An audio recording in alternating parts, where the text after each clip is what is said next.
And we're live. Hello, hello. Welcome back to another Space Engineer stream.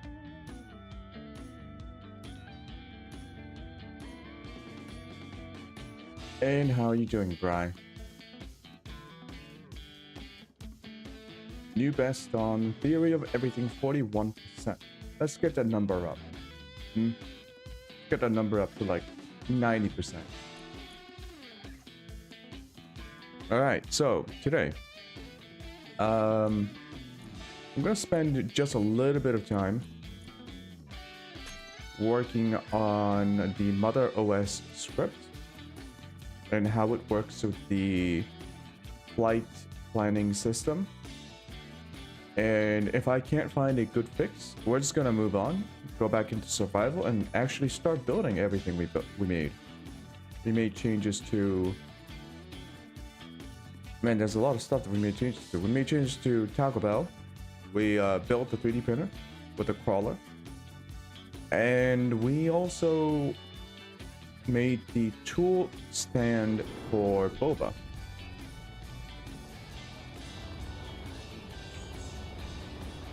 So we have a lot of stuff to do.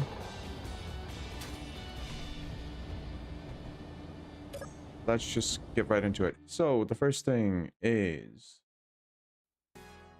Let me open up...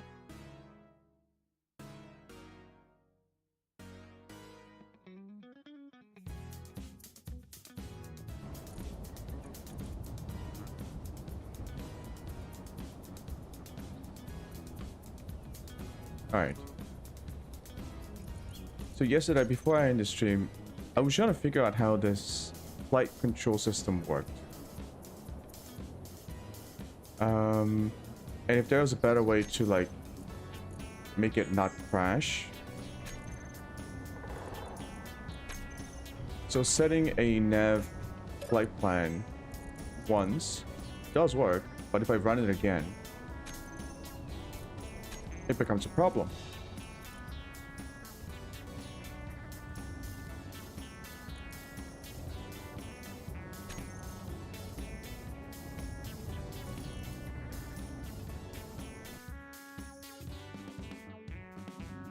So I think it's because when you try to add more flight plans when there's already a flight plan, it causes issues. So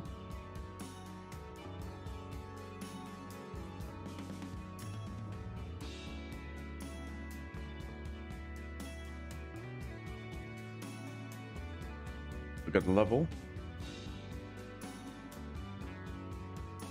We already looked at this level.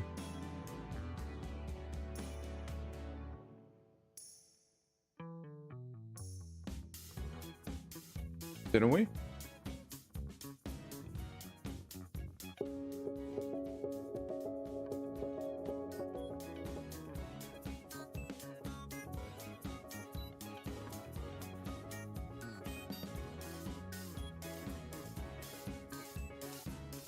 Yeah, when you showed me a lot of levels, man.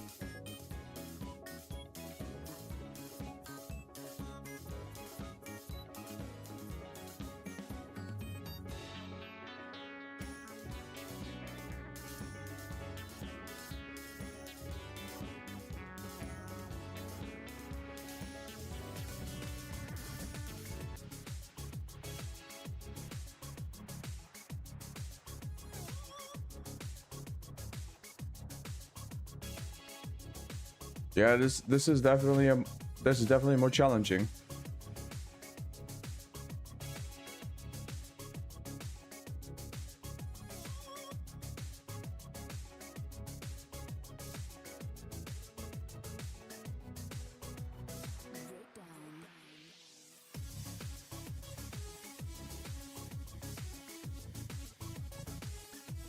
Wait, what? Can bait you into it.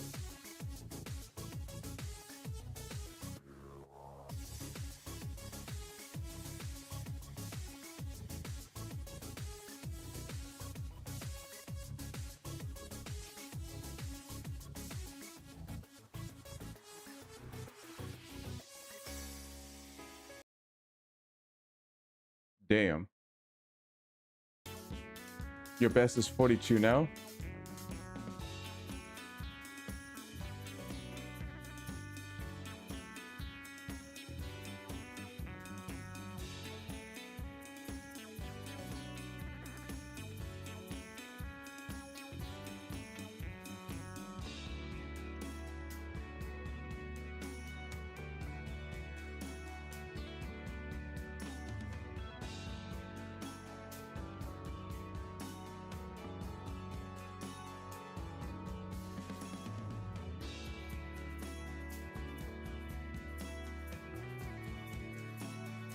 So how do I clear the flight plan?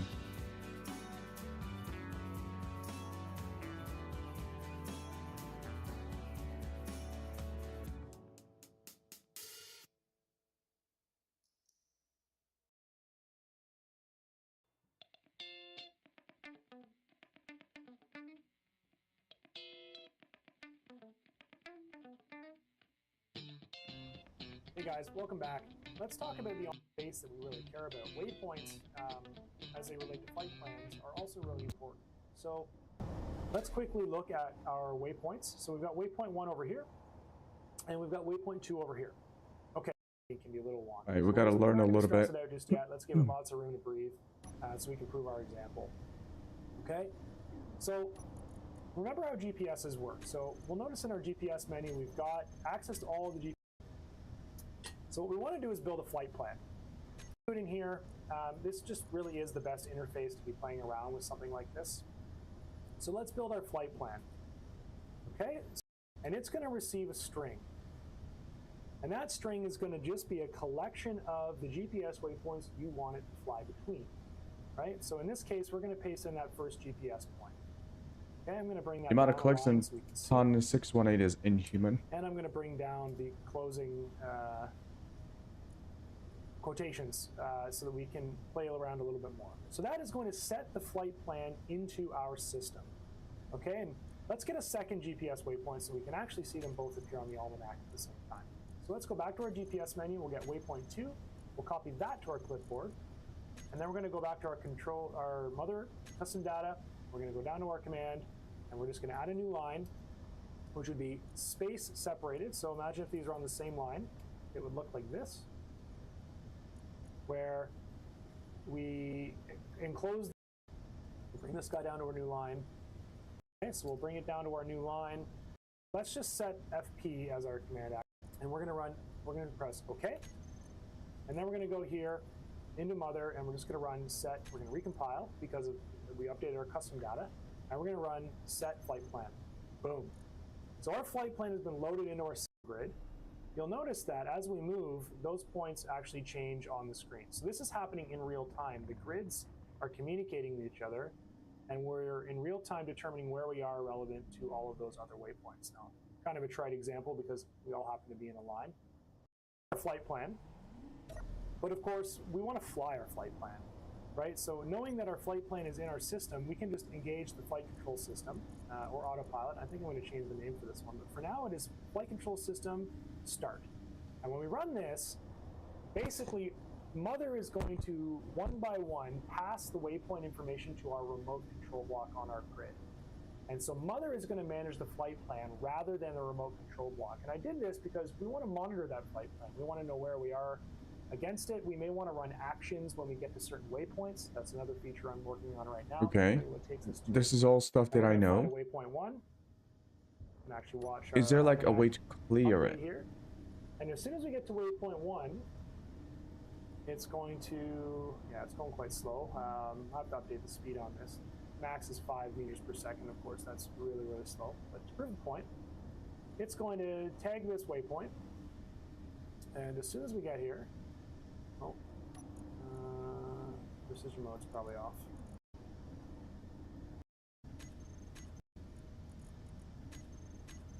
There we go. Let's run it again. Let's run it again. Turn that off. Precision mode's probably off. Turn that on. A bit janky there, but normally it works. See autopilot engaged, and as soon as we get to that waypoint, we're going to know these waypoints will stay in the almanac. So Mother knows of them, and in fact, they're going to put 4 for our almanac on the right-hand side. And this is great because this means this information persists across sessions. Like I mentioned, I want to get to a point where you can actually find whether that's worth pursuing the command library to cover off a lot of the more common use cases that you typically connect via a grid. So if you guys have any ideas about what you'd love the commands to do, what you'd love to see, what features are missing, just drop me a line on any of these videos or in the Steam work. Okay, nothing too important in there. It's just a basic tutorial.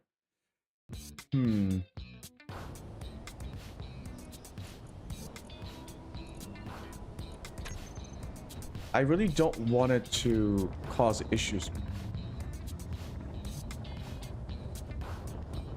Yeah, I don't want it to cause issues when I'm like having the drones complete autonomous flights.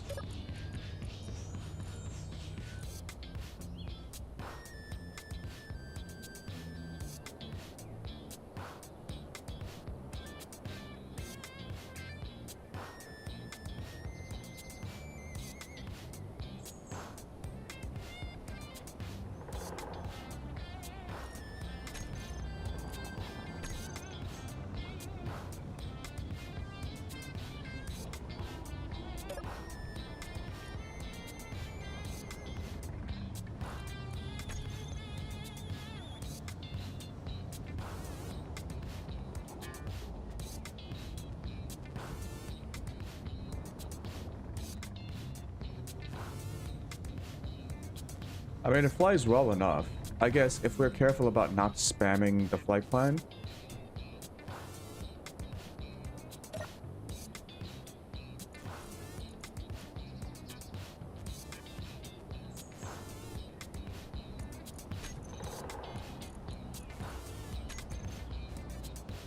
There's another part to this where if you do round trip,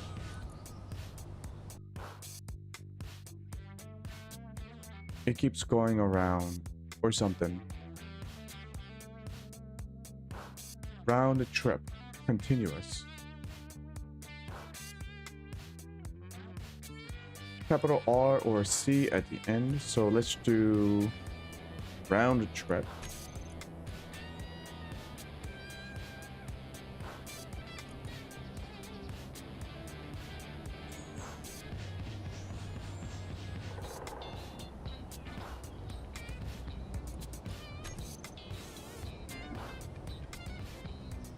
And then FCS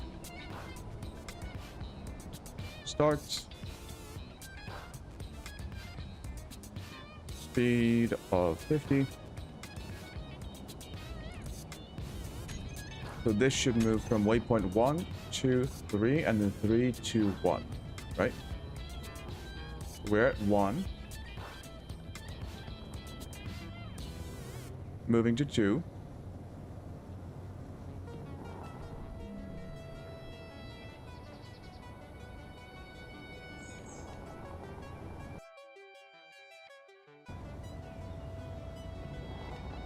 And then to 3. And then to 2. Okay, yeah, it's working. It's definitely it's so much more convenient than the base game AI system. Even if it bugs out maybe once in a while. Man.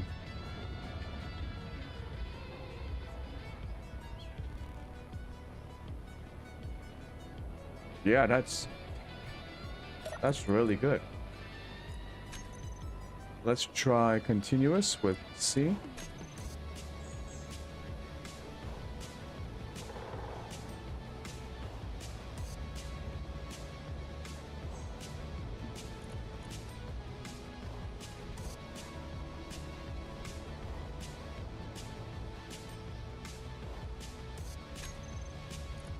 Ah, that's an issue.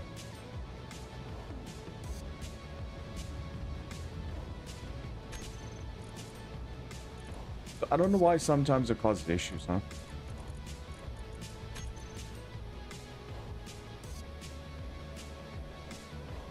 It says sequence contains no elements.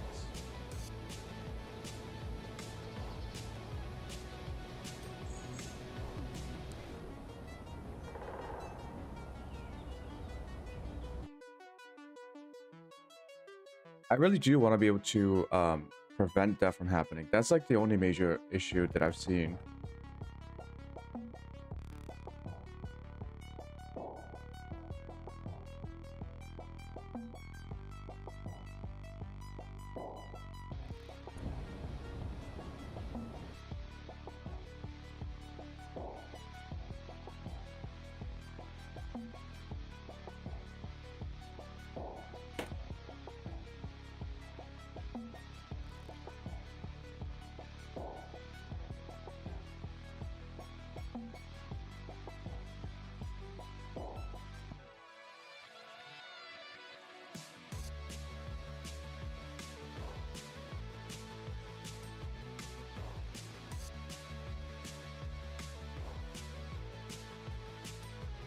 I wonder if this is in Google.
I also want to find out why it only occurs once in a while.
But let me try something.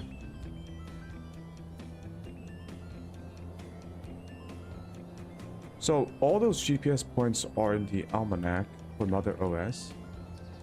So we can say nav set flight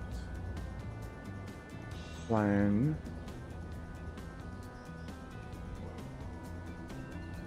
waypoint 1, waypoint 2, waypoint 3, continuous,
Why is this not working? All I did was switch this to the name.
Nav, set flight plan. Use a shortened name.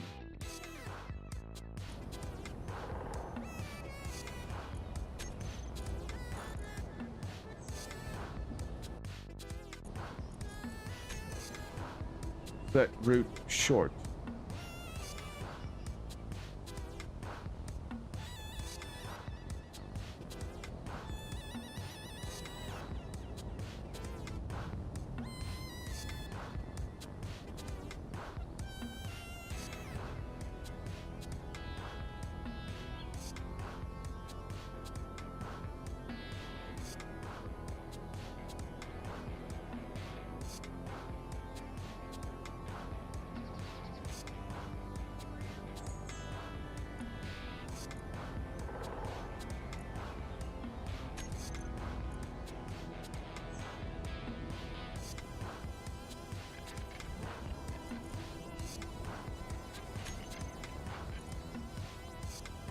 Okay, apparently that doesn't work with multiple lines.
Alright, seems to be working just fine.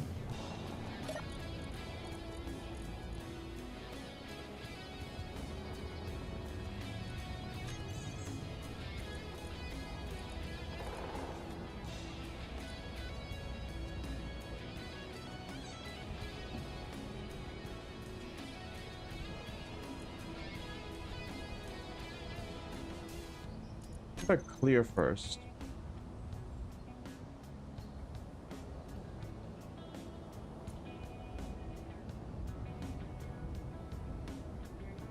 Hey Max, how you doing?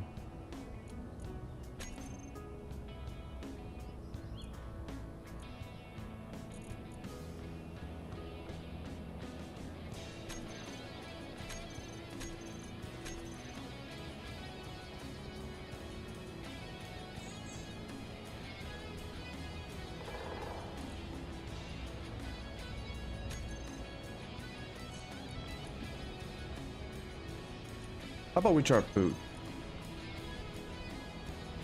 Reboot the modules.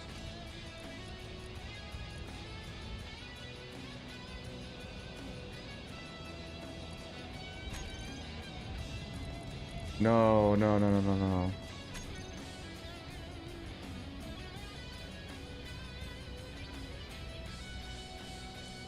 Okay. We gotta try this. Route 1. route 2.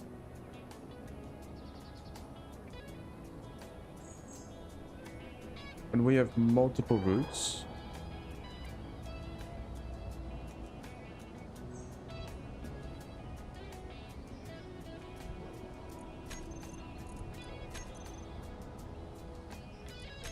We cannot have it like freak out like this.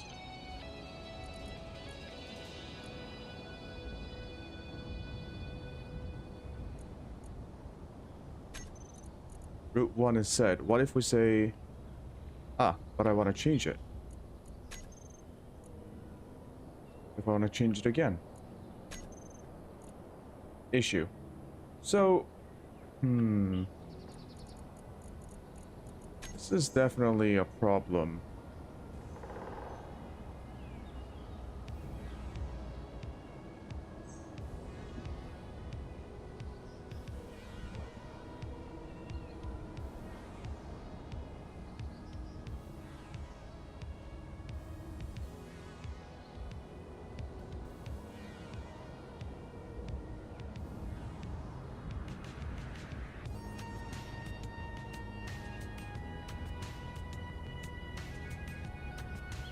What if we add a weight?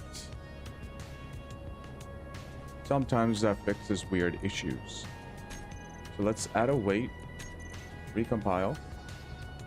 Yeah, because if I want cargo drones to be going around autonomously, they're going to be switching routes constantly. And if they freak out like this, it's going to stop in the middle of the route. So that's not good. Route 1. Route 2. Yeah, that's not good. That's not good. That is definitely not good.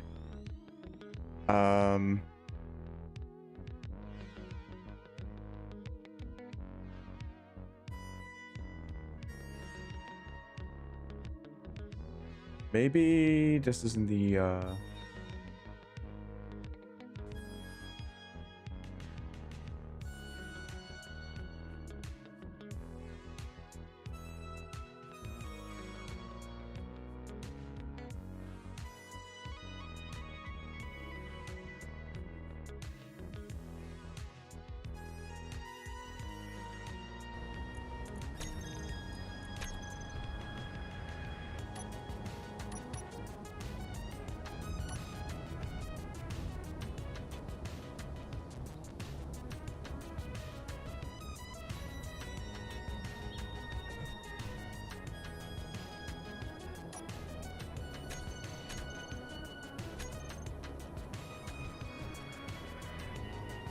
what is this?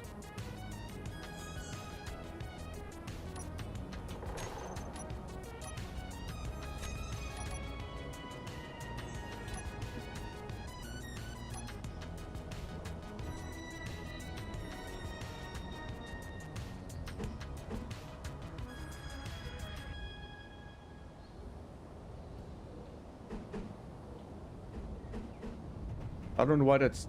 What? That's weird.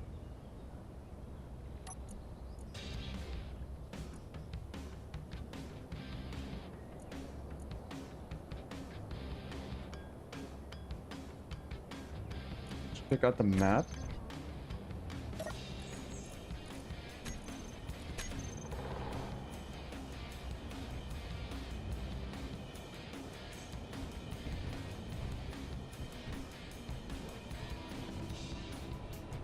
Yeah, so here's another thing. I should be able to see the waypoints, no?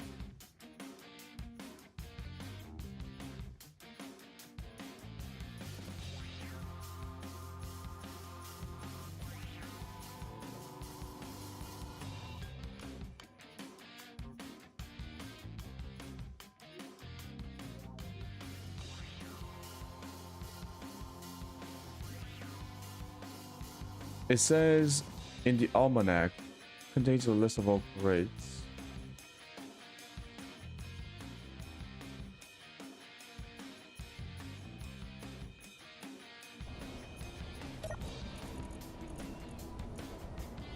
What ping?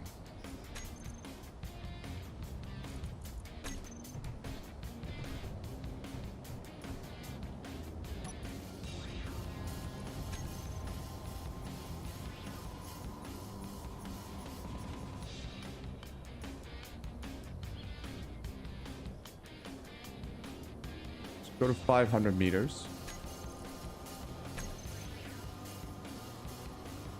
Oh, it was too far away. Aha.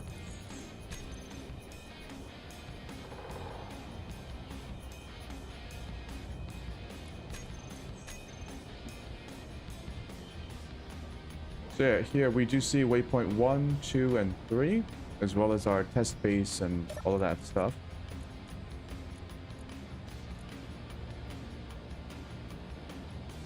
We still need to find a way to easily switch routes. That one worked. How about...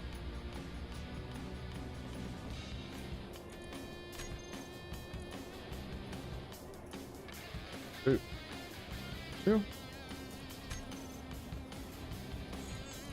No. Causes an issue again. What we can do is after every flight, we can just reboot. So let's say we have a cargo drone. We have it set to go on route 1.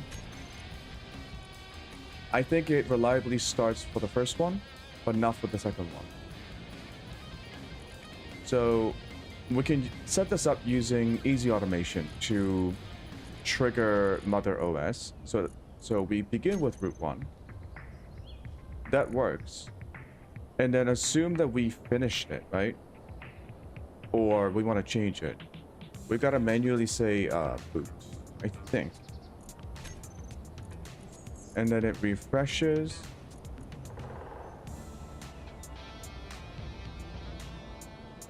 We go route 2.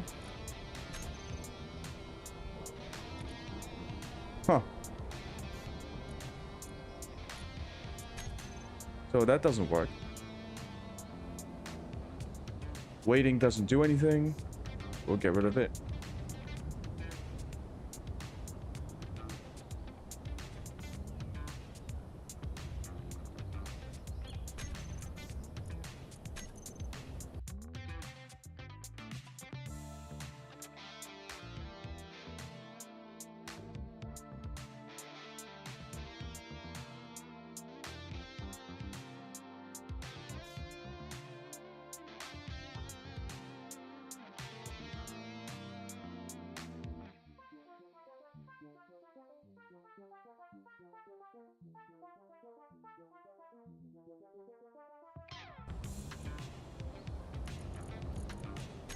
Yeah, I would really love to use this because I can manipulate routes so much better, but if it constantly causes issues like this, I'm going to have to think about a way to like automate troubleshooting.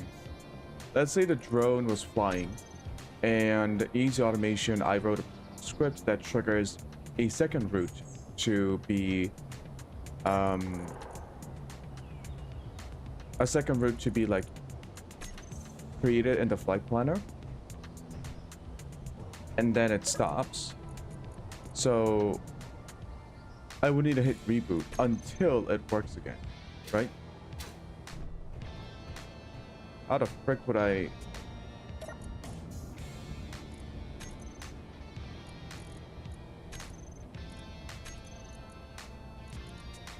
No, I do think it's because of something to do with the flight planner system. If you hit route multiple times, it causes issues. I think you have to complete it once. Yeah, so this is all very janky.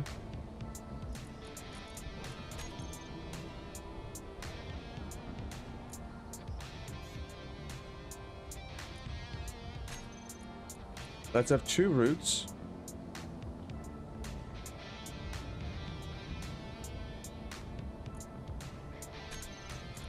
Start with route 1.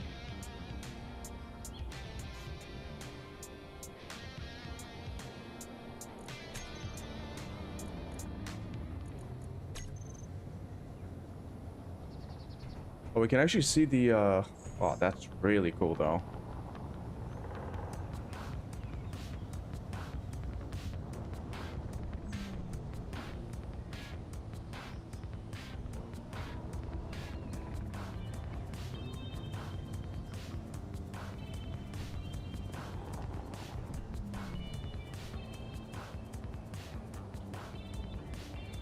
Okay, route has been complete. There are no more routes in the flight planner.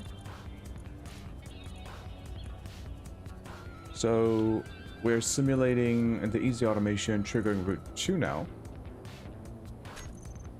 And an issue. Fuck.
I need to find a workaround.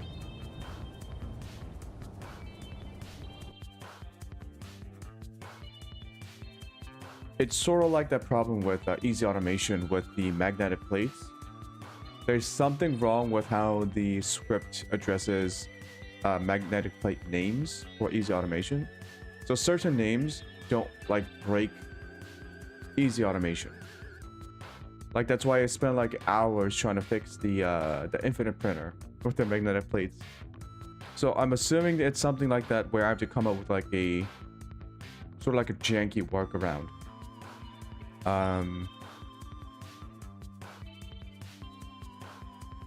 If there's anything that can like clear the flight plan, like forcibly clear it, because I think that's part of the issue. It's not clearing the flight plan properly. Because the very first time, it always works. I've never seen it fail on the first, yeah, it never fails on the first try.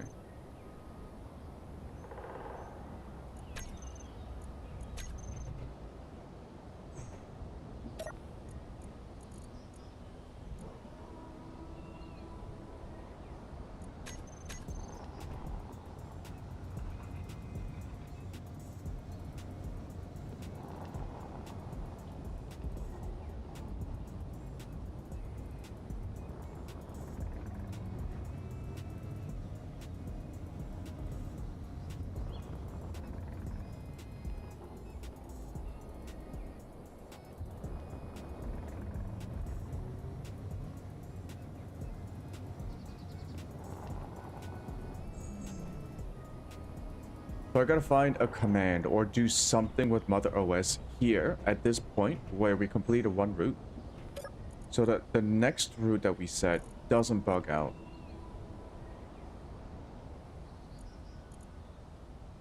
So, yeah. I don't know. What can we do? What can we do?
What am I doing? I'm trying to find a fix for a problem with Mother OS's autopilot system.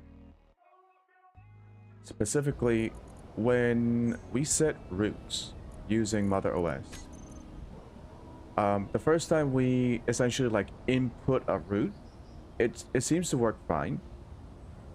But when I try to input a second route, it kind of bugs out.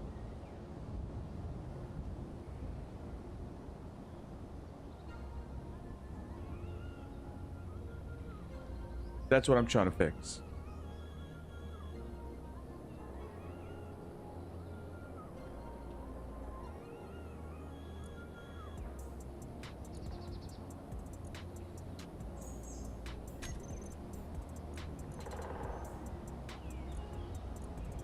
Honestly, it could be a typo issue. Maybe it's like very sensitive to like spaces and stuff.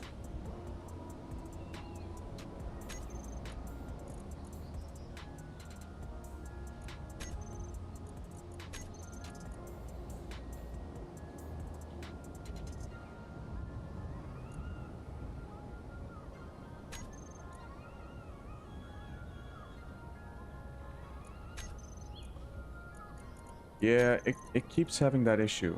So there needs to be something in between setting route 1 and route 2. It's not boot. Booting doesn't work. Booting doesn't help.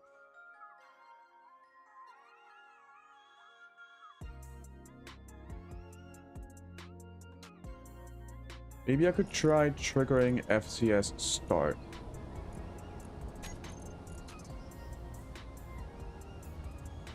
Or FCS stop. And then we go into route 2.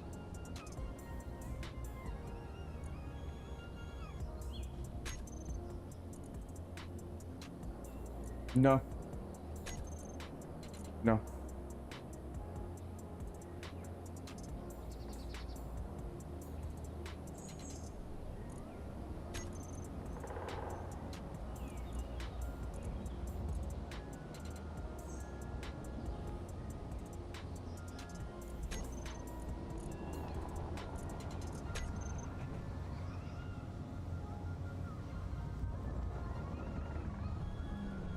So if I do want to use Mother OS to set up a automatic cargo drones, it would have to be using the continuous where I don't change the flight plan, or I have to babysit it, which kind of defeats the purpose of a cargo drone.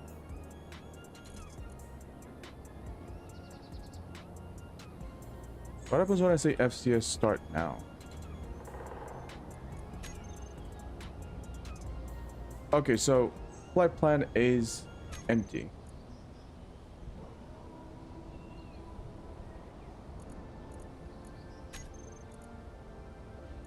That's...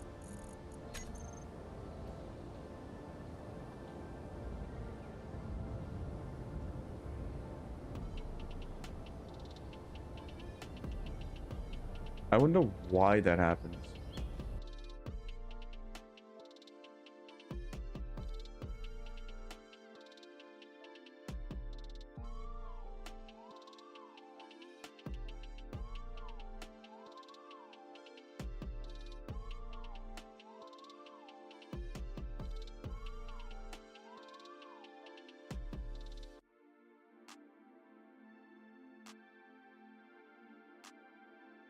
I would like to crack open the hood and see what it does in the actual script.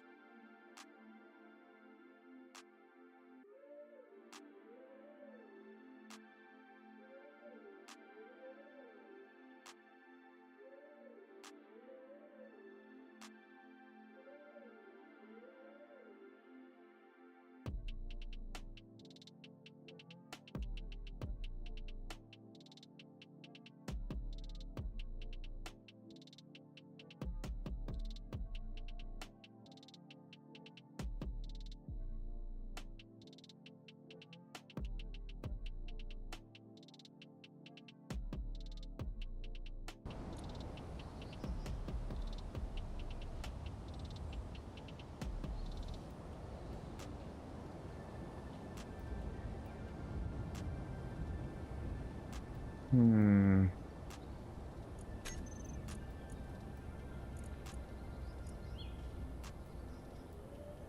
How about we try purging all local storage in the almanac?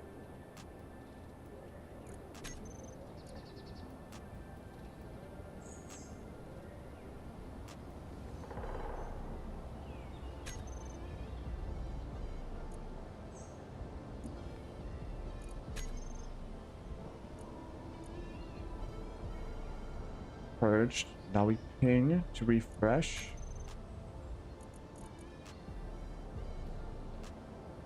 Set route 1. Ooh, a different kind of an error. Okay.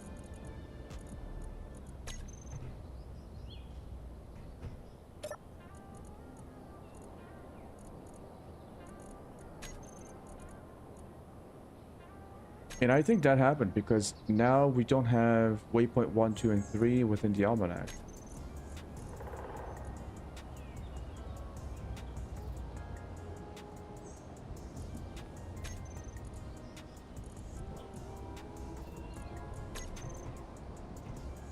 Now it's set. How do I, like, cancel?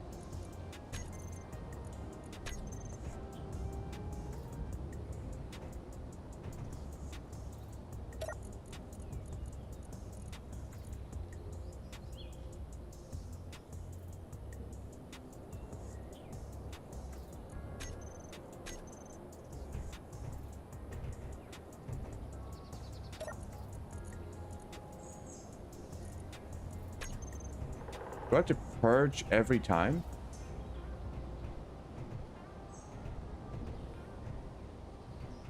Maybe that's it. Maybe I have to purge the almanac. What was it? Purge.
Purge almanac.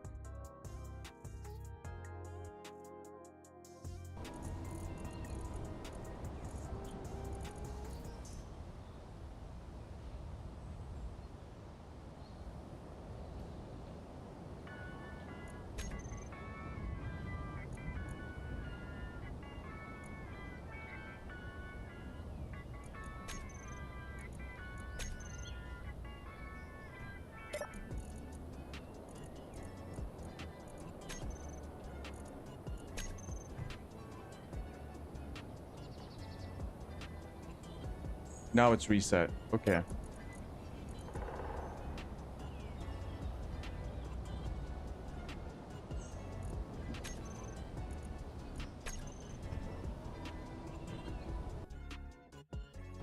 Okay, let me try something then.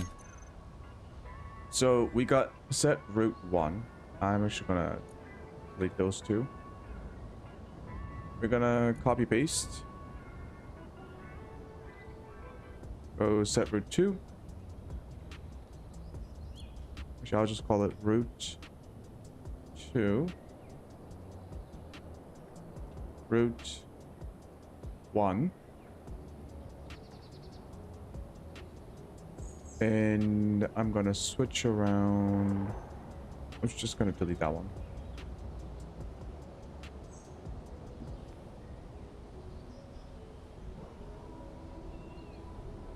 Just gonna do one way. So we got two routes, route 1, route 2. The only difference is route 2 doesn't have waypoint 3. After completing route 1, we purge the almanac and then we try hitting route 2. So it'll be route 1. Oh, that's an immediate problem.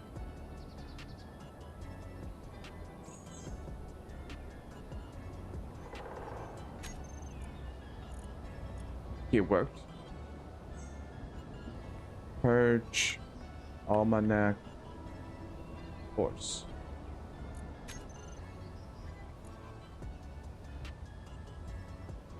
Route 2. Issue.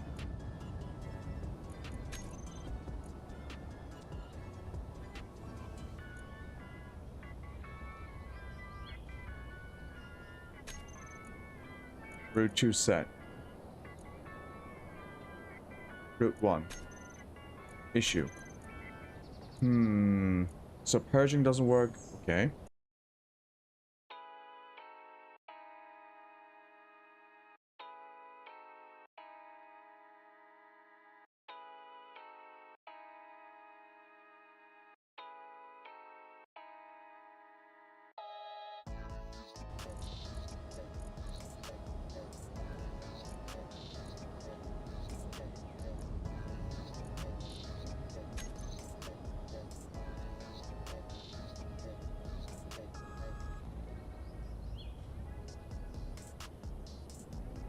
About safety weight.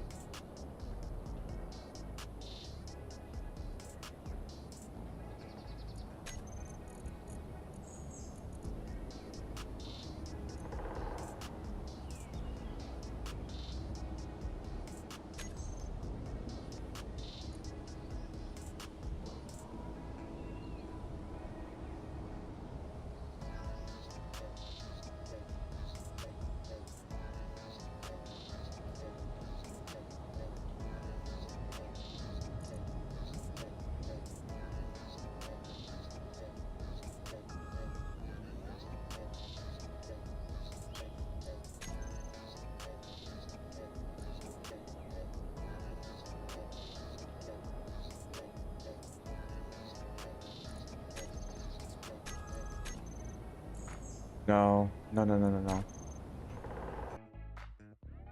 Yeah, there's an issue with like setting up multiple flight plans.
Wait, is that how you do multiple commands?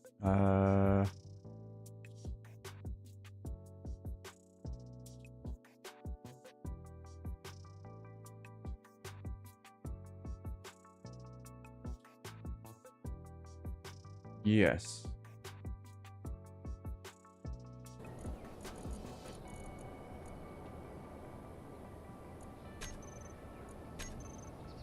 immediately a problem. Shit.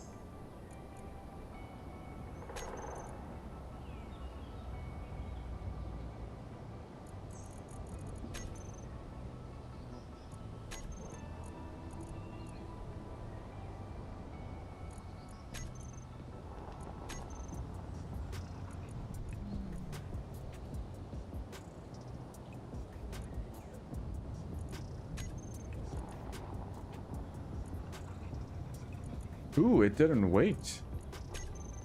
That's interesting.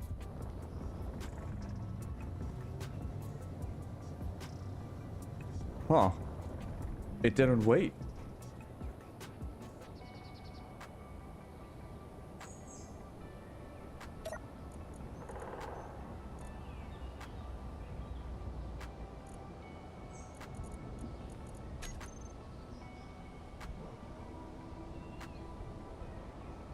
Wait 5 seconds.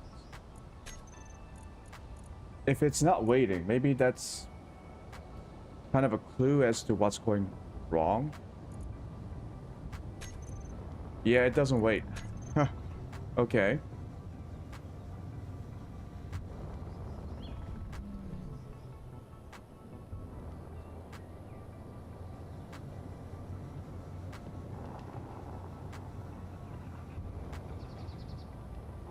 Maybe it's a race condition issue.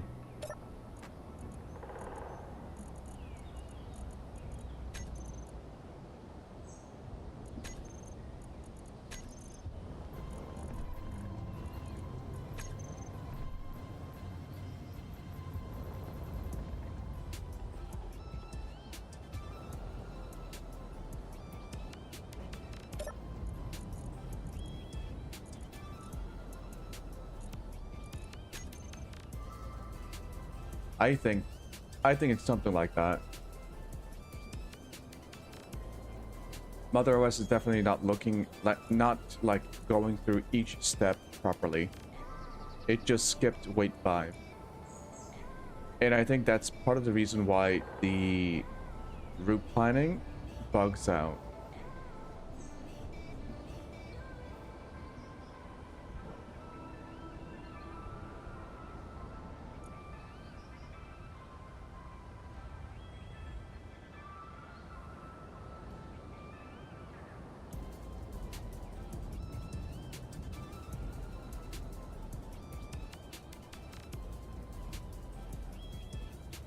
Can I put commands in commands?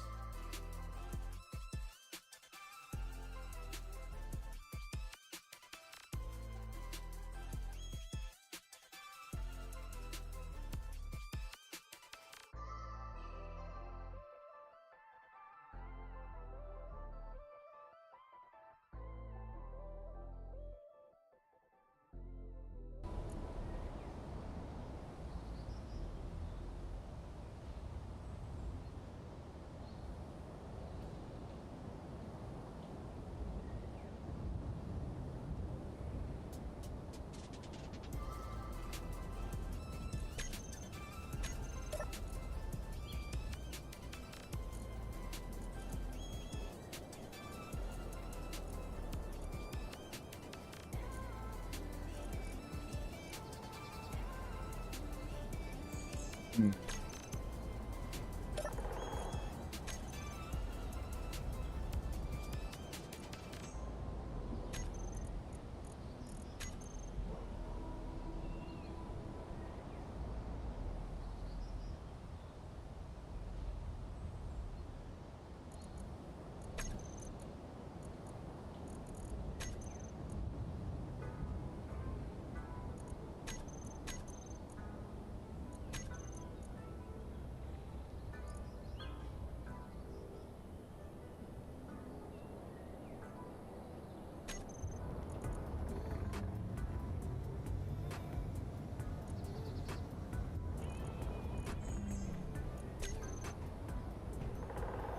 Very interesting.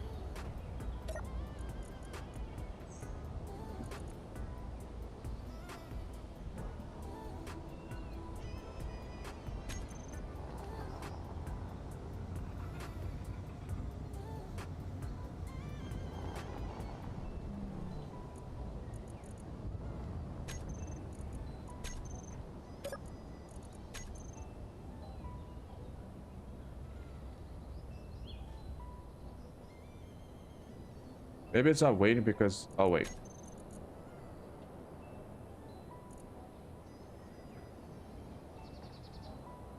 That was a typo.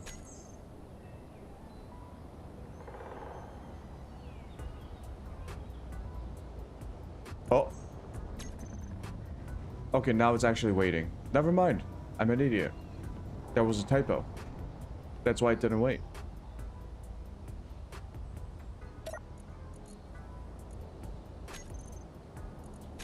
Still causes an issue, though.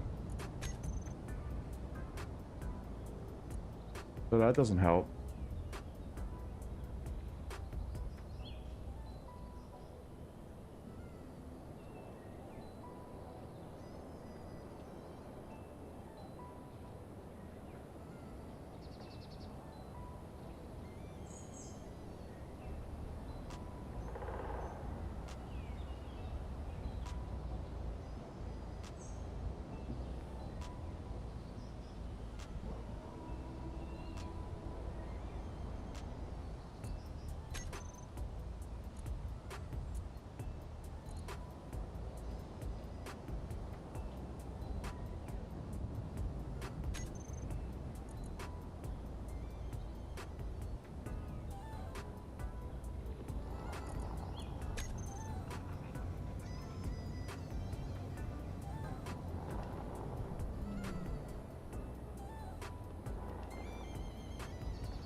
Yeah.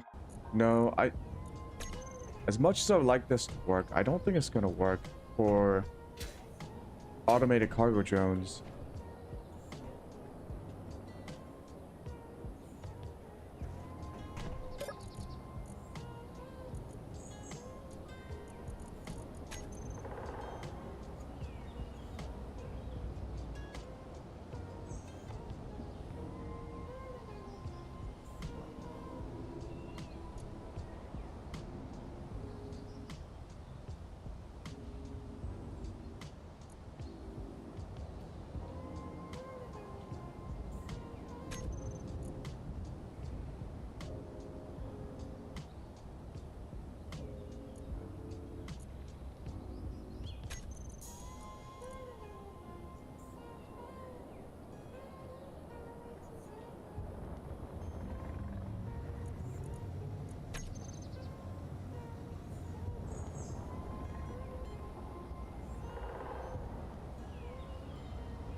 No.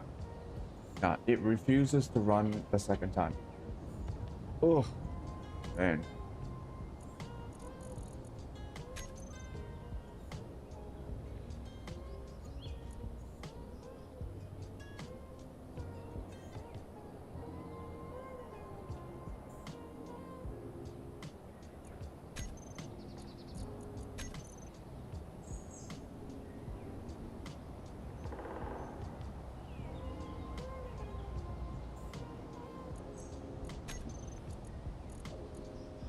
Come on.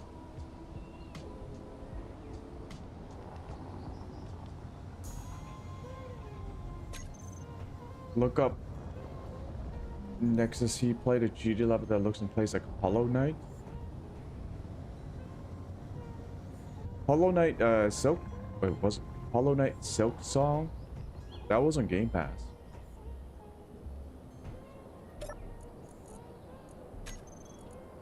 Ah, Jesus.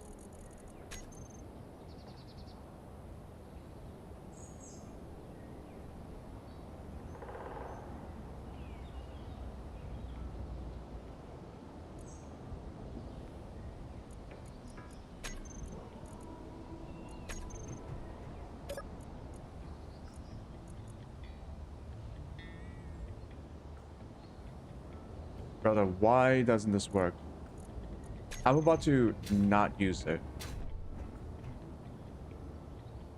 I already got what I wanted, which is intergrid messaging.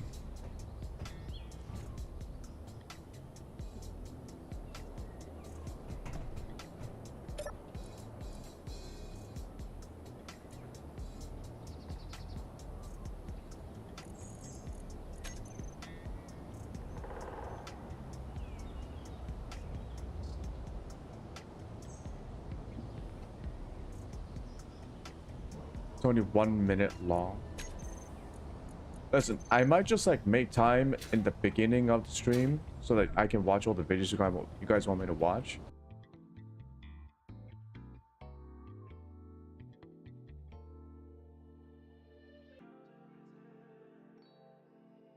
Oh, shit.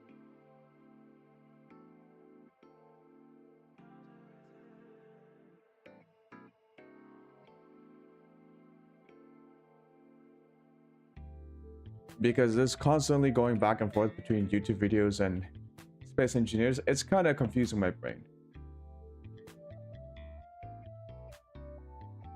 Dash Hollow Knight.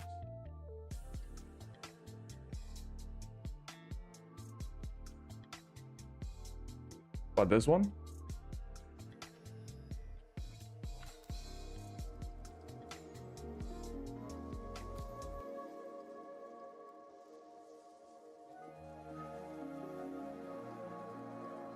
No.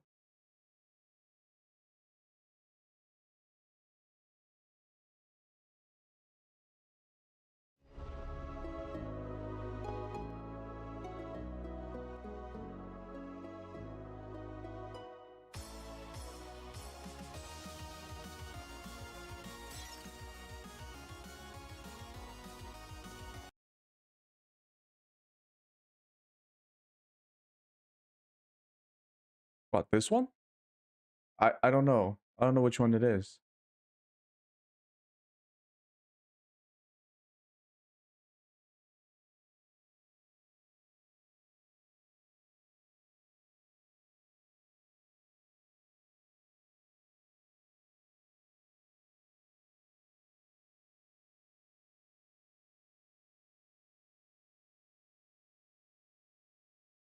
Wait.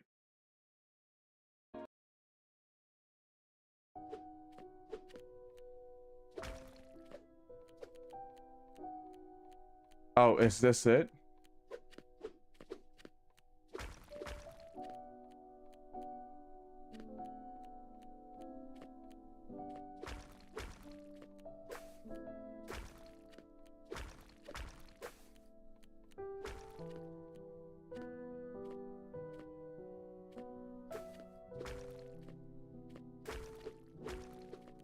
How did they get the artwork?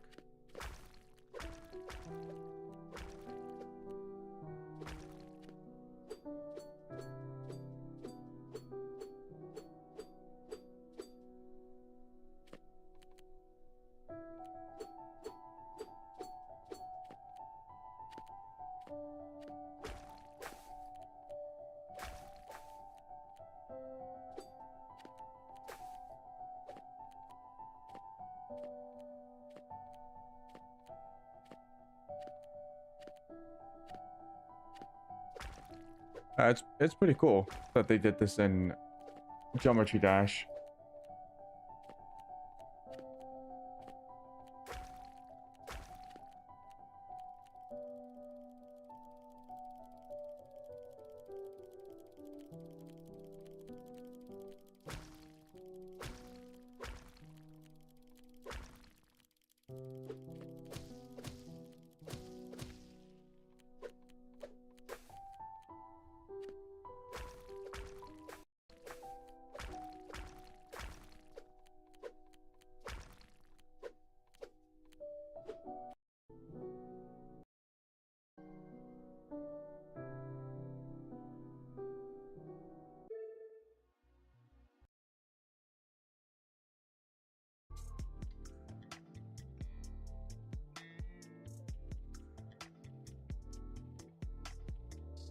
Yeah, it's pretty crazy that they can do that with Geometry Dash level editor.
You should GD videos out.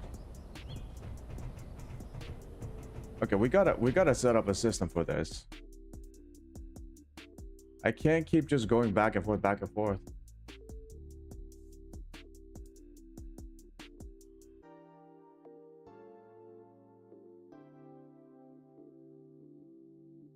There might be other people watching too, so it's like it cuts the flow of the entire stream.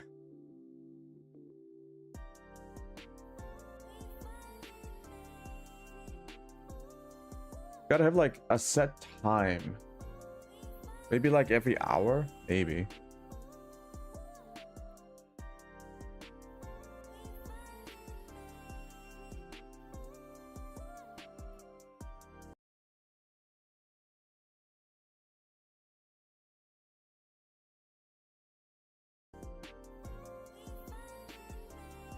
Oh, this is the theory of everything. Yeah.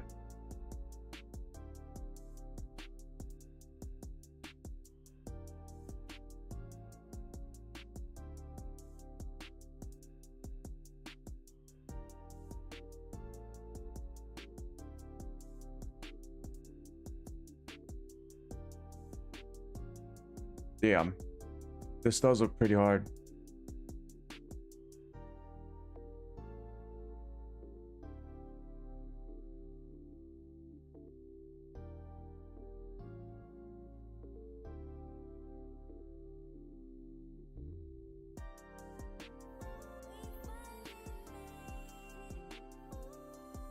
How far do you get?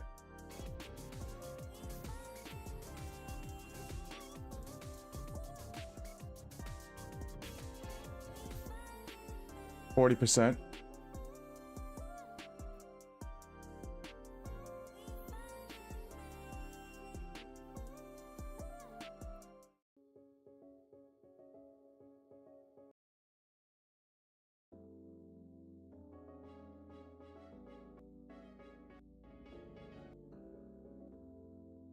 Yeah, I saw you hit 40% here.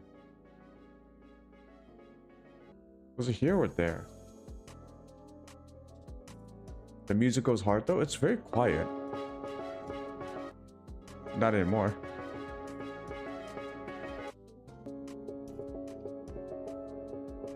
Yeah, it's like I mean, it looks like you're gonna be spending quite a lot of time on that level.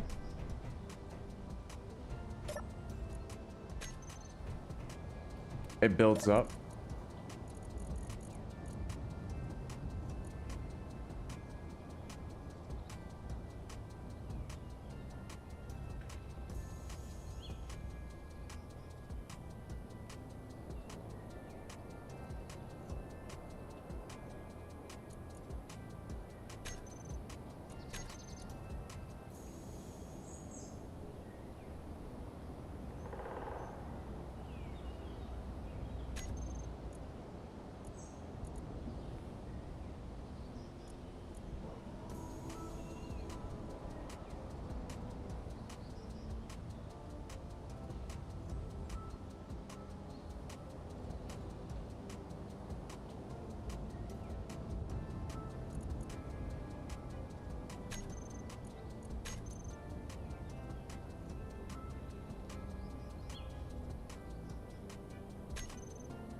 Hmm.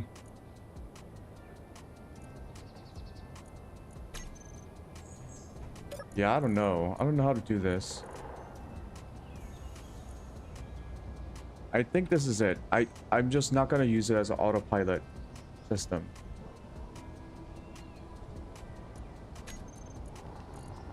Causing an error every time.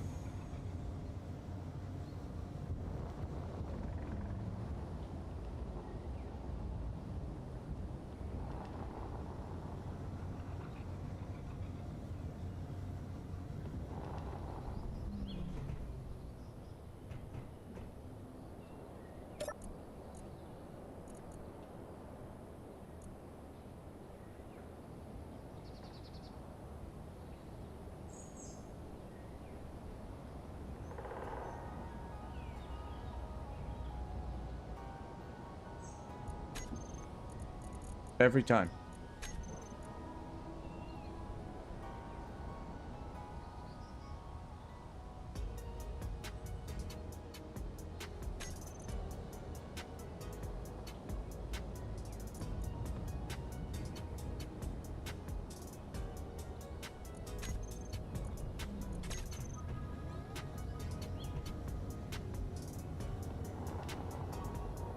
Marino made a new song.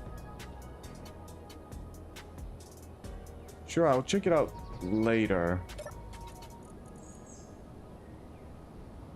Yes, start. Stop.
Alright. This is not worth.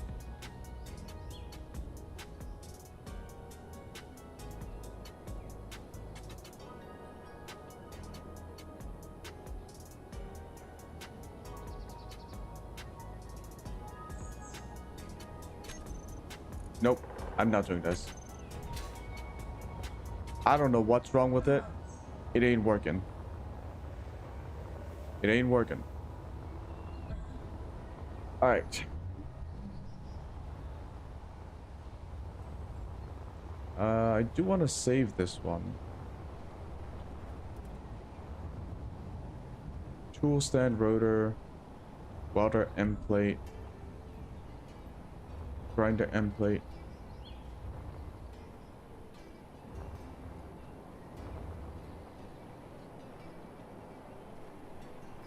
All right, we're good.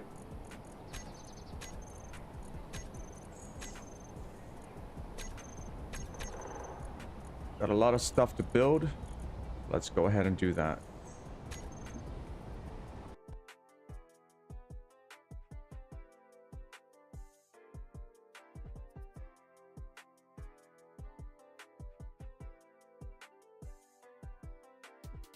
Yeah, so today we're building the 3D printer Mark II. And we're also gonna fix up Jesus.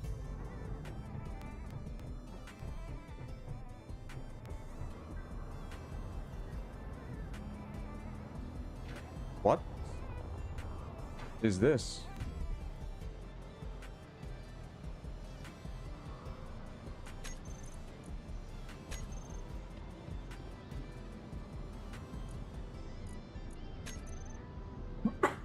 Excuse me, Jesus.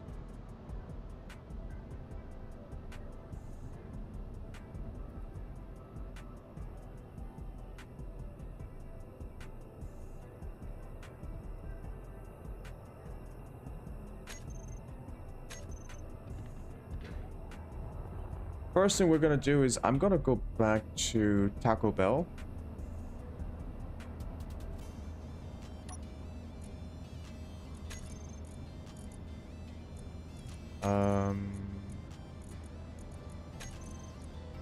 Nice.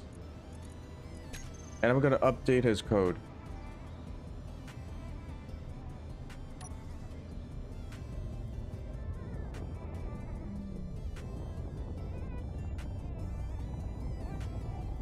Because I gave Taco Bell a fix. God, it is very foggy.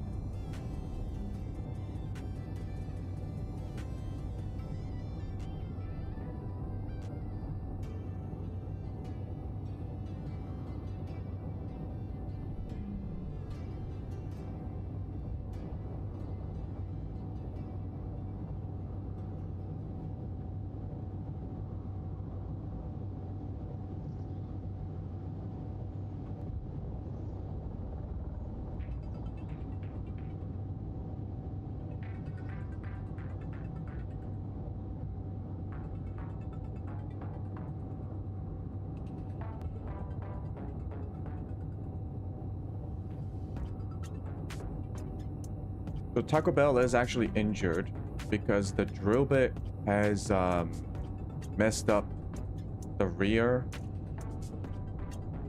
bumper. And I want to make sure it's not fully broken before I continue.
Takes a while to get there.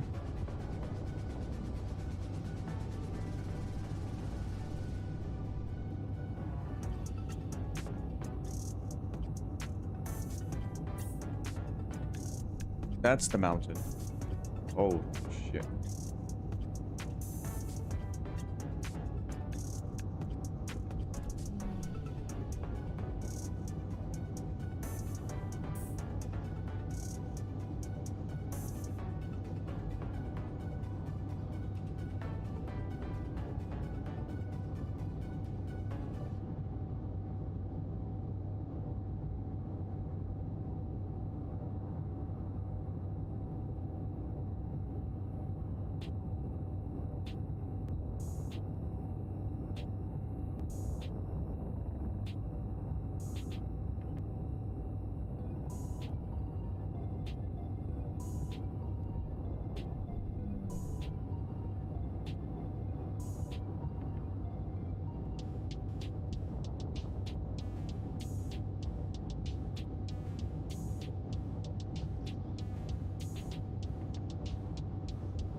Here we are.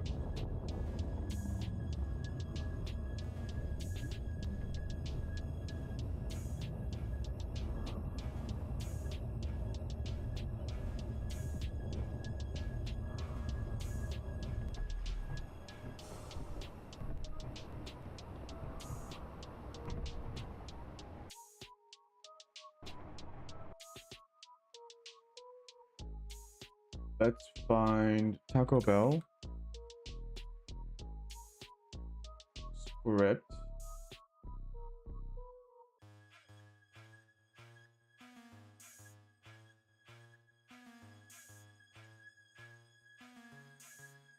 I believe we have to update the vehicle script.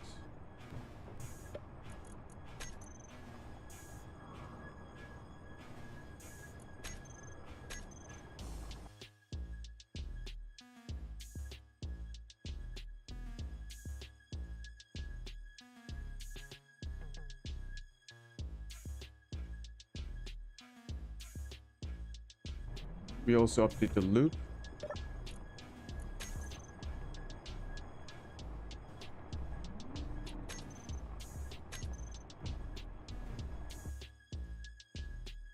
And I don't think we have to modify the drill.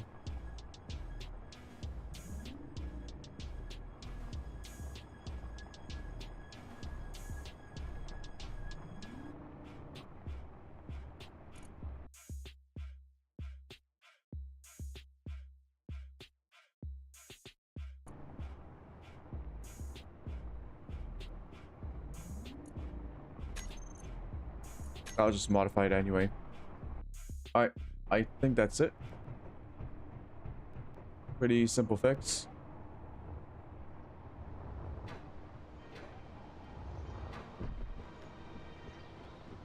Yeah, the rear panels lost a couple of blocks, but now the drill hinge shouldn't move beyond the limit.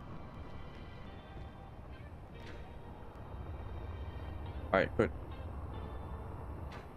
That's literally what we needed to do.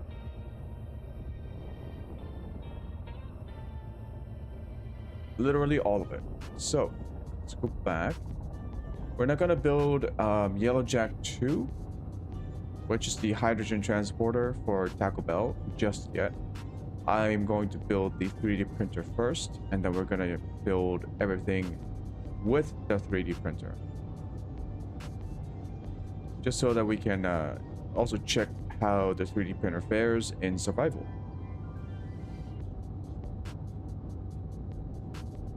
I just gotta find a place to build it. I don't know if I want to build it right next to my base, so that's better because I don't have to extend a conveyor line. But my base is on a slope, so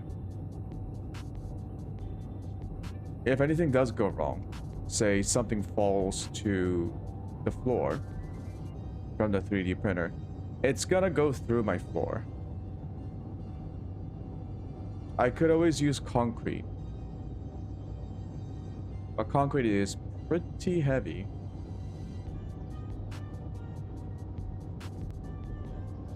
And I want to use it like embedded with the voxel, the terrain voxel, and not just like floating in the air.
All right, let's figure out a way.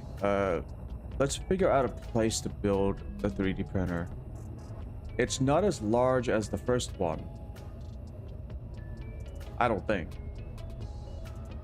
But it is longer.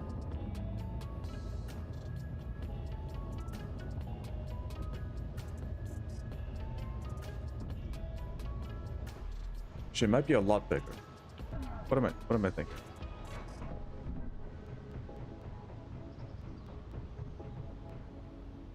So yeah, if I build it like on an elevated platform here, let's say, gonna have to figure out a way to like bring stuff down.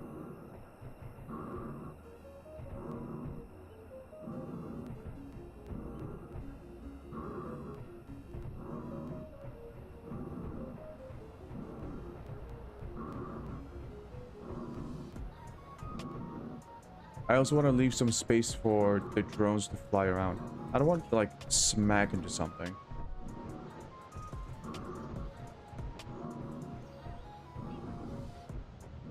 Honestly, this might be... I have all this space.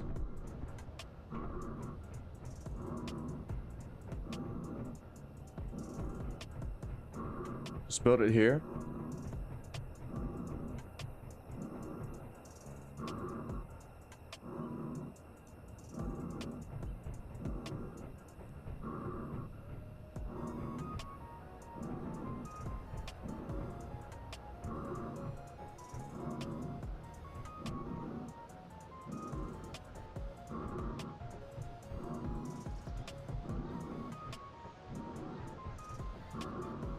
God, I really don't like the terrain.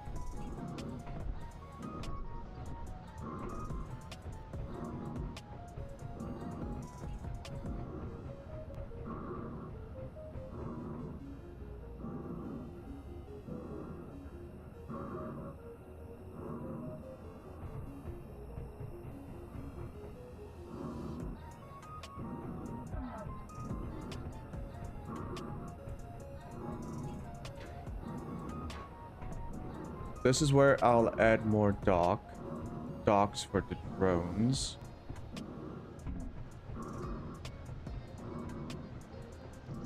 Yeah, I think I'll just build it here.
Okay, it's pretty damn large.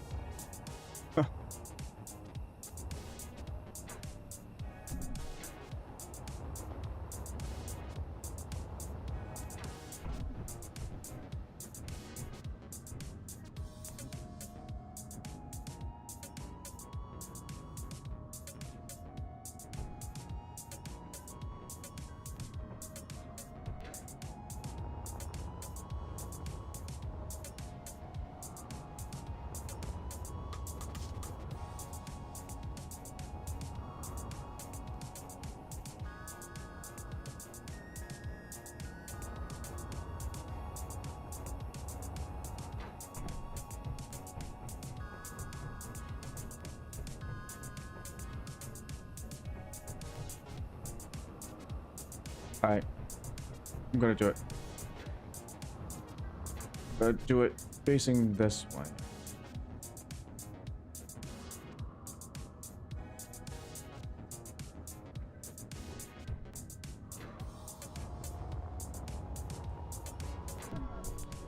I will have to lay down some floors.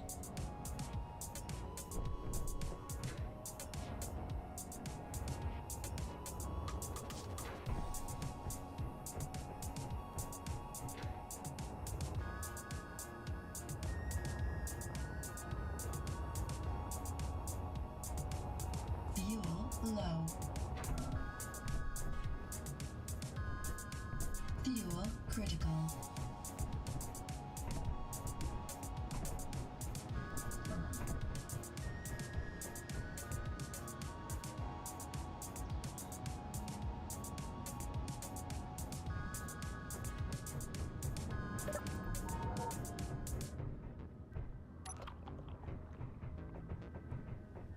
So how much iron we got?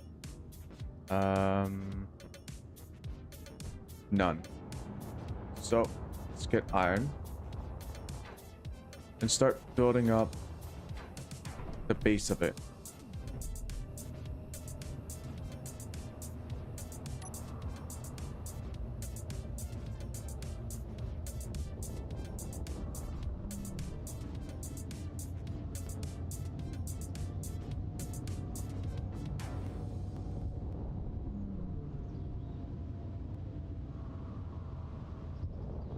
Ah.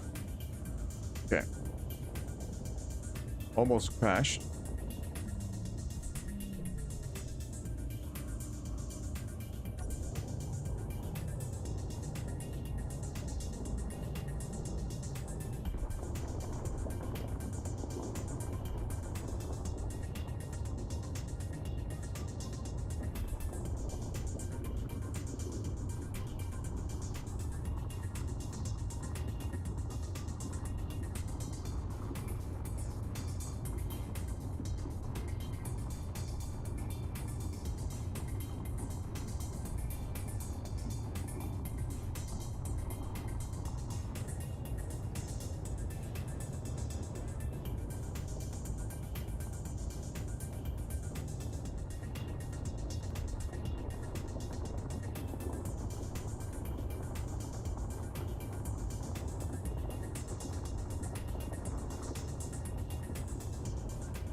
While that's working, hop into the beetle.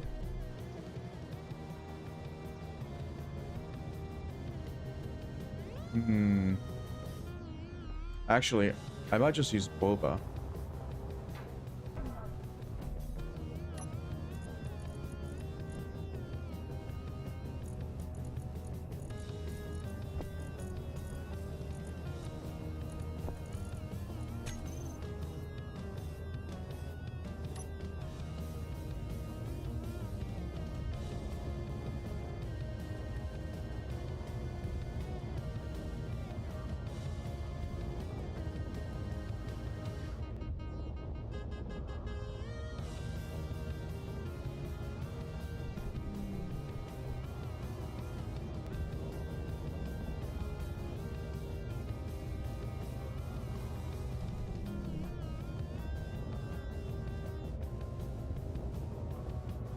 All right, let's start building.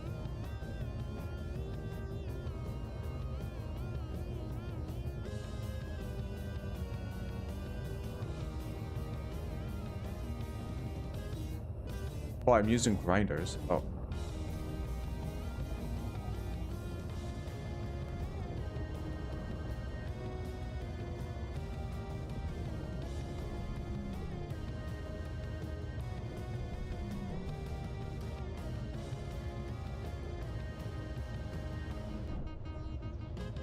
Oh.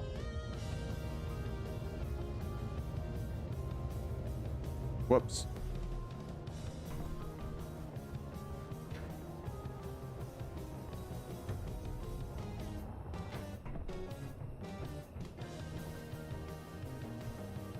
Whoopsie.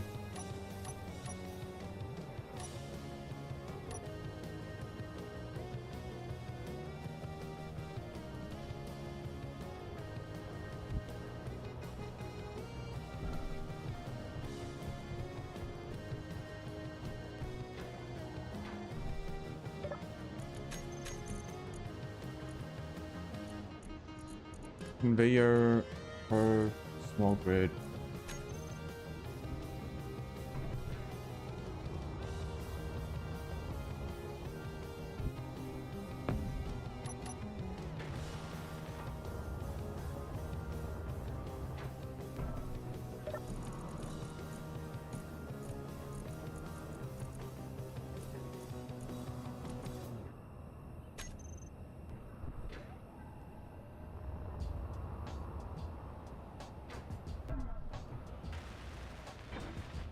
This is where the tool switcher that we were working on yesterday would come in handy.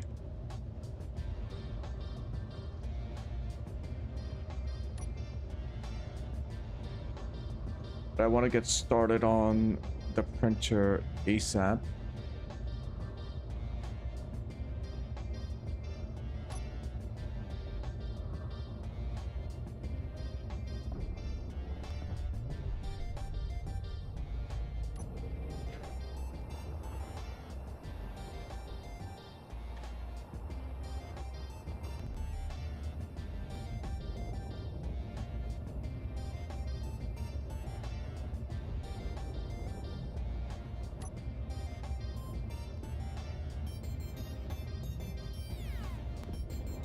All right, let's just build it.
It might be better to build it like this.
Oh, how long is this gonna take?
Okay, so that's about one full cargo worth of steel plates.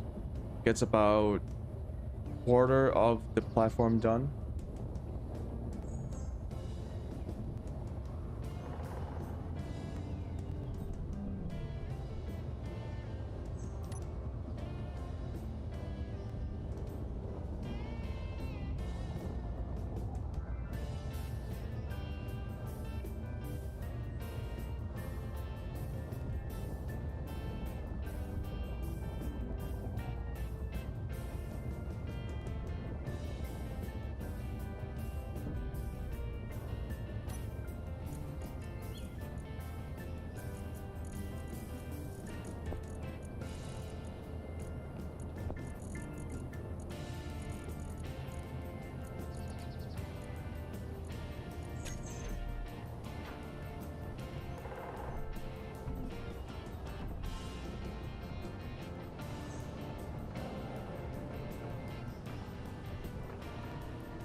Damn.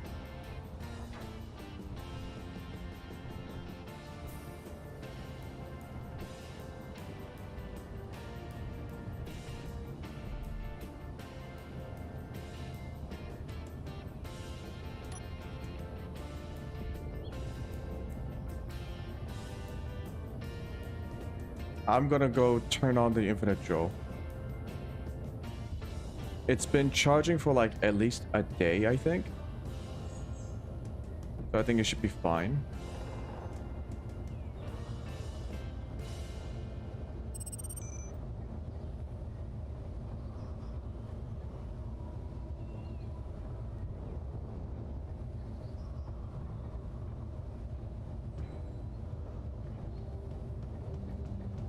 I really am going to need a constant stream of iron now.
All right.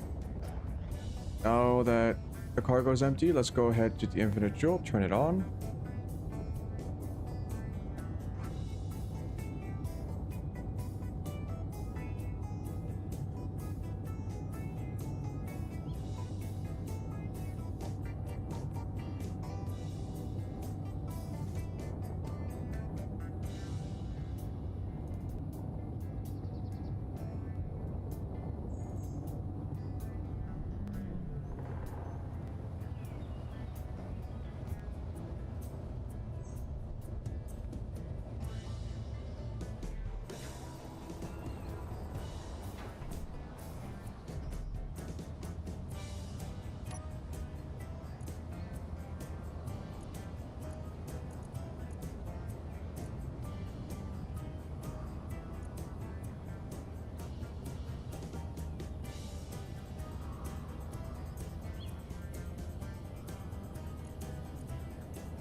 Good God, I forgot how this worked. Auto flight.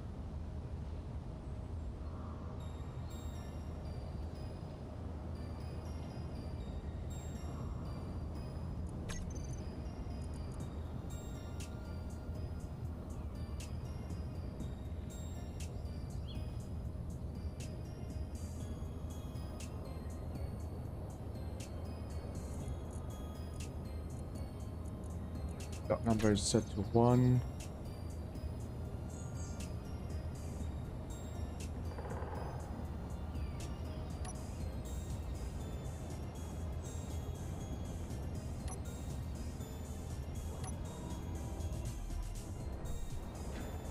Alright, bye.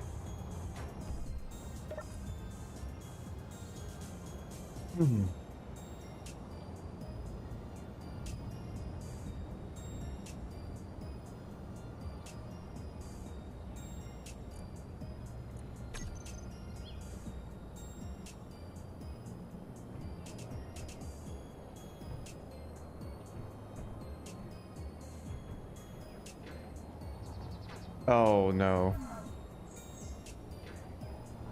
It stopped during the weld.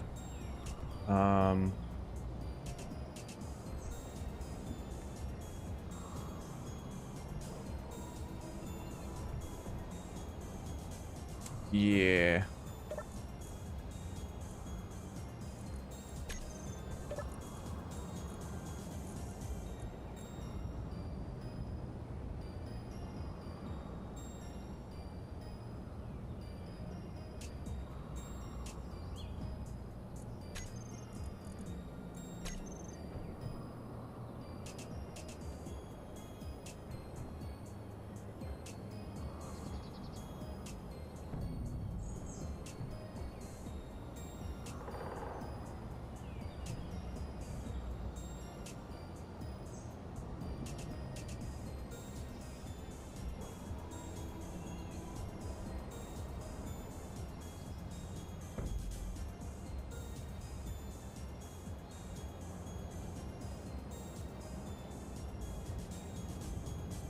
Alright, looks like everything is good actually.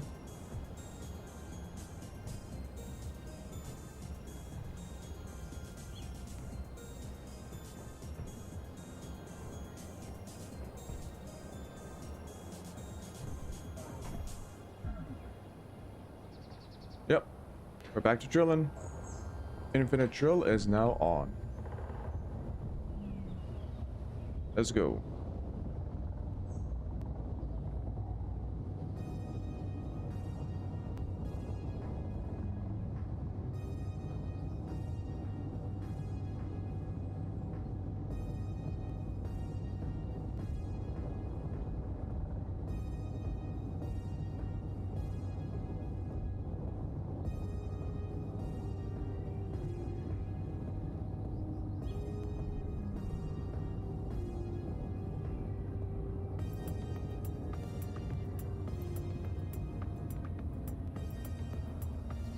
You look me up so much. You just have to type in C. Fuel C. low. Fuel critical.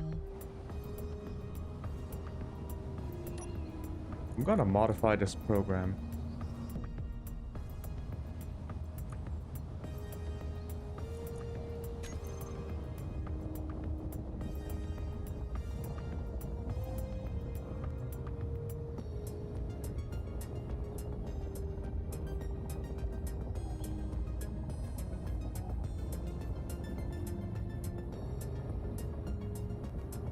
So in dock, I'm not gonna set the batteries to recharge.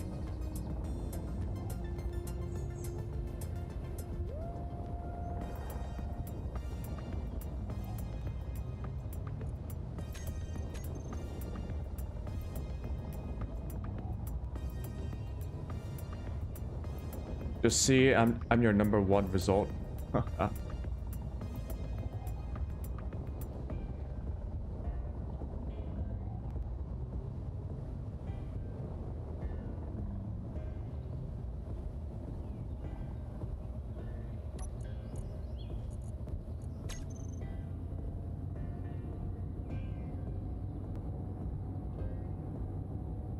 You're gonna hold back? Yeah, I would rather just set a specific time when we can watch like videos. This also kind of like encourages people to maybe send stuff that you really want to watch together as a group. Yeah, like Fridays.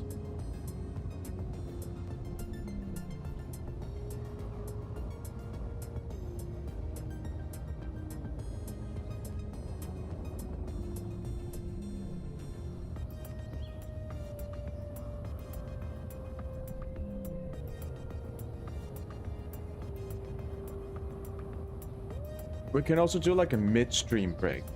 Like a midstream. I don't know. Or maybe like end of the week. That's not a bad idea. Just like watch videos. That would also give me time to like maybe work out the list and make sure the videos are okay. Like, actually, that might not be a bad idea. Yeah, I'll think about it. I'll think about it.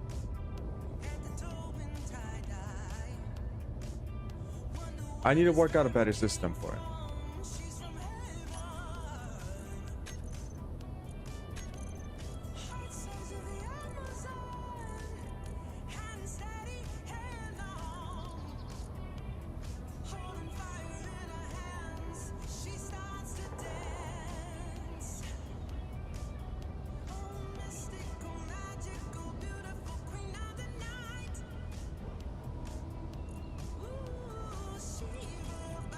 It really doesn't mine that quickly, huh?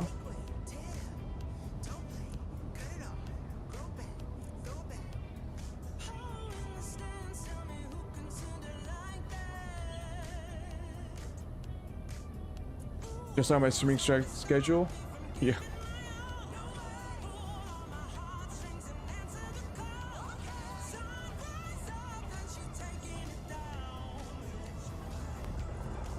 Okay, barely brings in iron. Shit.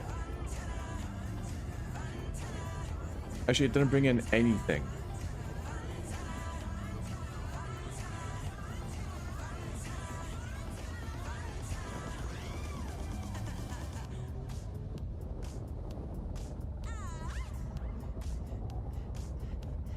I'm gonna need a bigger drill.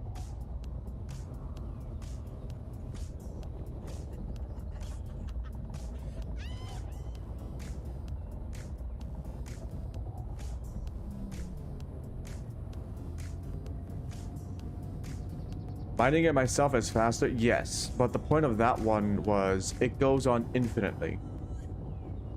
So I never have to like manually mine it. Although, yeah, the drill itself is a bit too small. I can just try adding more drills to the end.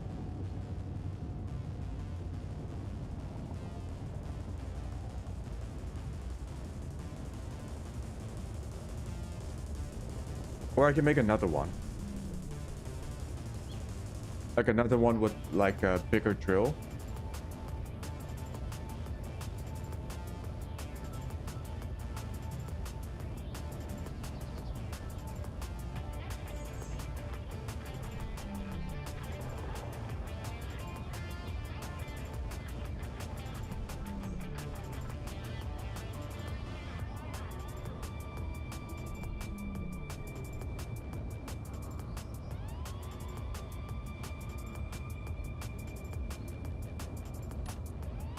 In that case, I'm gonna make the... Where's the flight computer?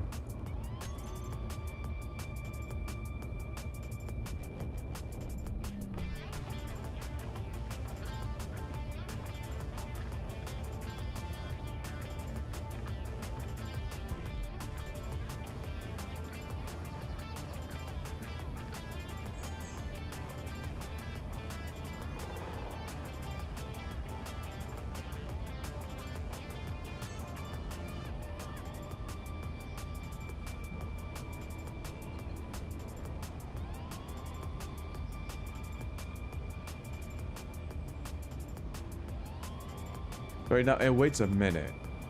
Let's make it wait.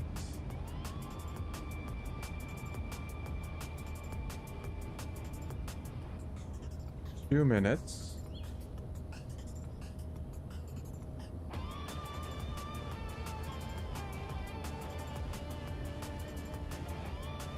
Because it doesn't need to fly around that much. Viewer critical.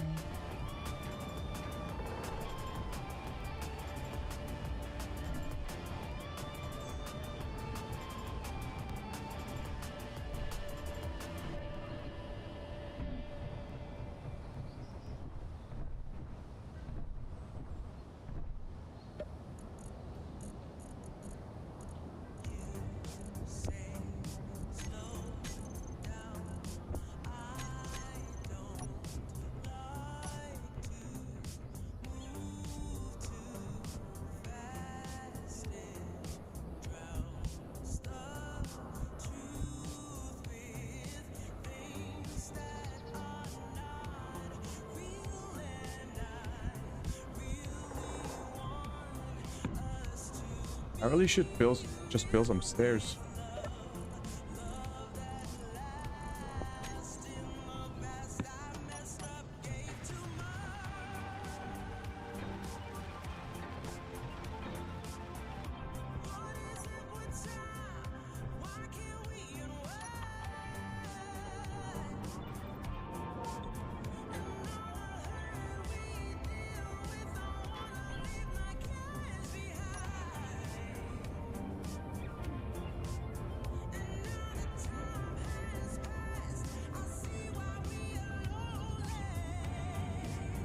Hey Max, what's up?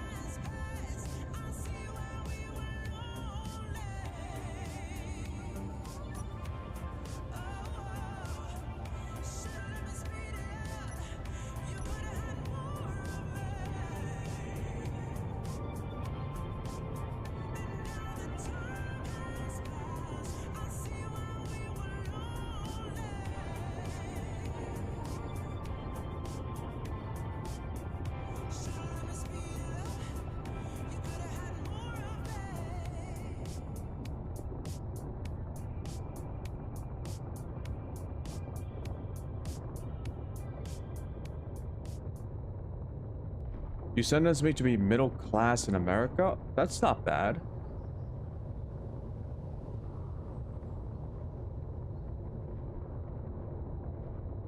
Sounds like a pretty good sentence to me.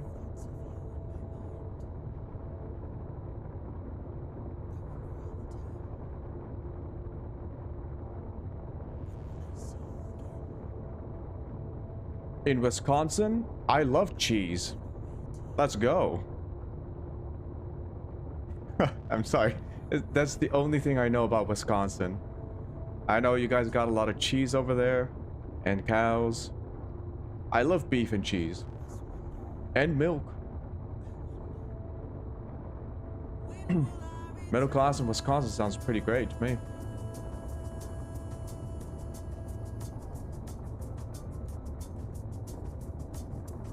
Sign me the fuck up. It's just not a good place to be? Really? I mean, is it because it's just like really quiet and there's not a lot of stuff to do? There's nothing too exciting going on. Just like my life right now. No, I mean, I actually like quiet places. When I was younger, I had the fortune of living in New Zealand for 3 years. I lived in, I'm sorry, Aotearoa. Didn't they officially change their country name? Yeah, I lived in Aotearoa, formerly known as New Zealand. It's pretty quiet. It's pretty quiet. It's a small nation. All the cities are small. I like it.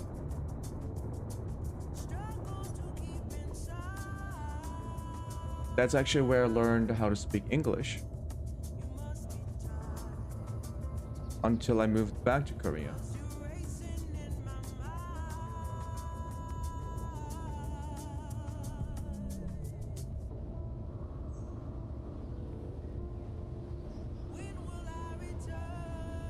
Crime rate average is high.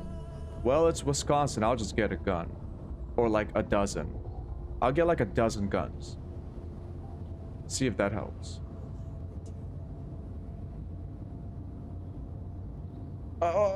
What am I doing? Okay, that was an accident. Oh, that was almost an accident. Oh boy.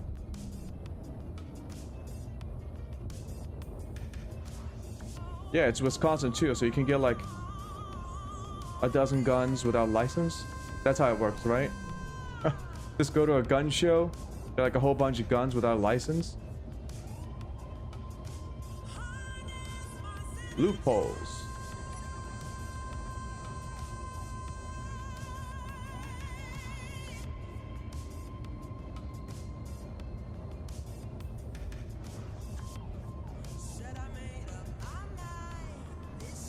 And you know, I don't want to toot my own horn, but I'm a pretty decent shot.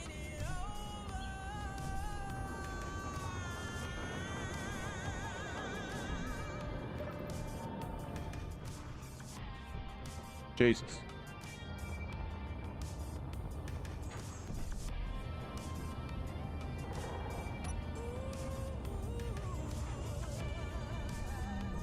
No. Wait.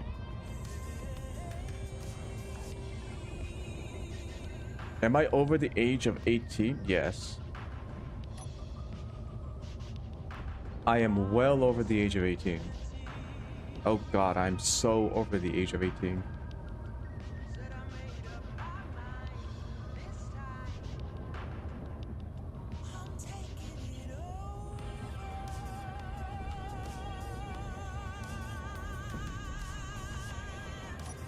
Am I willing to wait 2 weeks minimum? No, that's why I'm going to a gun show. Remember? I don't have to wait. I don't need a license.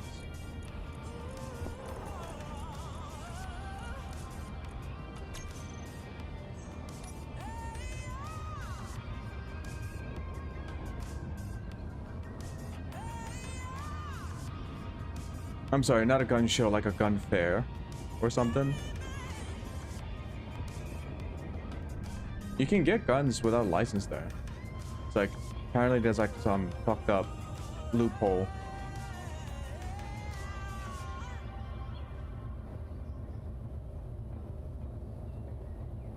Besides, I heard, I know that getting guns in the US illegally is very easy. The US is like the #1 source for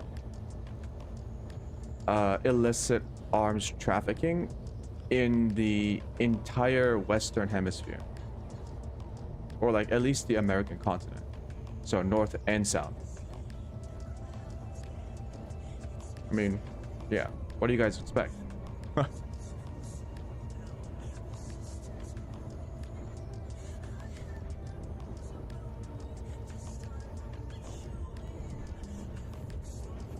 if you want to learn more about that, you can go look up data on transnational organized crime or other NGOs and think tanks that research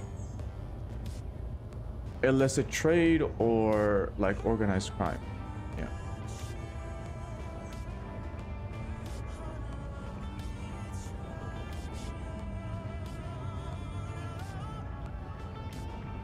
It's a huge issue, but you know, guns.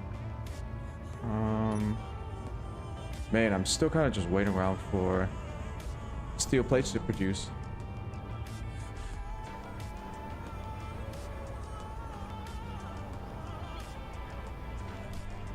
I get busy.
Come on, come on, come on. Steel plates. Let's go.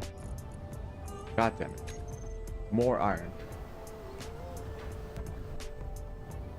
God, the resource use is real high.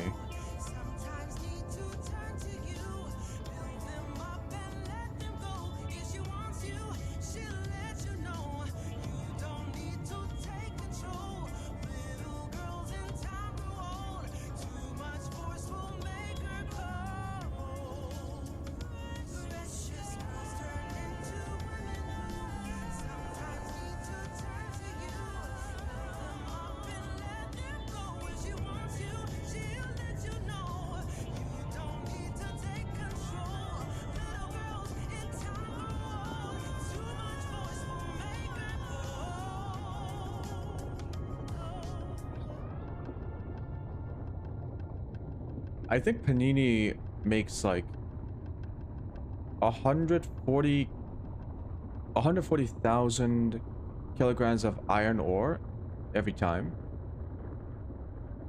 It's like 140,000 or 150,000. So already we've done like 500,000 iron ores. And it's still not enough to build like a decently sized iron, a decently sized like light armor block platform.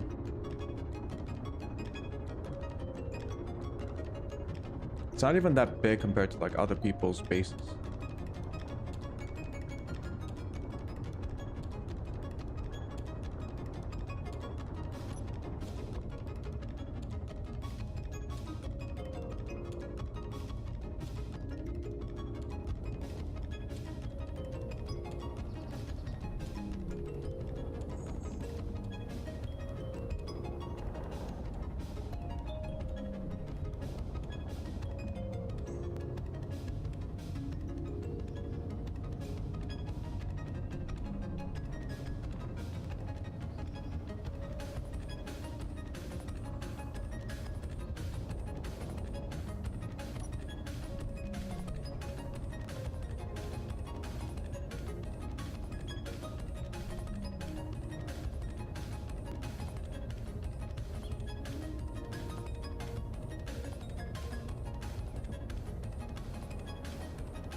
So we got 246k in the bank. That's gonna go up to 380.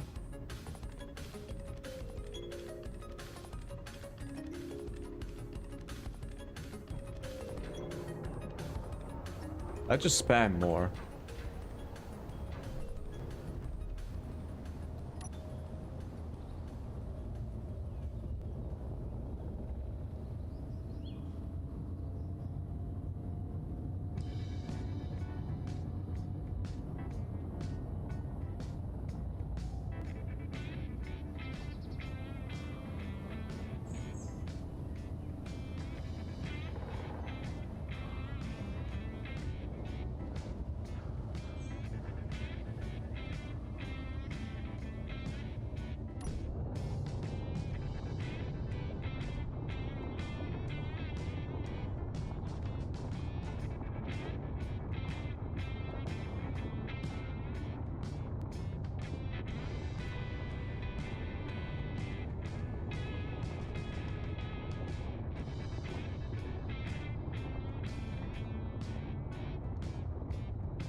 Okay, that was a little bit too fast.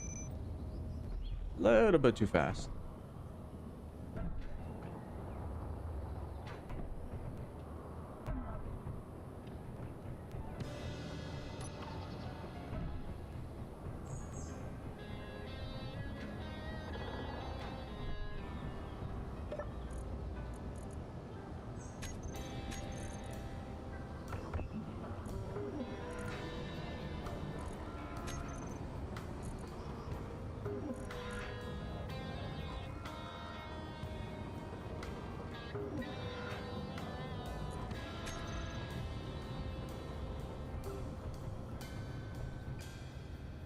500,000 iron.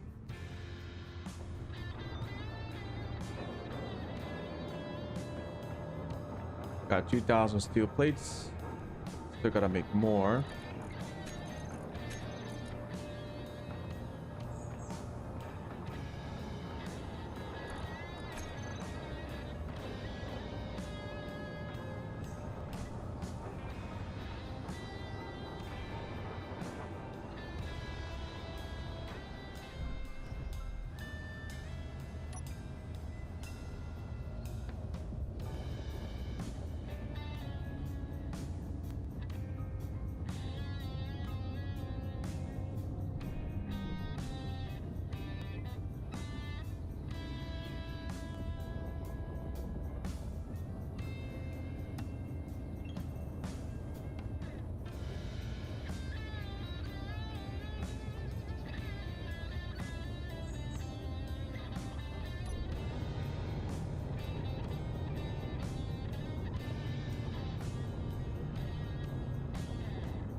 That was better.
I would say we're about halfway there, at least in terms of the platform itself.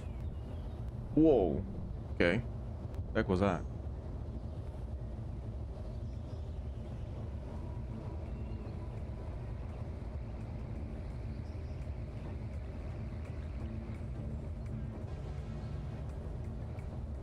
Fallout tomorrow?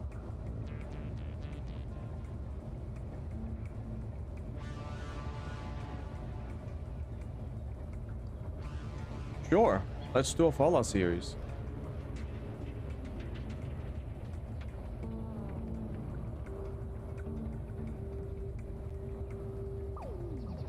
I'm gonna start with 3 though.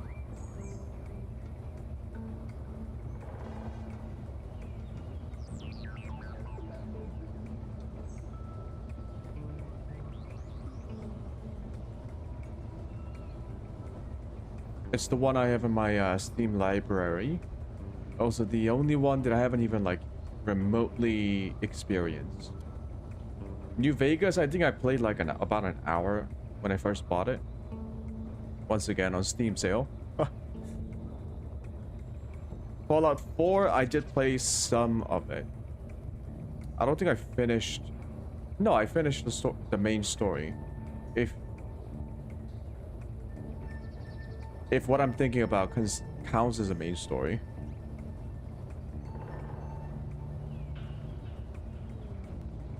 But I've never played. Yeah, I never played Fallout 3.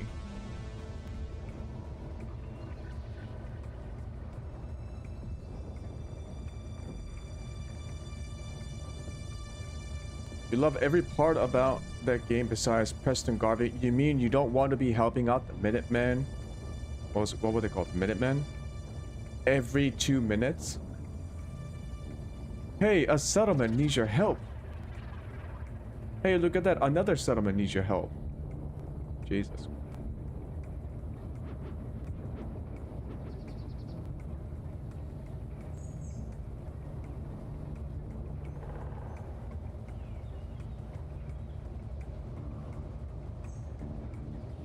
The settlement building was okay, though. It was kind of fun.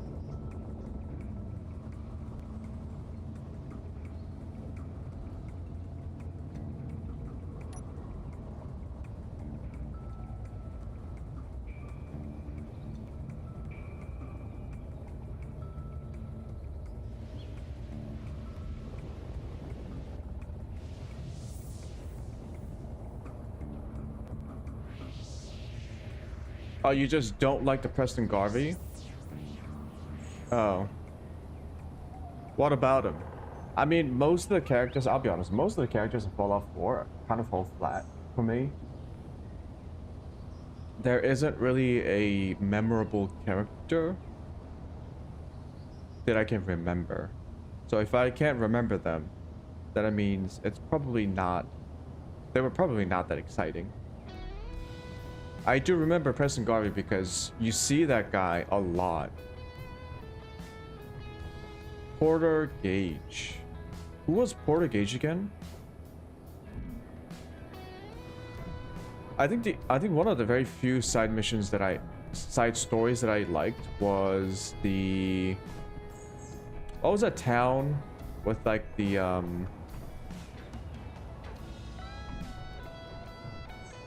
town with like the mayor, was it Mayor Hancock?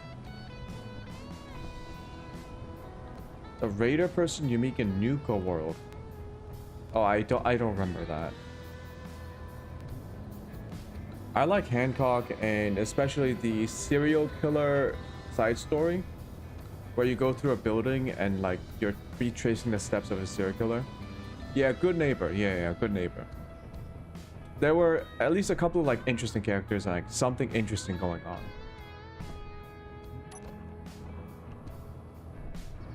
And I hate the Institute.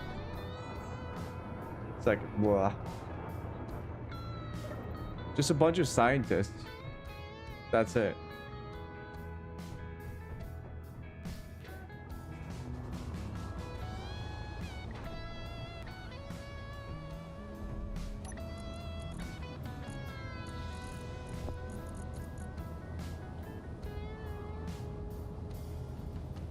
I heard the DLCs, were they okay?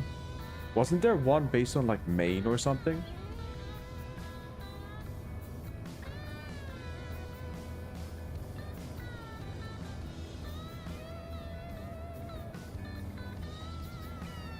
Oh yeah, I don't read terminals. Who the fuck reads terminals in Fallout? Look, they wear lab coats, they go around doing science shit, they're scientists. I killed them all, by the way, in my playthrough. That's the one thing I do remember is I slaughtered everyone in the Institute. Yeah. I shotgun blasted my own son and then killed everyone. That was a lot of fun. I think I hit... I don't remember if I sided with the Brotherhood of Steel or the Minutemen. I think I sided with Brotherhood of Steel because I wanted to see the mech. But yeah.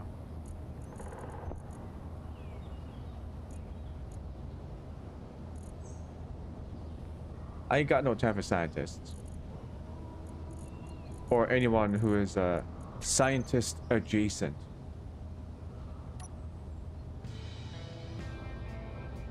I do like the one guy though, the former Institute scientist who turned into a super mutant.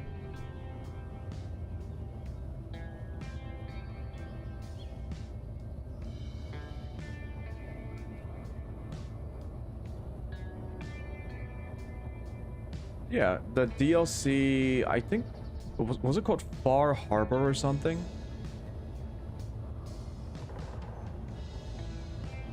Can't remember if it was based in Maine or not.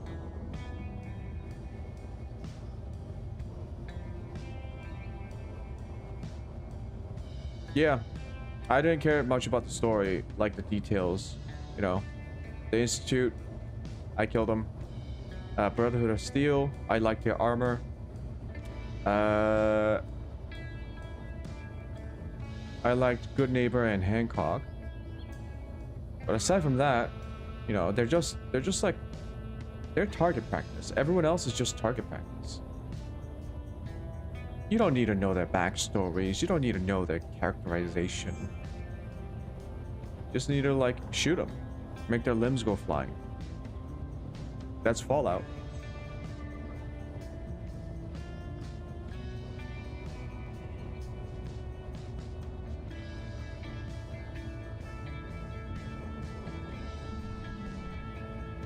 I guess that's my way of saying I found the story to be a little bit underwhelming, but yeah.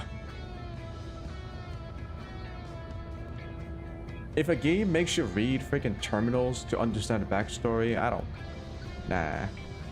Nah. I've played Destiny. I don't want to read no goddamn grimoires. Just to know the fucking backstory. God damn, Destiny. That was a terrible idea.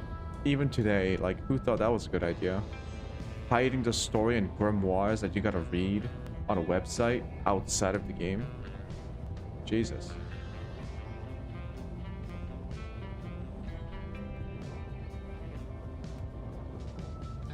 Then don't play New Vegas, but it's a different game though. So what if the story's like more engaging and I get interested? It's just Fallout 4 that I wasn't particularly like... I mean, I got the main story. That's what matters, right? You gotta find your son. Your son's the scientist at the Institute. Spoiler alert. Didn't like my son.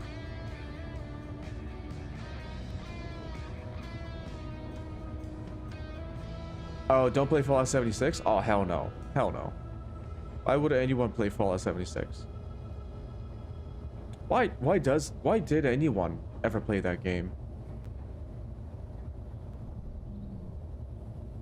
Like, wasn't it very clear from the beginning, like very early on, that it was just a horrendously broken game?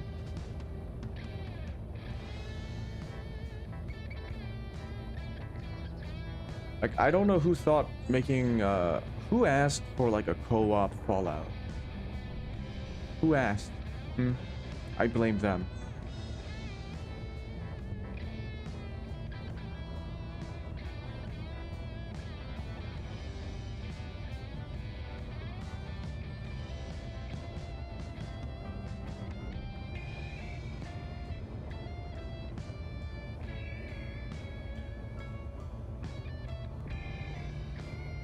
Do I know what Vault 73 is? No.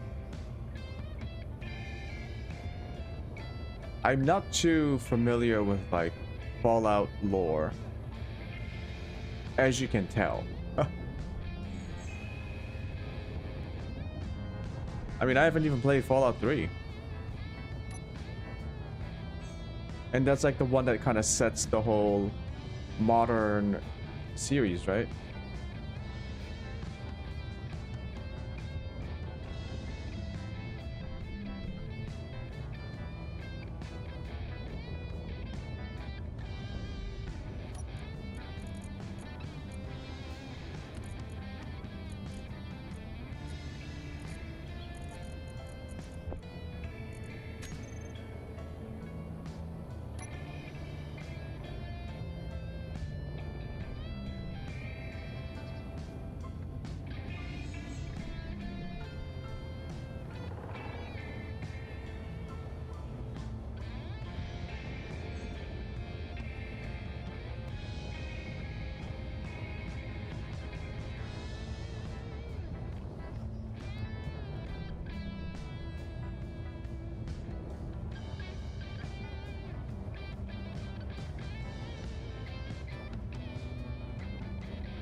Okay, the platform's almost done.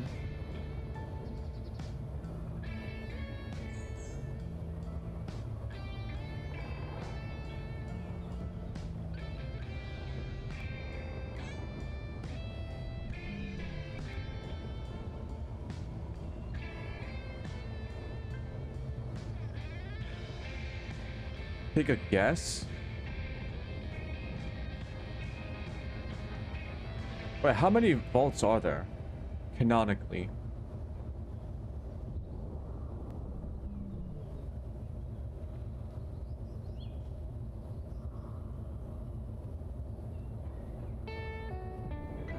Oh, wait, is it?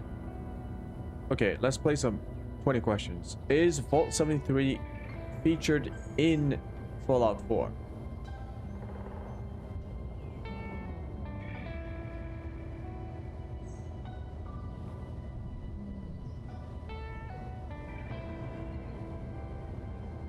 Because I remember there was a vault in Fallout 4. And there was like a little side story going on.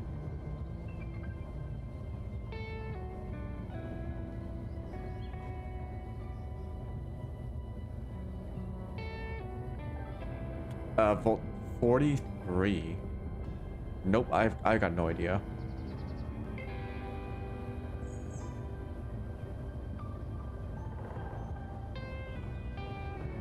I ain't got a clue. Is it featured in one of the games at least? Can you give me like a hint?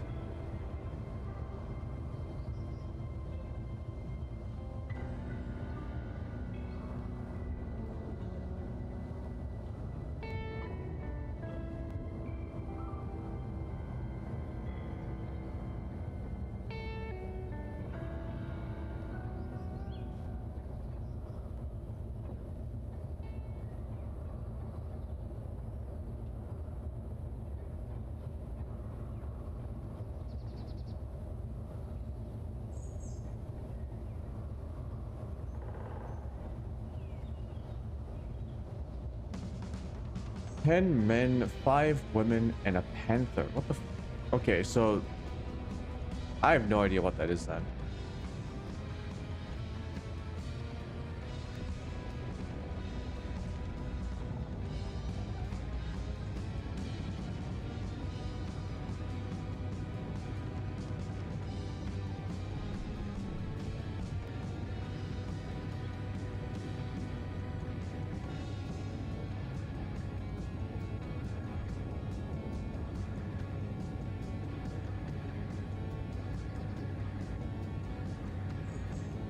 Why the random ass panther?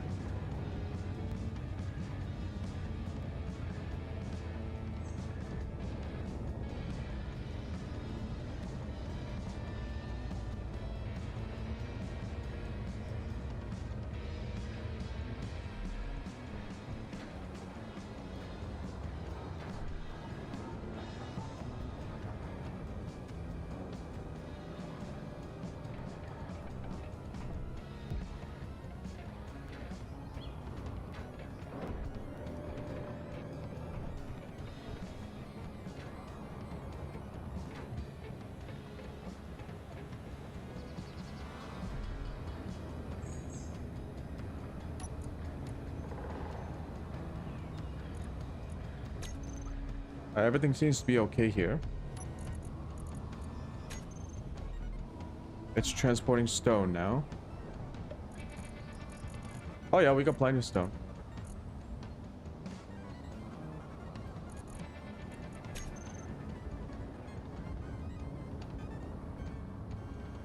You see what the fuck would happen? I can take a wild guess as to what happened.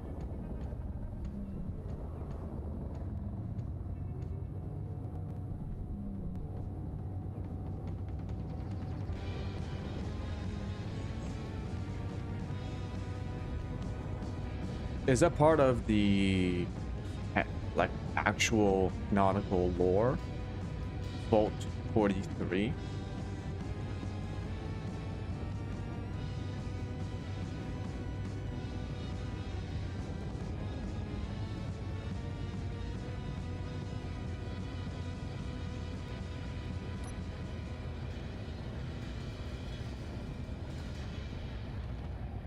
It is canonical.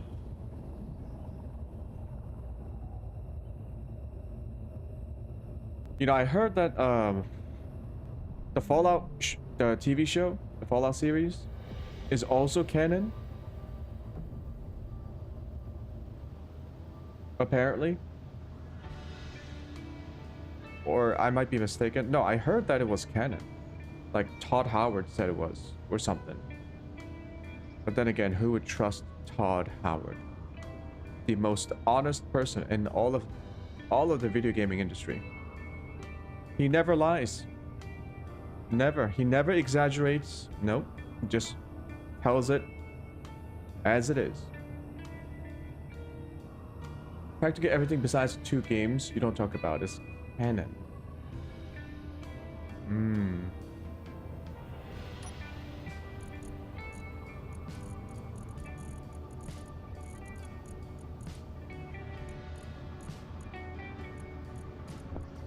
Oh, am I gonna have to make more assemblers? Yeah. I spent so much time in creative mode making stupid shit. I kind of neglected my actual base. Look at this. The pitiful state of my building. Gotta tear all of this shit down and build another one to make it look better.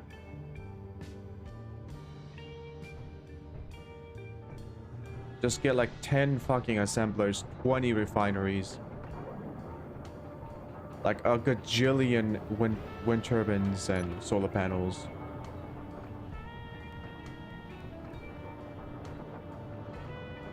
It works, leave it.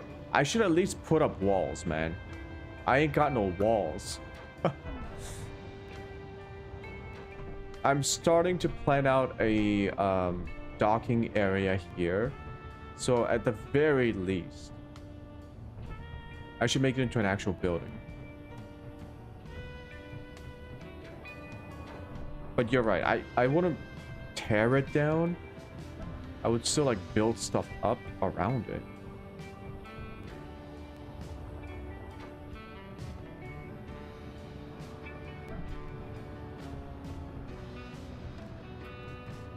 My fucking farm.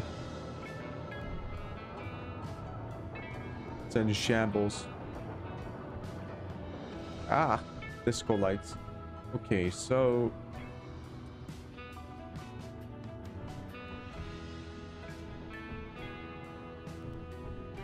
they're kind of waiting around for the steel plates to finish.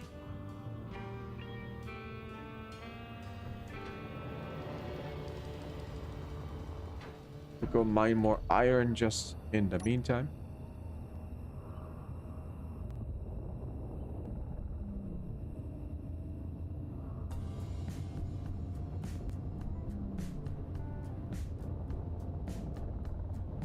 Oh god, don't remind me.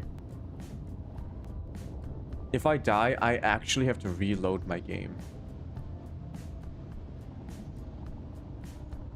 Because I removed the save point.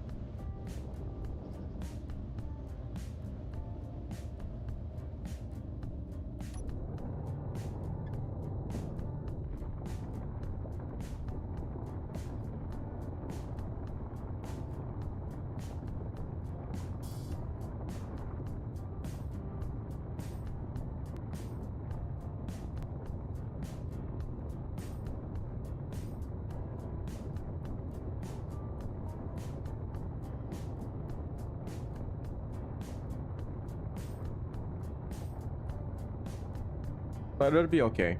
Once I make the 3D printer, we're gonna bring out the Yellow Jack Mark II with the hydrogen tank. And what we're gonna do is we're gonna automate hydrogen. Once we do that, we're gonna use the 3D printer to build a large grid, space capable space. Like we're gonna build a spaceship. We're gonna build a motherfucking spaceship. That's what we're gonna do.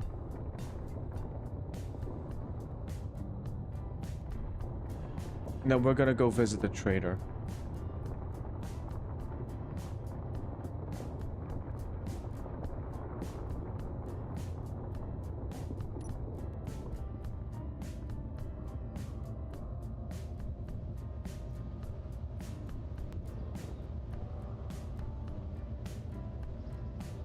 Okay, maybe I shouldn't build a large grid one first. I should build like a small grid version.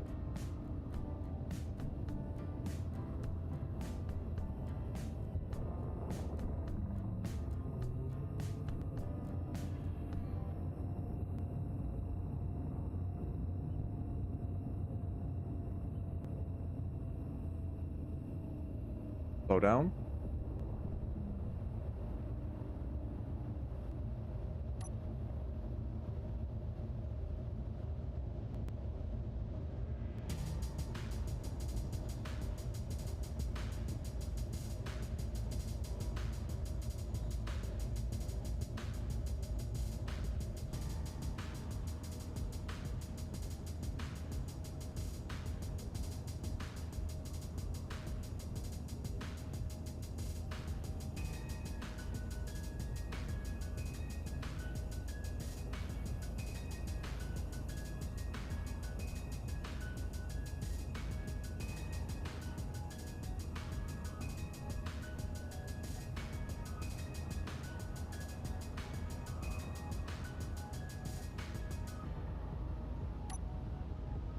Undock. I'll do this one more time.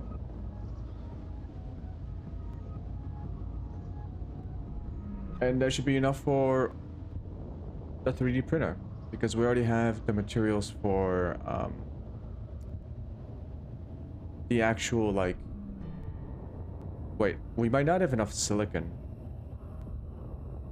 for the windows.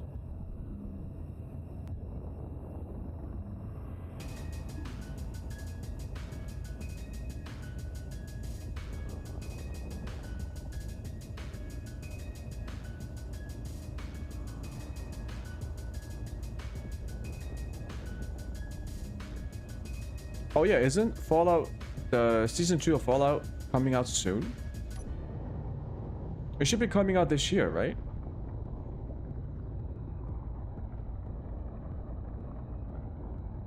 Oh, you sentenced me to read SCP-5083? Man, SCP. I remember reading SCP for the first time when I was like, Jesus, how old was I? 15? That was 15 years ago. Is the community still going for SCP? Do people still like submit entries? I bet they do.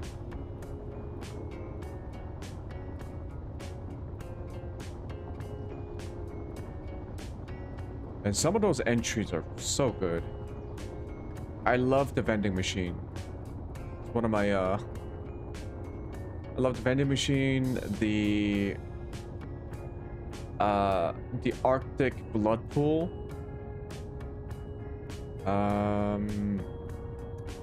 Fucking SCP, the half crocodile monster thing. And I think there was one who was straight up Gilgamesh. Like a mummified supernatural zombie. Yeah.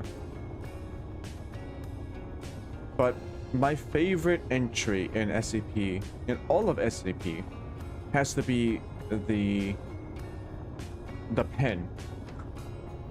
I think it was just like straight up a pen. And it was just it was a story of like one guy who was making that entry. It was just like, I can't do any work. The pen makes me lazy. It must be an SCP. It was so humorous. I loved it.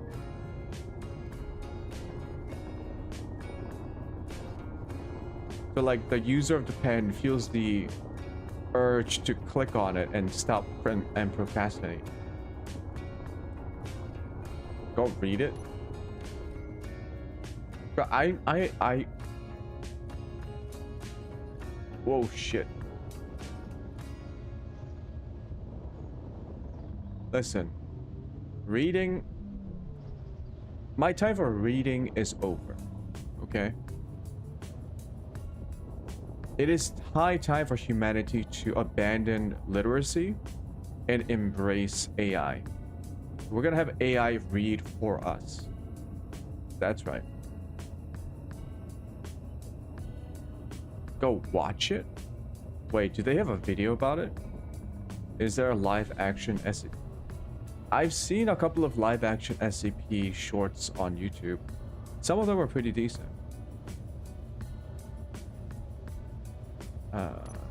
Doc.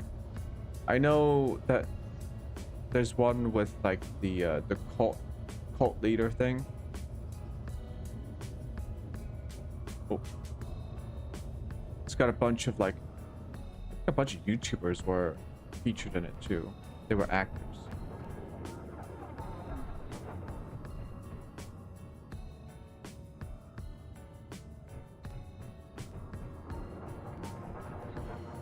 Hold on.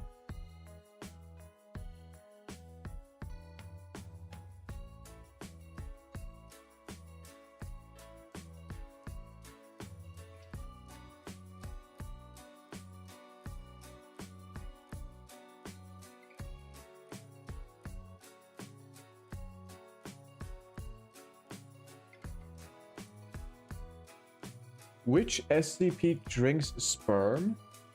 Why is that on Google? What the fuck?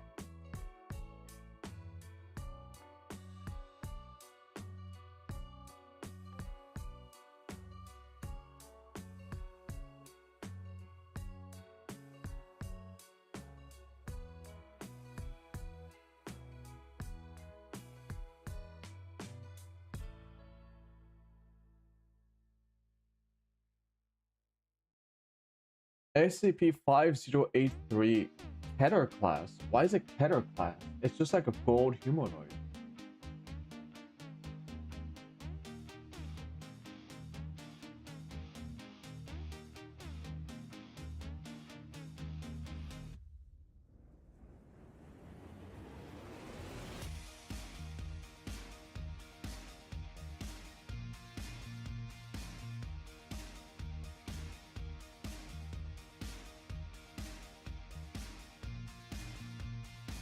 Go watch it. Look, I gotta freaking.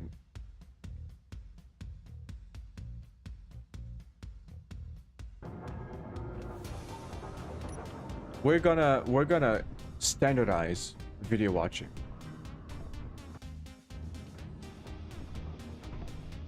We will watch videos at a certain time frame.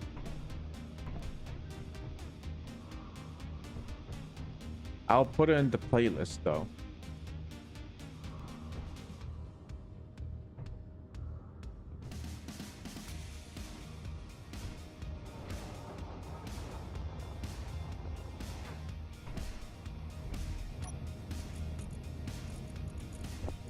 Oh, yes. Still, wait, I don't need that much now.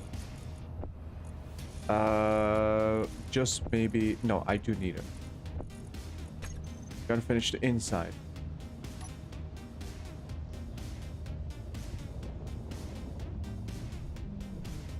Just watch it. Oh, shit.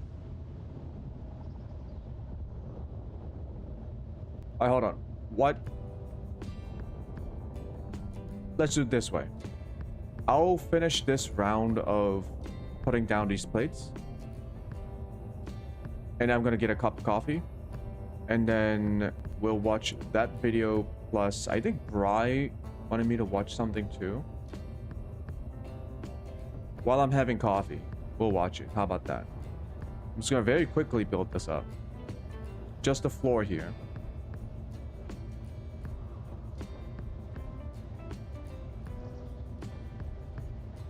And then from now on, videos will set up a specific time to watch them all at once. This like constantly stopping to watch videos, it's not... We can do better. We can do better. I can do better.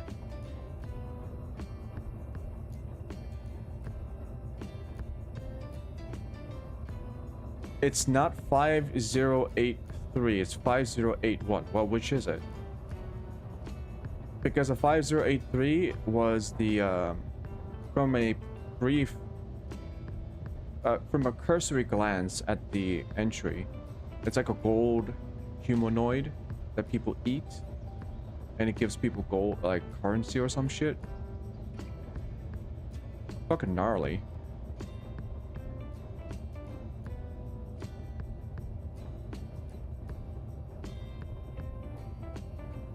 Oh, it's 5081. Okay. 5081. So people do still like write for it. Right? Yeah. People still write for SCP. That's cool. Still going strong.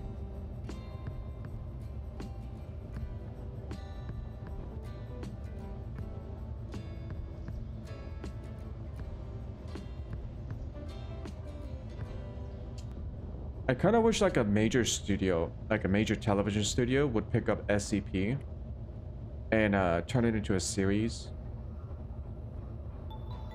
I hope HBO, because honestly, anyone who can make it work would be HBO, but probably not.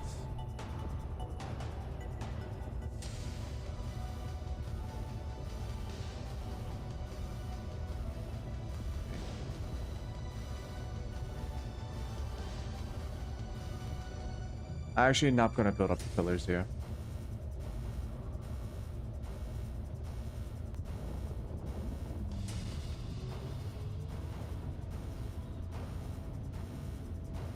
Physically can due to how stuff is set up.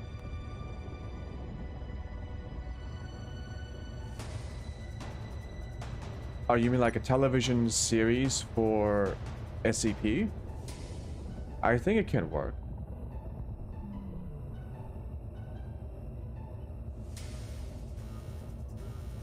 You can do it in like an anthology series. Or you can have just like select several. Like you can't obviously do all of it. You would have to like select something and then modify the lore for the world, limit the world a little bit. Yeah, I mean, we had Fringe, we had X-Files, so it's not like it's not like there weren't shows that did a lot of crazy sci-fi creepy stuff. Oh, because everyone has copyright over their character? Now that makes more sense. So legally you can't, but physically... Yeah, you meant legally. I mean, they could be part of the people who gains revenue from the series. Like a small residual, like a combined fund that pays everyone. Just like you just have to contact the people who wrote it. No, you will physically make sure that no one can physically do that. Okay.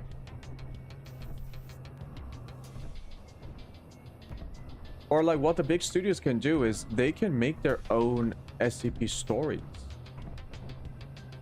Maybe not feature people like other SCPs. Maybe like allude to it.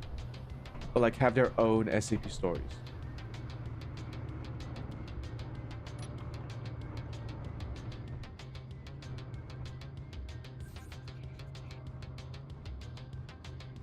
Yeah.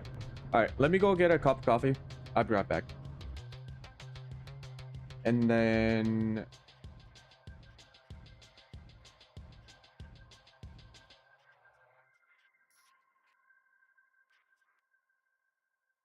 we will watch the SCP, and also Bri wanted me to watch Marino. There's a new song. So we'll watch both. Have a little coffee break. Alright. BRB.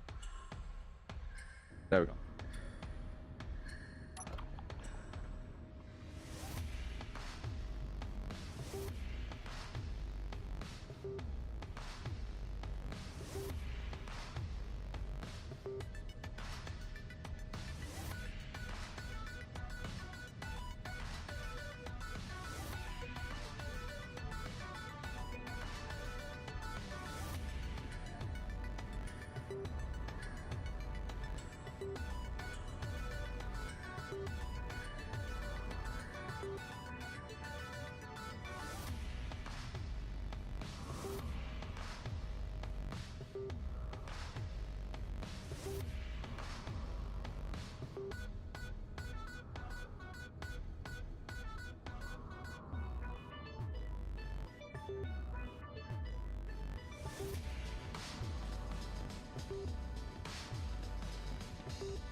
Alright.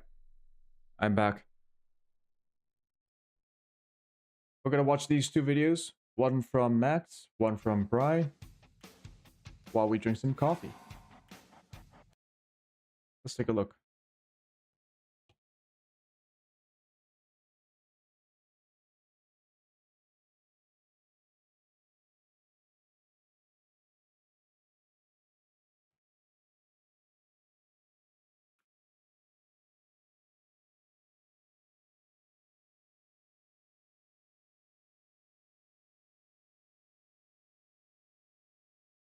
Wait, which video do you want me to see about SCP-5081?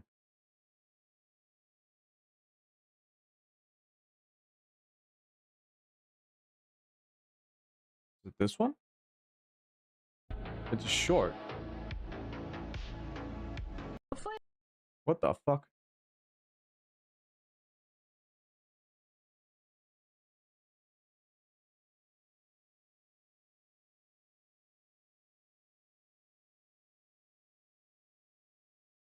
I don't even see it.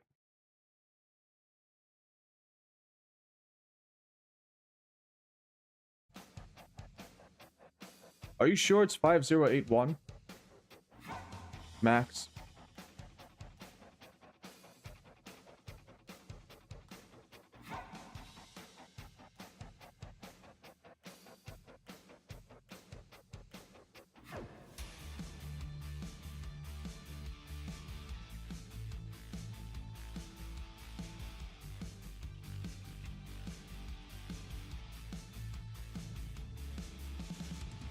Yet another murderer monster. Oh, it's 5031. There's one by Volgan. Okay, so there's a couple of videos here. Which one is it? There's one by the Volgan. There's another by SCP Explained, Story and Animation. There's one by Alicia X Death and the Rubber, and Jesus, how many videos about this SCP are there? Dr. Maxwell,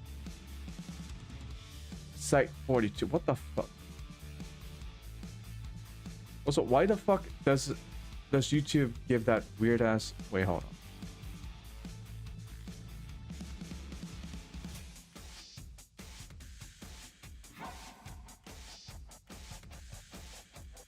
Why is this?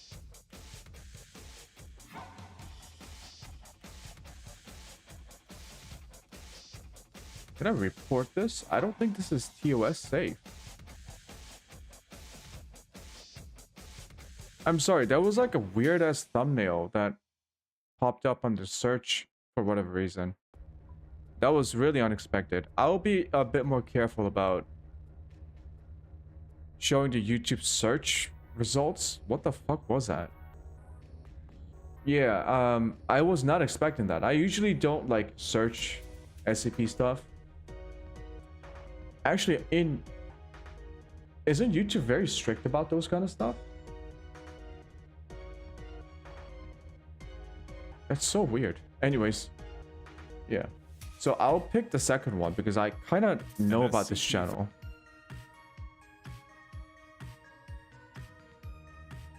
Yeah, we'll watch the one with SCP Explained. Foundation researcher sits at a table inside of a standard containment cell. These are often dangerous places Do you guys want CC on or off? to be, especially when the SCP you're supposed to be studying is one that you can't see. The researcher is taking notes, unsure of exactly what is going to happen next.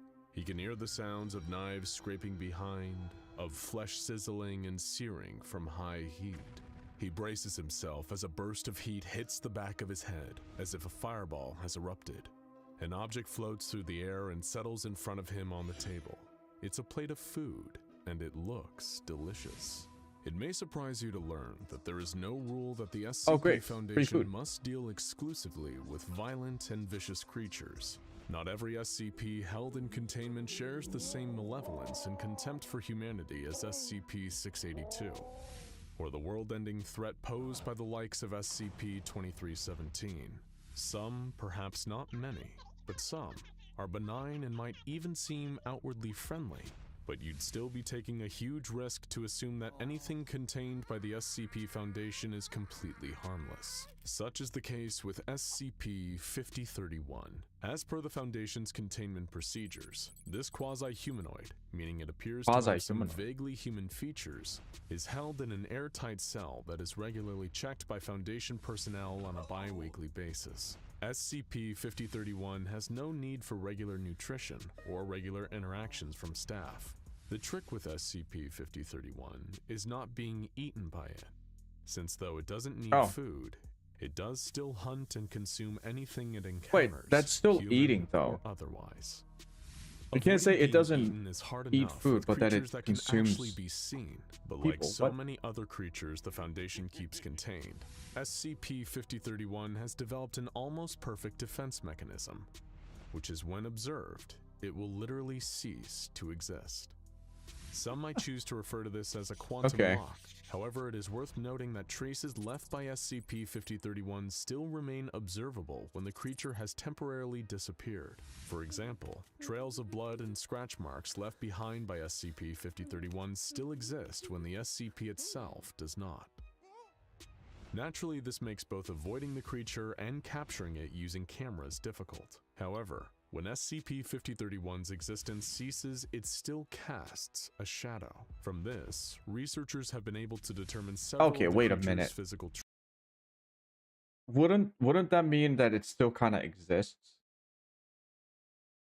We're not saying that it doesn't exist. It casts a shadow. It has a material effect on the world. What the fuck? It's like camouflage with like one extra step. You just can't touch it, basically. Like, you can phase through it, but it still exists. It didn't cease to exist. traits. Based on its silhouette, it has been deduced that SCP-5031 levitates about half a meter above Yeah, humans ground physically level, can't see sports it. an abnormally small necklace head But atop can you an like touch it elongated though? Like, can you like when this is not initiating it, can you like, let's say, like punch it without looking at it? Or like, I guess looking at it too. torso, approximately 1.9 Because it can meters hunt long. on its own, which means that this thing can touch other objects and people even when it's like disappeared, right? With Quote three unquote sets disappear. of spindly lower arms that branch outwards. Using these arms and its loosely hanging body, SCP-5031 will lower itself to hunt any human or animal that draws near to it, and uses the blade-like tail to cut up food. Perhaps the most interesting facet of SCP-5031 beyond its defensive capabilities and apparent physical attributes are the series of 9 tests conducted by senior researcher Stanley Huxtable. Appalled by the conditions that the creature was being kept in, Huxtable took over the role of HCL supervisor for SCP-5031. Having grown increasingly frustrated and empathetic towards the creature, listening to its screams from inside its iron containment unit, Huxtable devised a series of tests to introduce SCP-5031 to various different stimuli as a way to better understand Oh shit, he's gonna jerk it and off. hopefully keep it contained in a way that didn't seem to cause Science. so much suffering.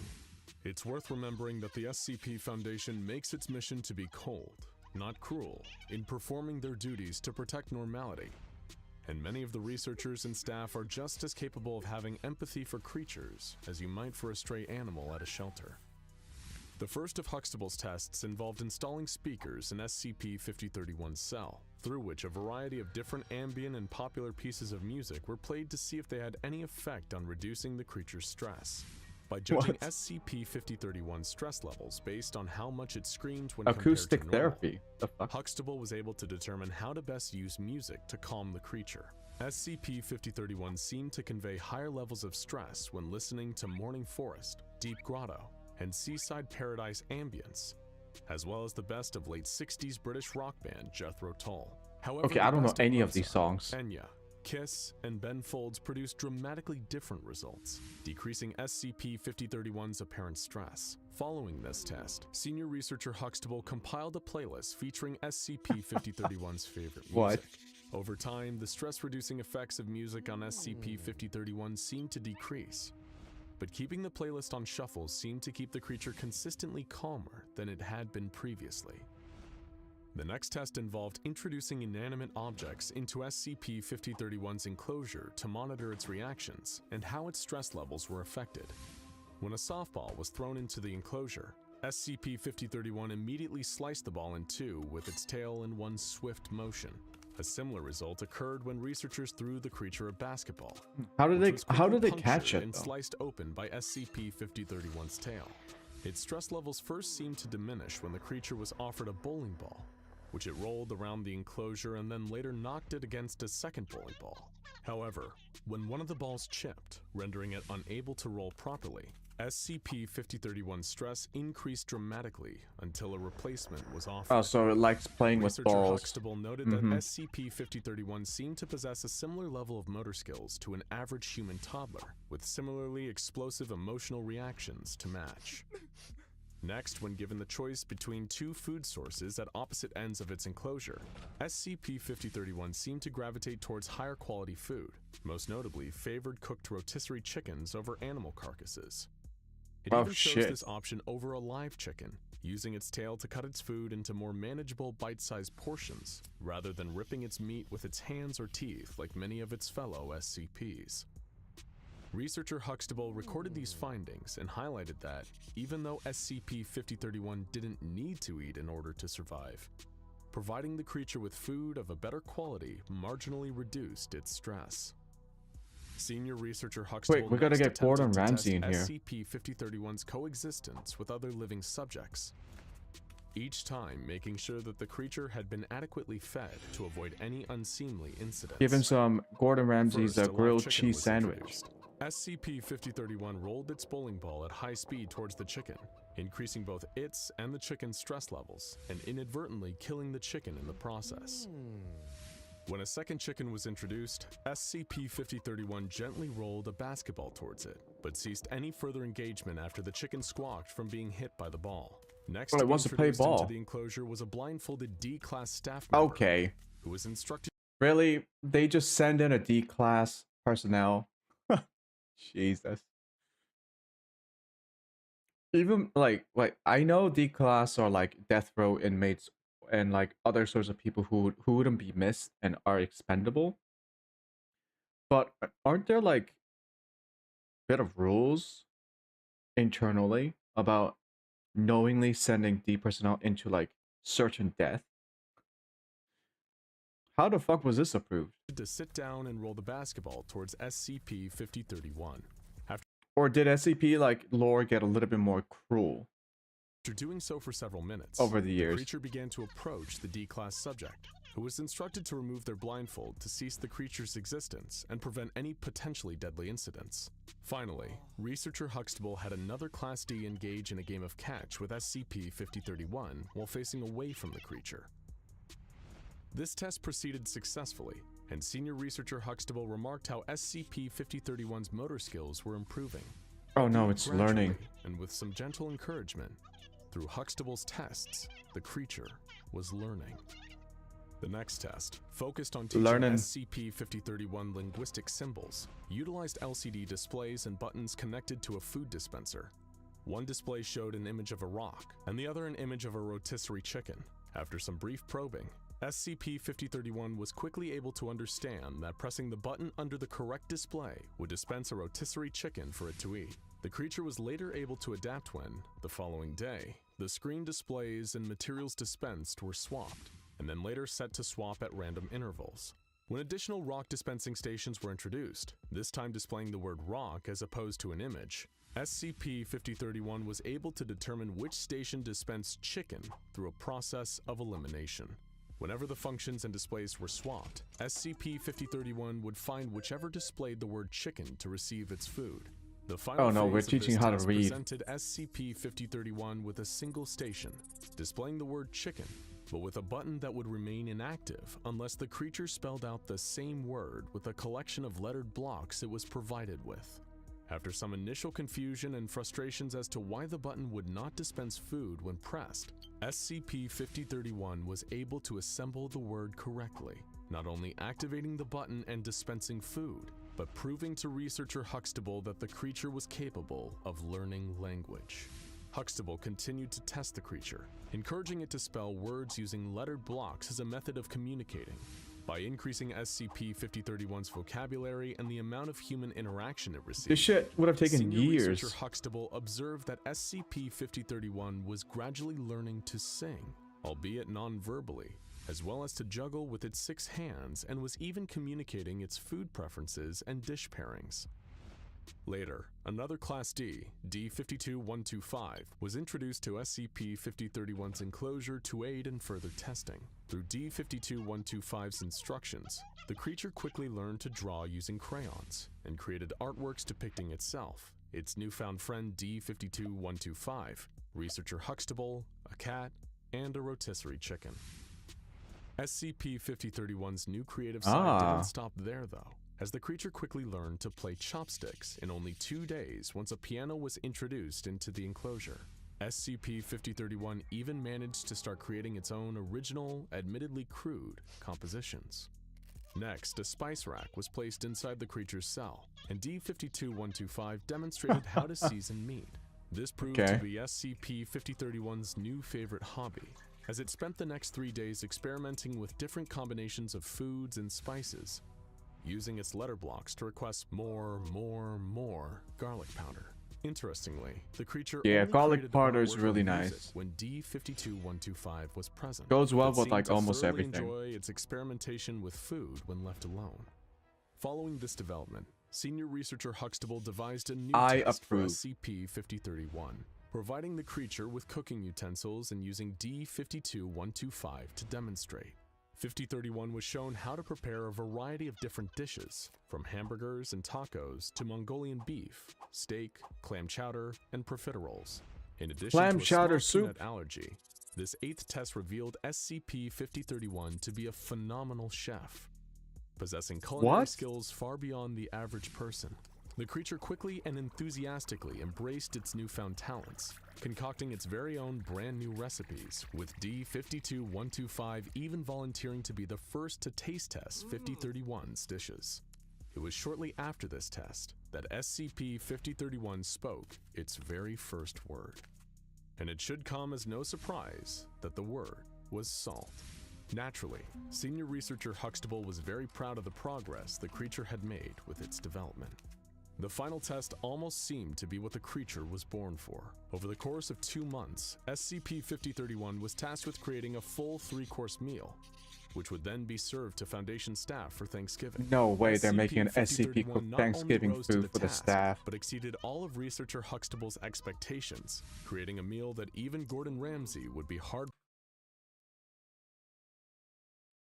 Even Gordon Ramsay? So it wasn't raw? Pressed to find fault with. The creature created a first course consisting of sweet potato miso soup. This SCP just created a Michelin 3-star restaurant. Luxuriously with apple cider and topped generously with sweet cranberry compote, paired with a side of butternut squash gnocchi. The fuck is a served on compote? bed of kale seasoned with truffle salt.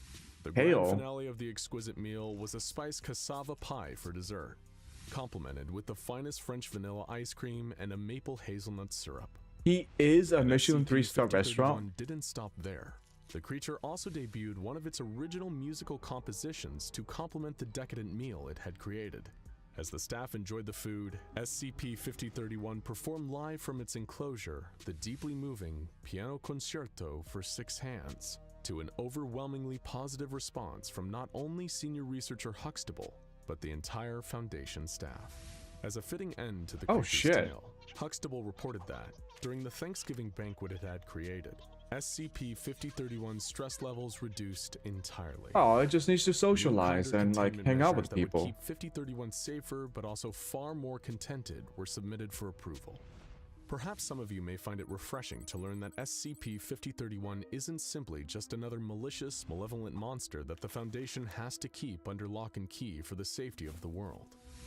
Instead, SCP-5031 is a gentle, if a little frightening at first, creature that just requires careful and considered guidance instead of a cold iron cage and around-the-clock armed guards.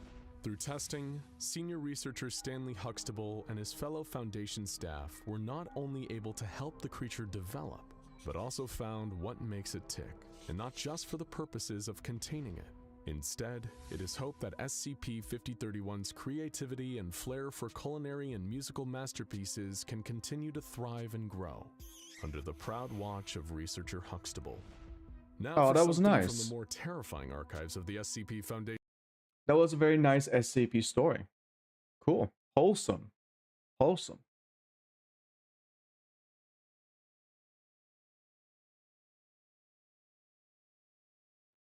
Well done to the person who wrote the original SCP.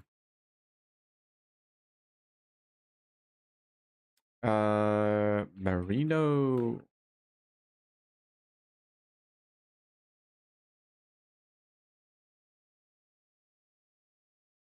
Merino. Yeah, Bri also wanted me to watch Merino Lust. Can I watch this?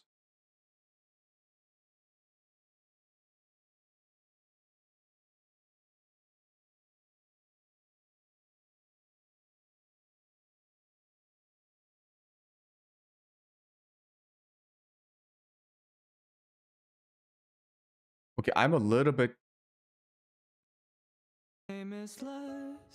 She's full the mightiest of men. Nations crumble from within. All it takes is just one sin lips red as blood. She'll take your money and she'll run. Okay, I'm a little bit worried about copyright. Don't worry about it. Well, what's the worst that can happen? It deletes my VOD. Which is okay, I'm recording it right now, so.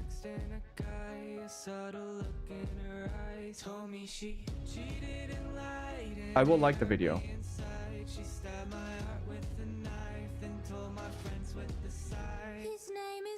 Oh, and a copyright strike? Yeah. It does say that if I provide educational input, it doesn't count as a copyright strike, but he's never wrong and always right. Stares for hours at his mind. Always darkness lies inside, sharp as a knife. okay, my educational input is this is a very good song. That's my input. Yeah, just quickly talk about music theory. Yeah, that's good music. Done.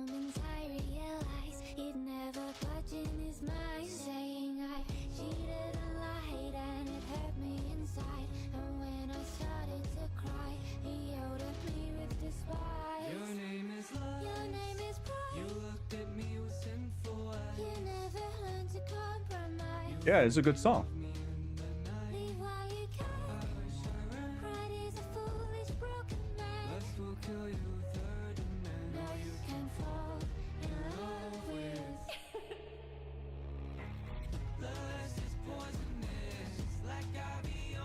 Music theory is that how the run representation in music creates songs which our brain likes to adapt.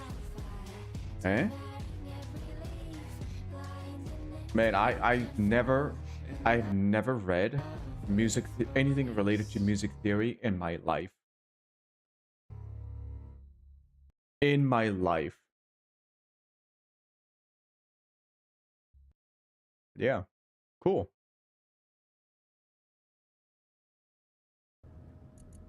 It was a nice little break. Reputation in music makes the song good. I guess for commercial success, maybe. In the end, it is communication. You're communicating something to your audience. So if more people can understand what you're trying to say through music, it means at the very least you're able to more people can empathize with what you're trying to do.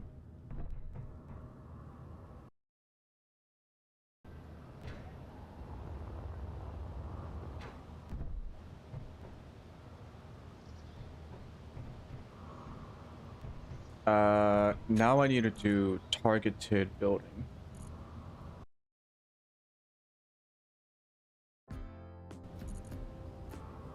So we got reinforced conveyors.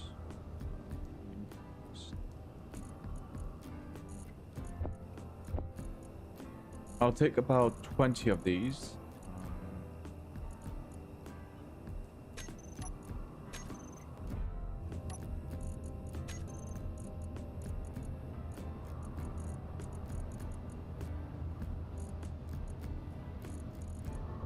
Get this out of here.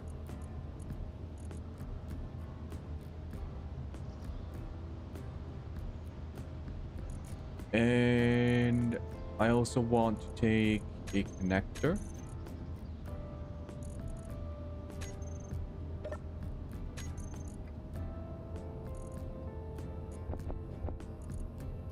I'll take 2 connectors worth, as well as a rotor.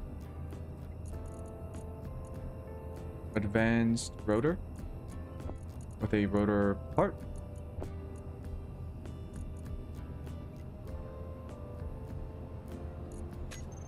Let's see how much that is worth. Yep. And then I'll take, I think it was 10 small welders. No, 10 large welders.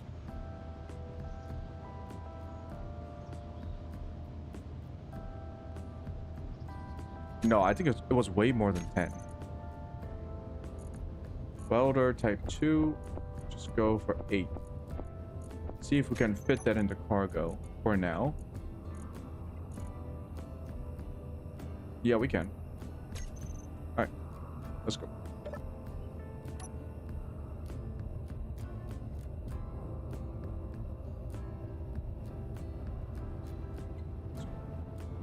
Just gonna scooch on over here, get this connector up.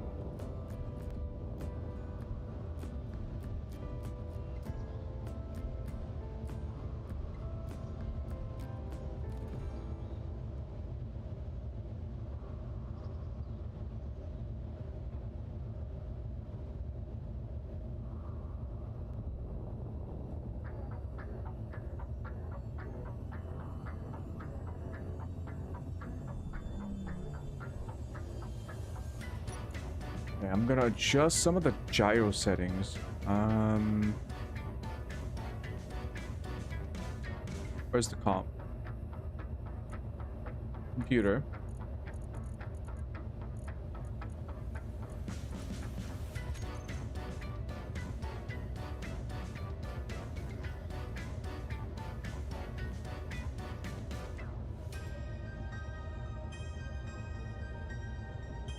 Gonna bump this up to 0.3. I think the gyros are a little bit too weak.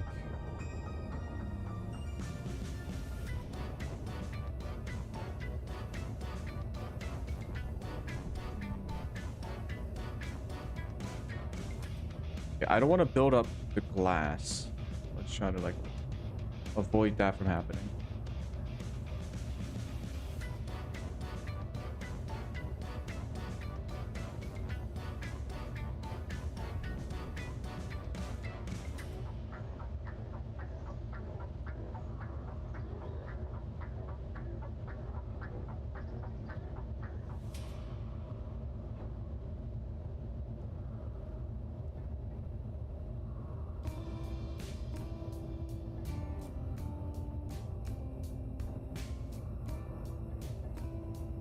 We are making good progress.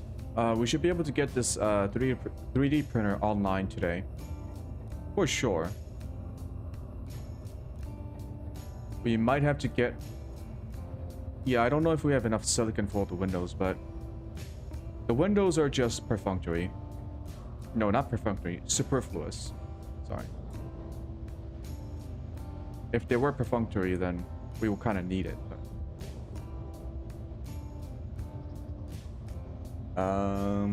Oh, I didn't bring enough for junction box.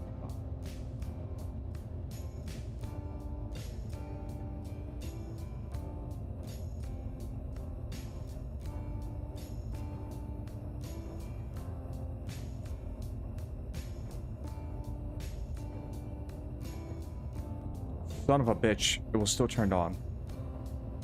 Holy shit, that could have been bad.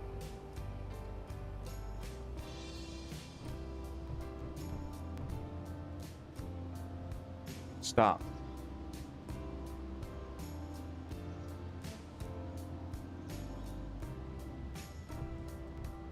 That could have been a disaster.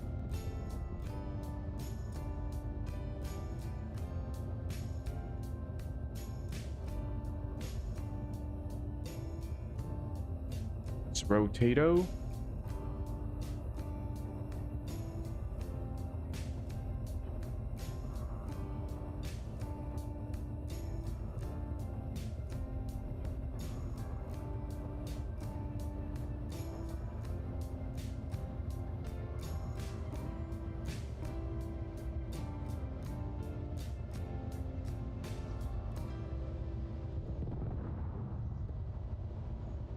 Son of a bitch.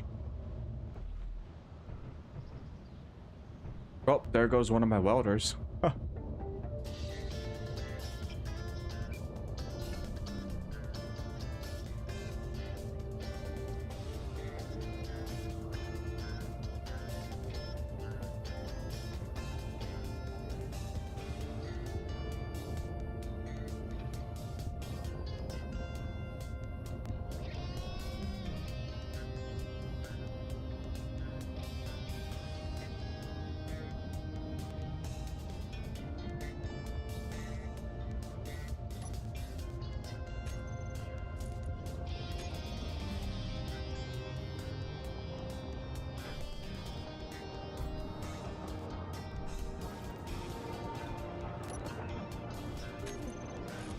Welder.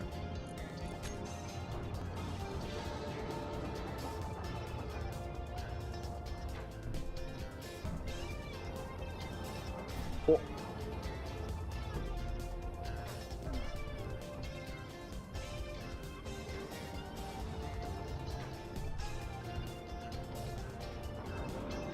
Bro, why?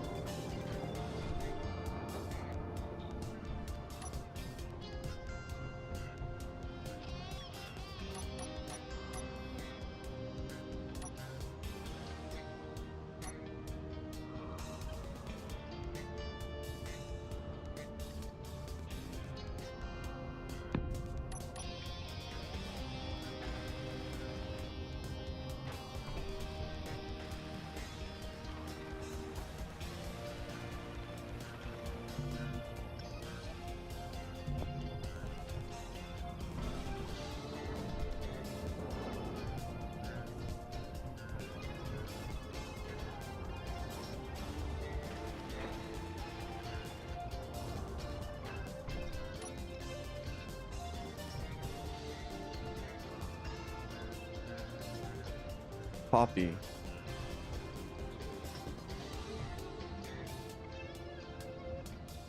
Paste.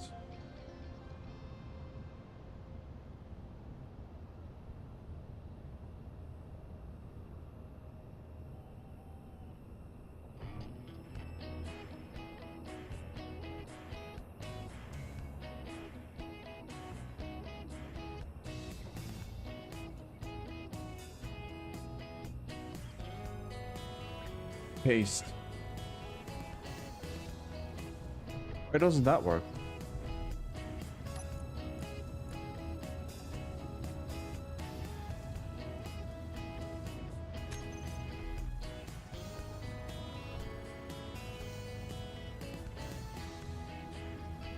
Boba welder. Give it the same name. Don't show up in inventory.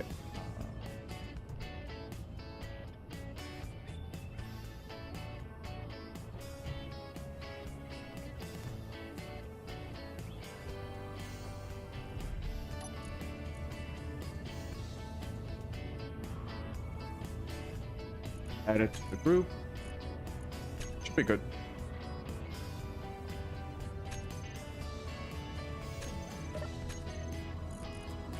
Alright, so we need junction. Alright, already got the junction. Just gotta get welders. Large grid.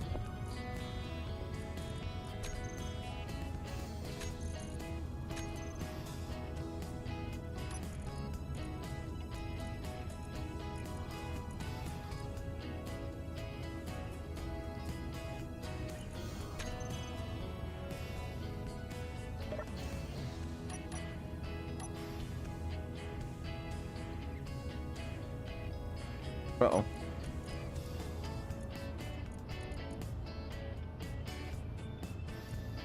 Pressed the wrong button.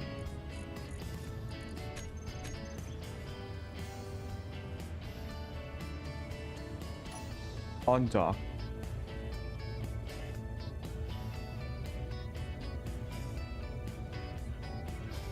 Motherfucker. There we go. Yeah, I gotta start adding like more ways to catch errors in my scripts themselves too. Like just then, I pressed...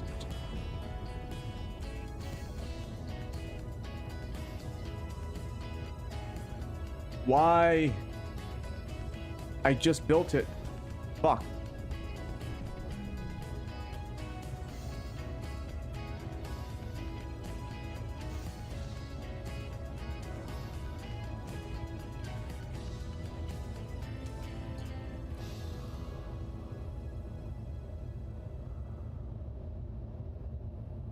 Really gotta be more careful. Welders are quite flimsy.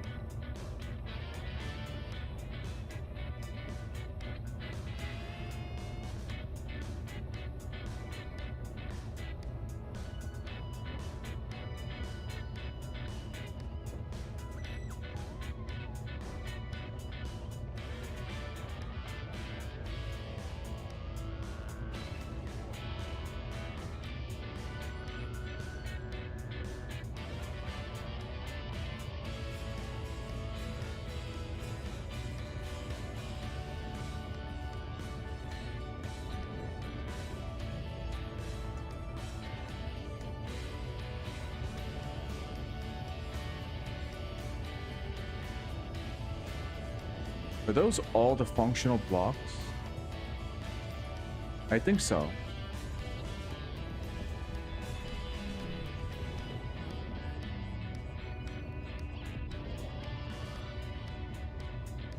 Yeah, I think all we have left is the pillars and then the windows. I think the windows can be built, most of the windows can be built using the welder itself because it's gonna rotate. So I'm gonna get a bunch of steel plates and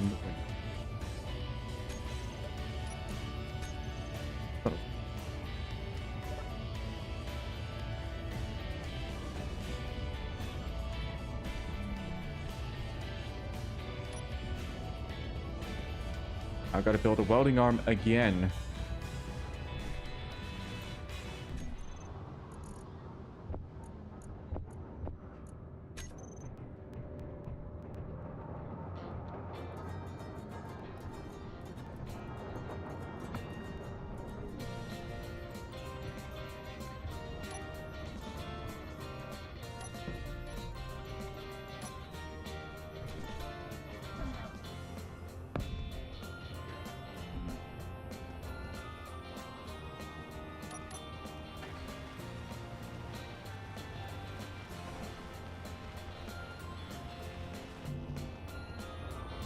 Why does it not?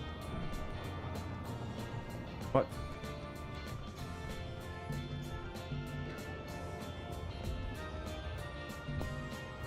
Was that not the...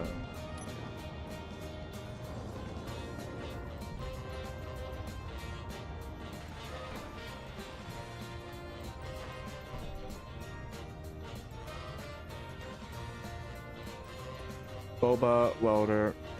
Please don't blow up this time.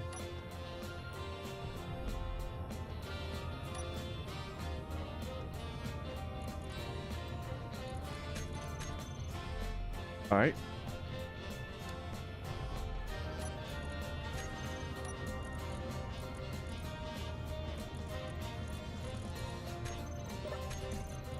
Windows. Jesus, I almost spilled my coffee. 3 by 2. I'll just get the 2 by 3.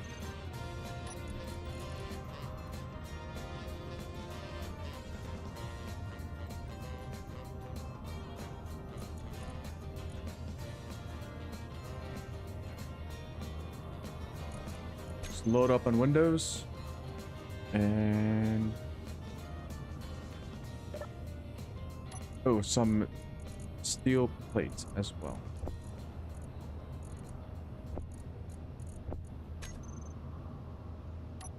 Good. Ready to fly.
Wait, I'm already out of...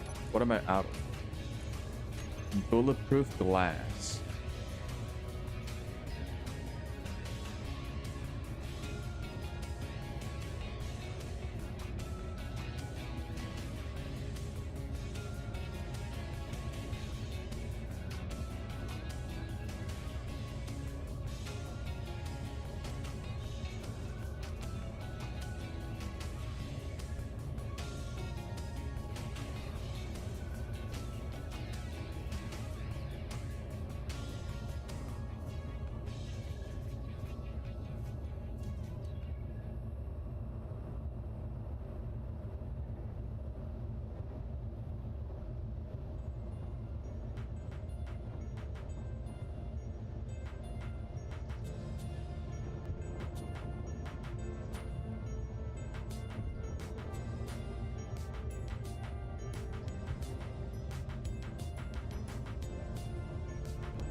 How much glass are we making? We only keep 1,000 on hand? No, no, no.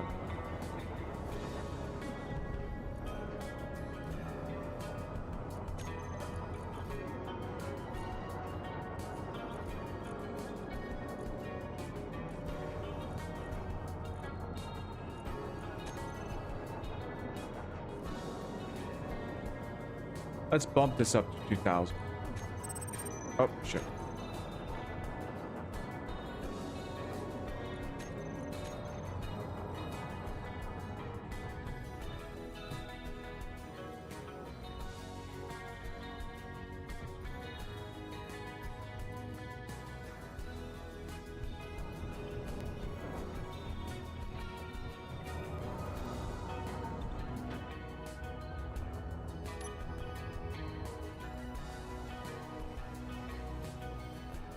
Yeah, that's a lot of bulletproof glass. Okay.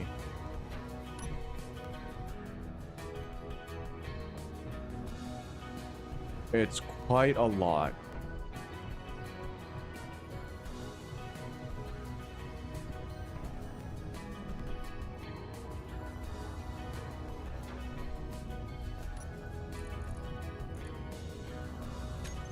Bringing in stone.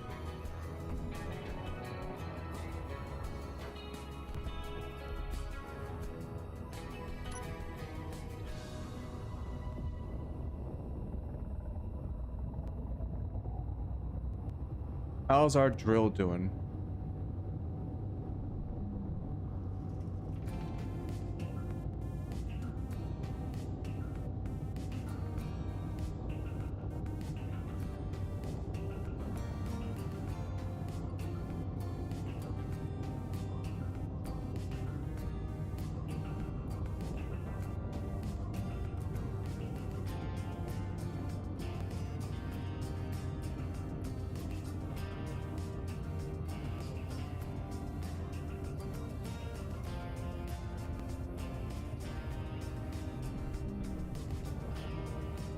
It's still going.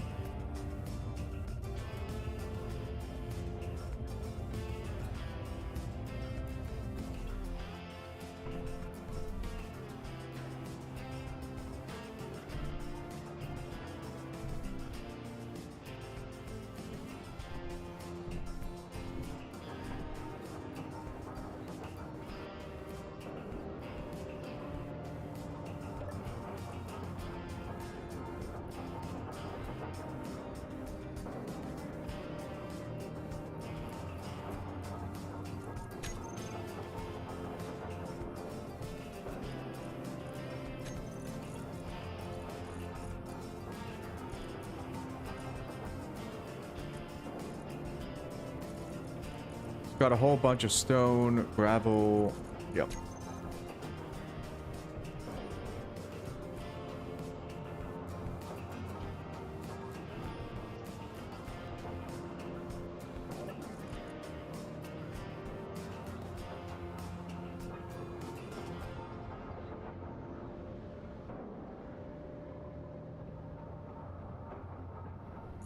Fully depleted in 2 hours.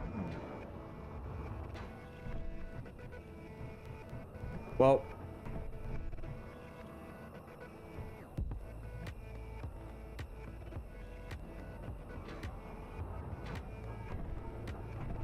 I don't think I'll check back again. It's going great.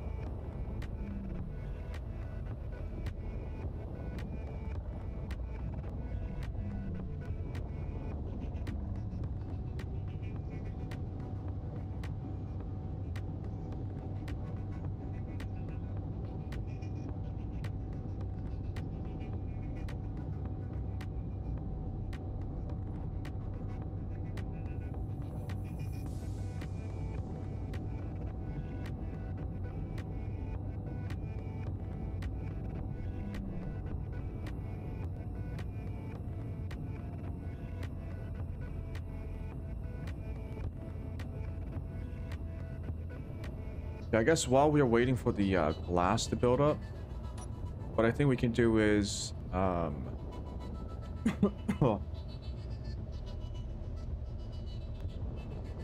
make a platform around the 3D printer rail.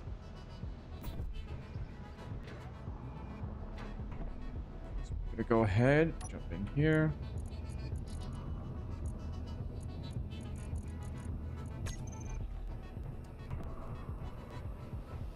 Oh, I'm gonna need a separate projector, aren't I?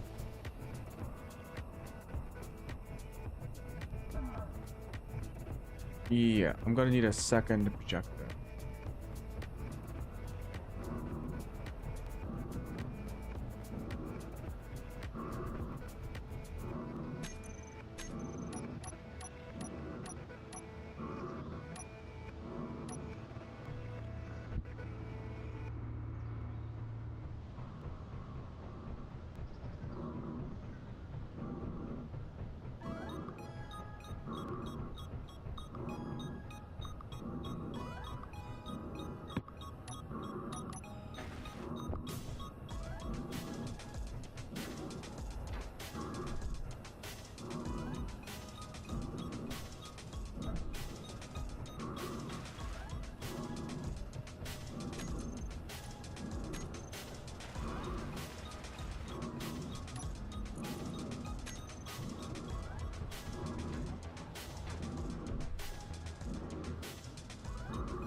turn on the welders.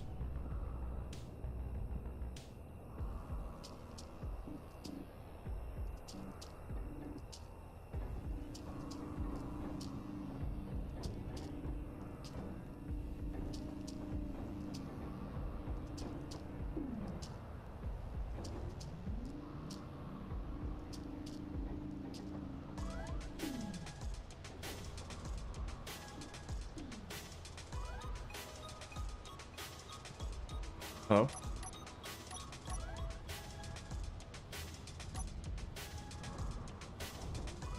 There we go.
Okay, I want to try something. I hear the camera hinges like struggling.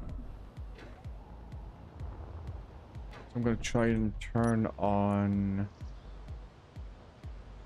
inertial tensor.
Just a lot of building the foundations.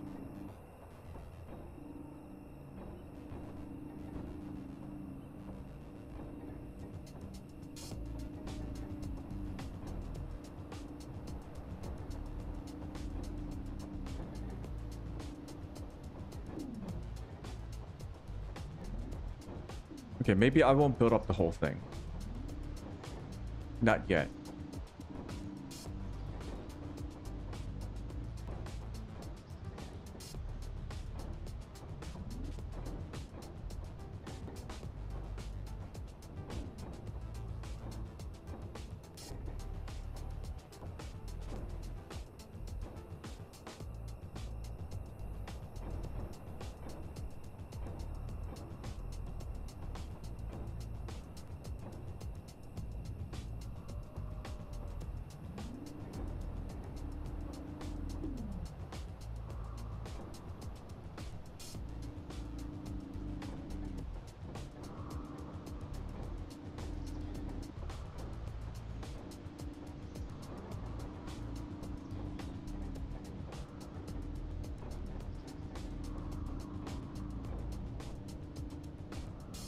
Maybe I should build up the whole thing.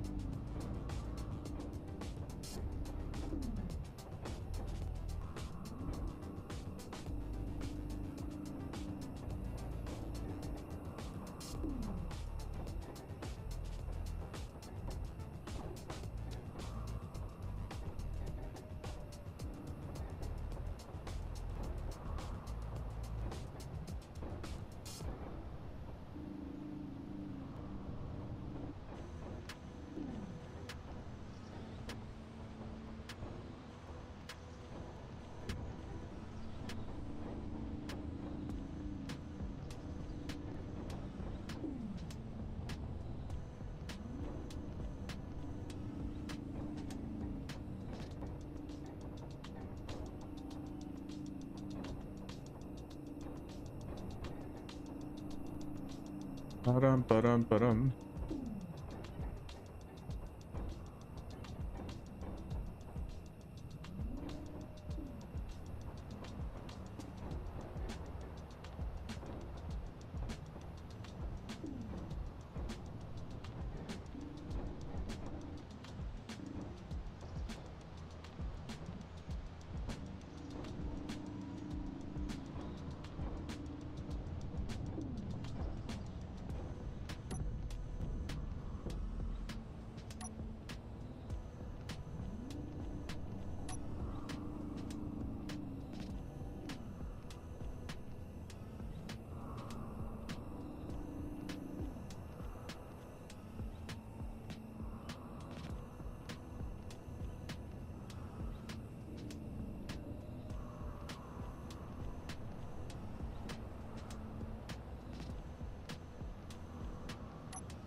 Slightly difficult to line up.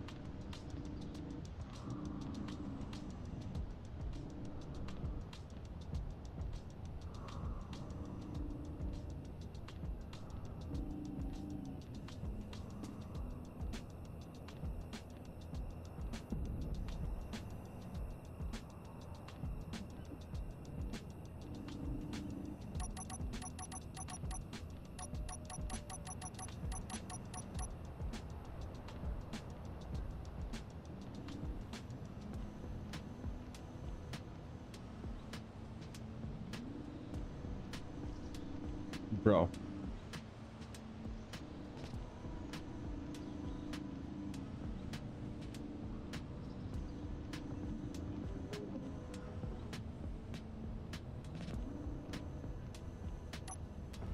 There we go.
stop.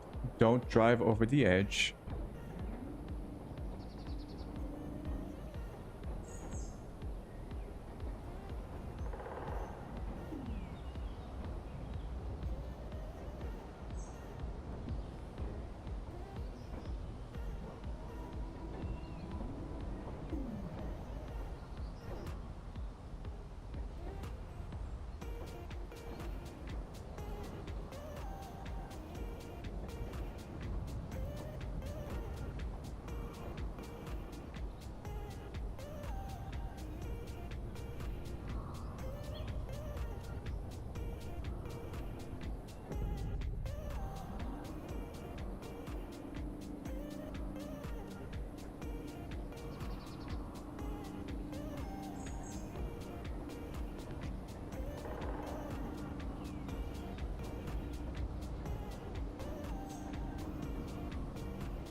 Alright, I know this may seem boring, but we are setting ourselves up for success later. Just in case we need to like make a rover out of this, which I don't think I will. I'll mostly be making aircraft, spacecraft, using the printer. But just in case we need something to touch the ground, we need a bit of a platform around the printer itself. So we unfortunately do have to do this. But hopefully it won't take too long.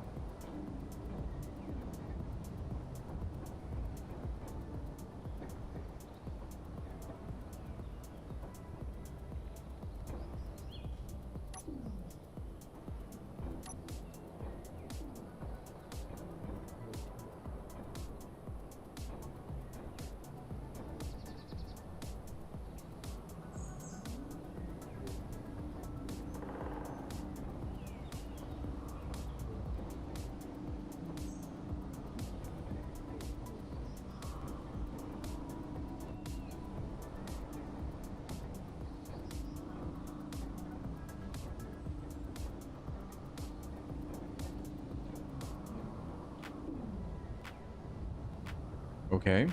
Oh wait, there's one left.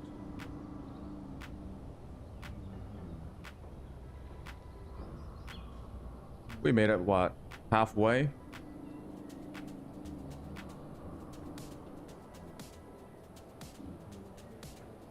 Actually, let me push the projection forward more.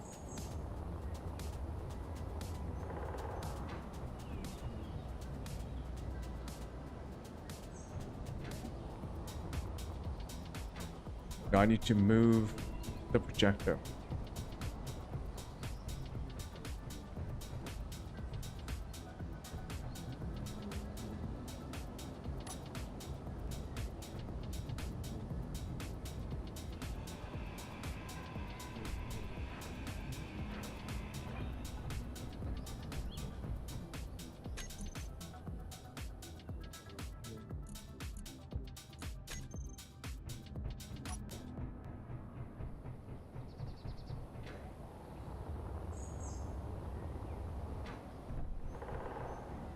Let me place it right here.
Oh my god, I thought a ground layer like this would be a lot faster.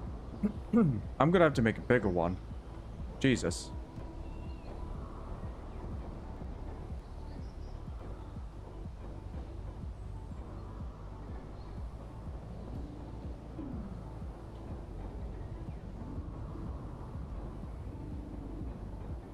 I mean, this is an unnecessarily large platform.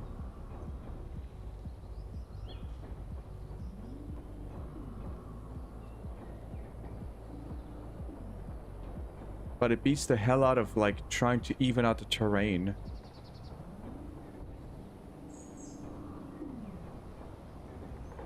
This way, we have a very clean, flat surface to work with.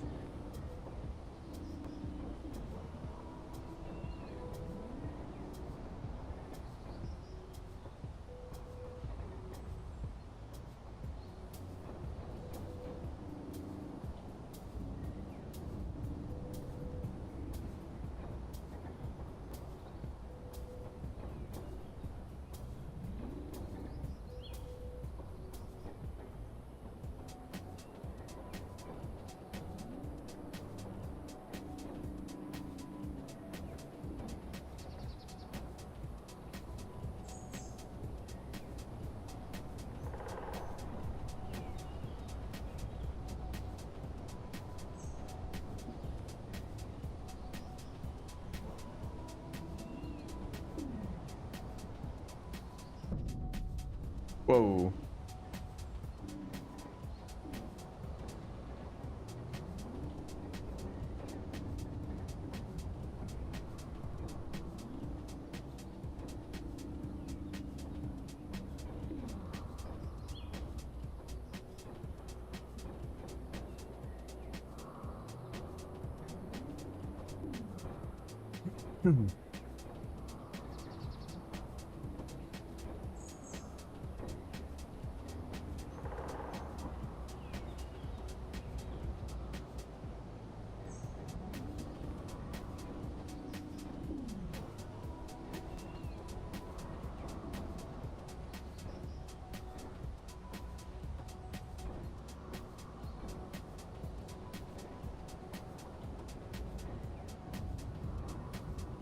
Whoa, son.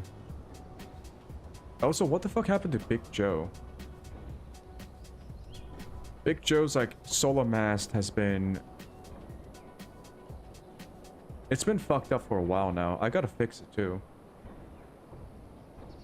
I also gotta find a job for Checkers. Checkers hasn't done a job in a while.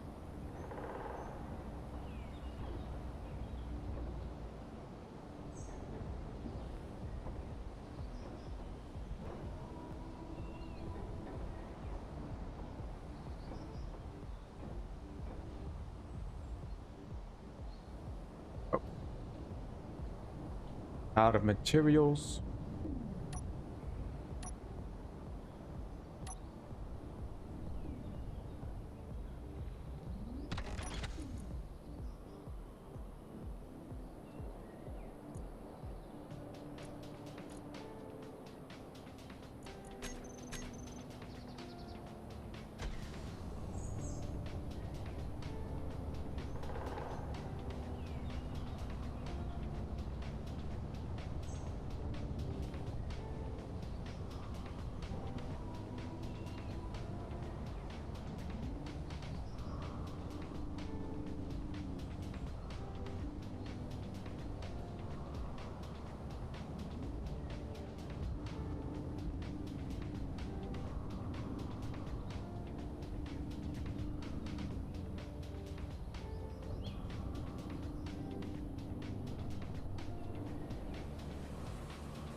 already out of bulletproof glass.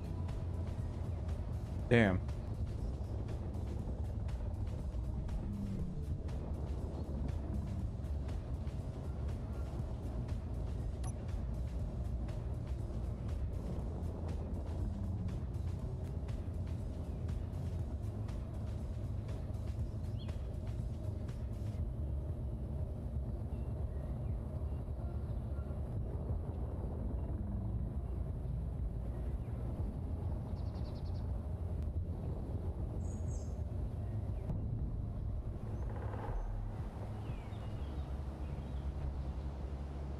You forgot you had E1.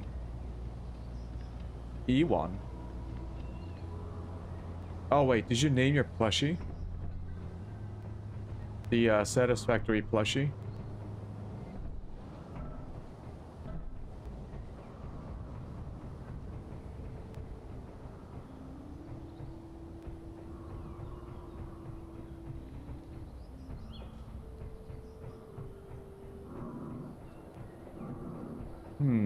You know what? I think I'll build the conveyor line first.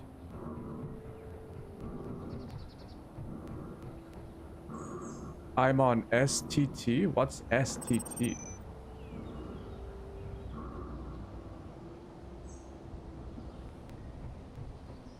What's going on?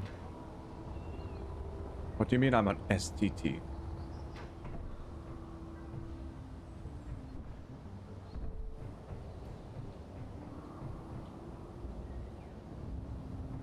I should probably build it embedded, shouldn't I?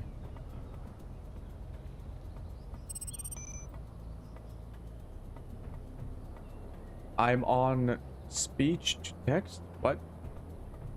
What are you talking about, Max?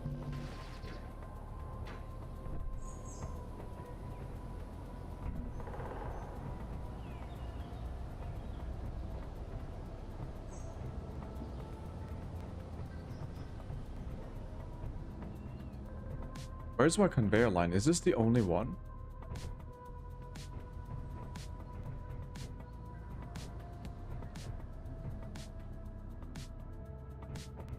No. I know what speech to text is. What did you mean by you on STT question mark exclamation point? Question mark exclamation point. Repeat. What does that mean? You're the one who was confused. I want to know what you're confused about. Yeah.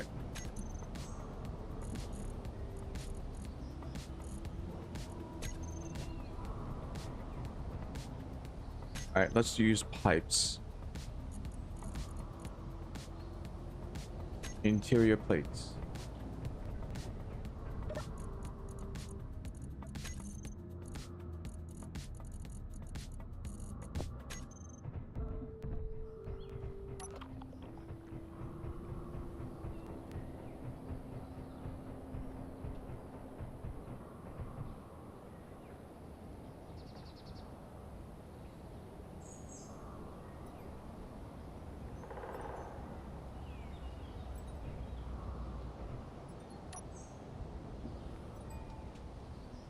How did STT hear the one word when you said two clearly different separate words? Oh. Yeah, I'm still kind of disappointed in all those like speech to text and text to speech programs. You know, you would think that they would get better over the years, and they did, but not at the rate that I was expecting them to. They're still kind of lackluster.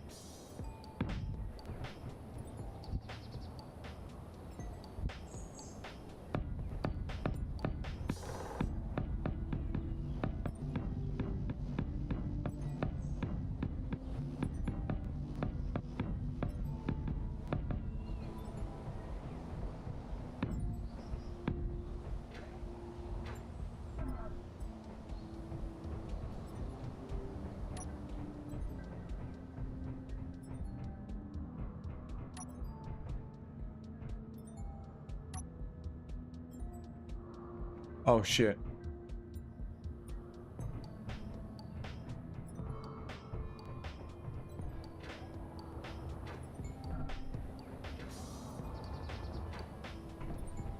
Where did I put my conveyor line for this one?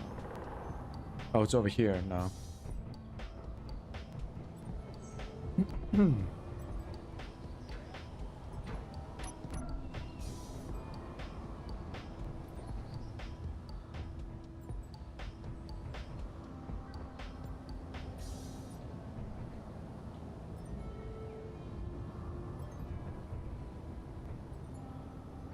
All right.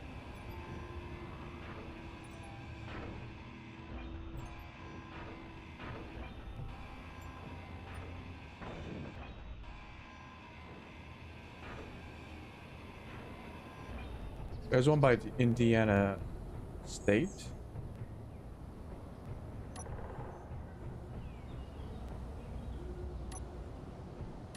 What the heck? What is this?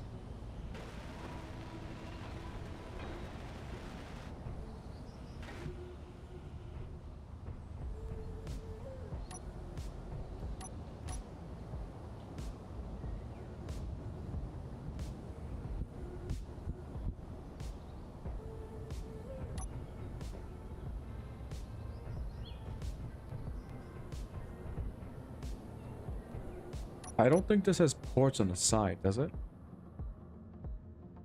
No. So I'll just bring it all the way in.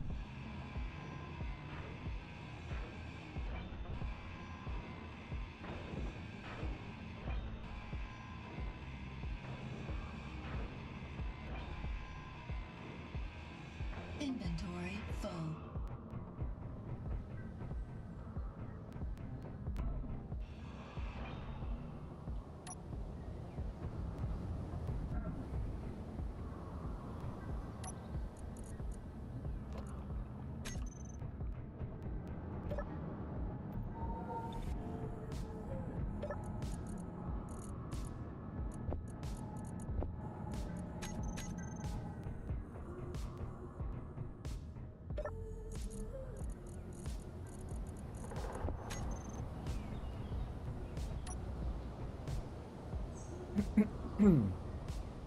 Have I heard about the murderous pigeons that were fed pure liquidized rage that will kill anything that it sees that it dislikes?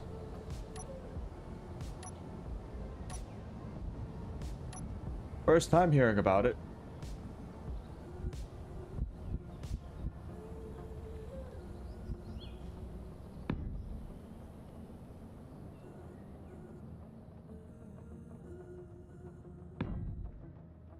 It's kind of fucked up that someone would do that to pigeons.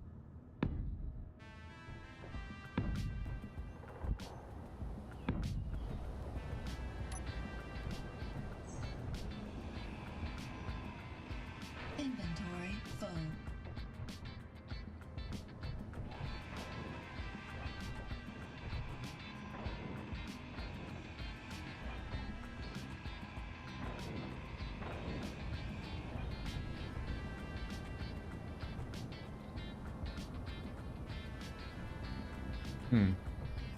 All right. Reinforced steel. Yeah, reinforced requires steel.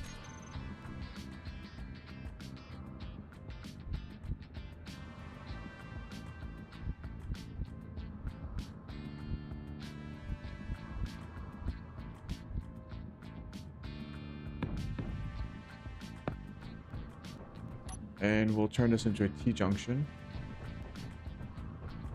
Inventory full. Inventory full.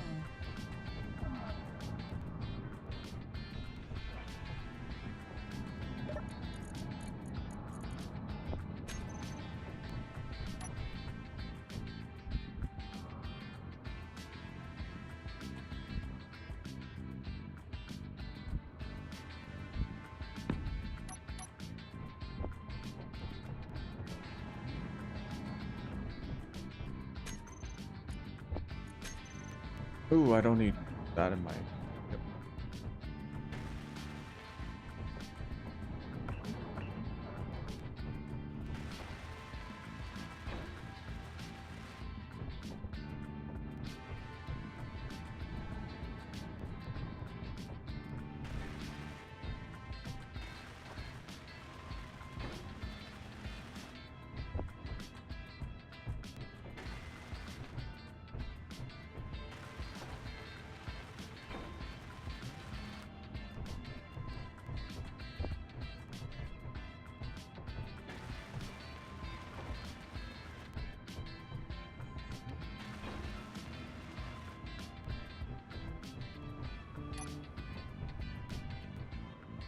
Color is a little bit off. Is it the darker one?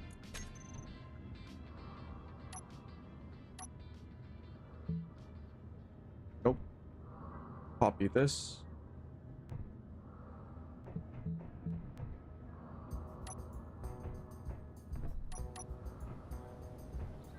Alright, so a bunch of steel pipes.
Yeah, let's be careful here.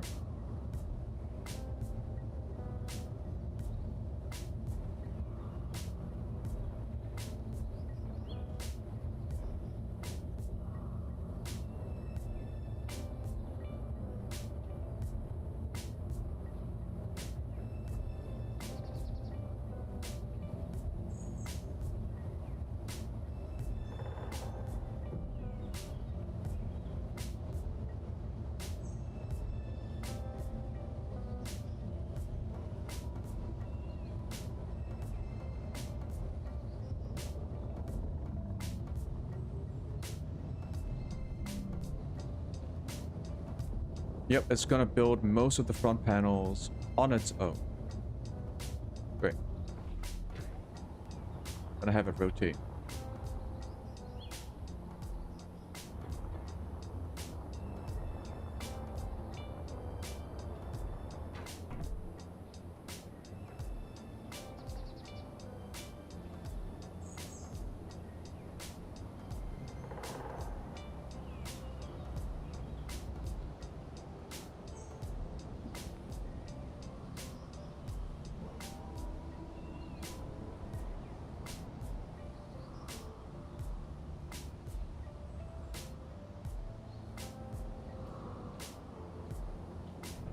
Okay, cool.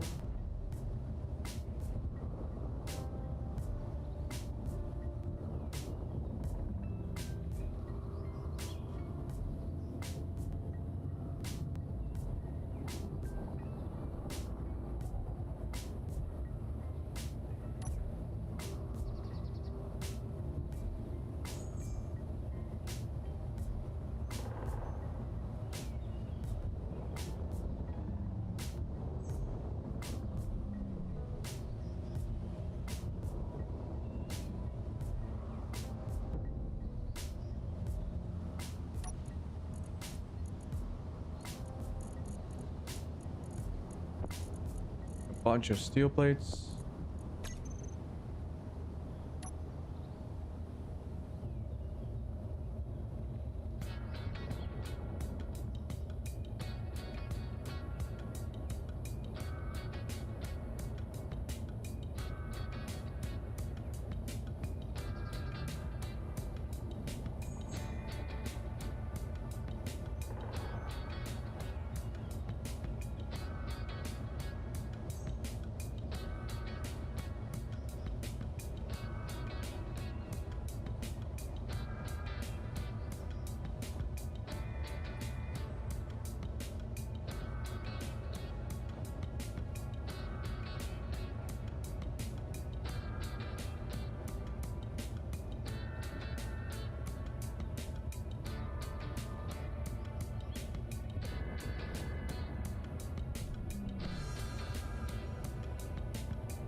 Oh.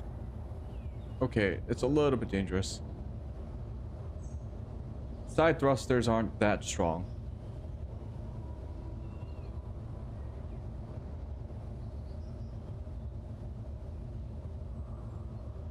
Come on.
You know what? I want to try a different control layout.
Jesus Christ, that was not inverted.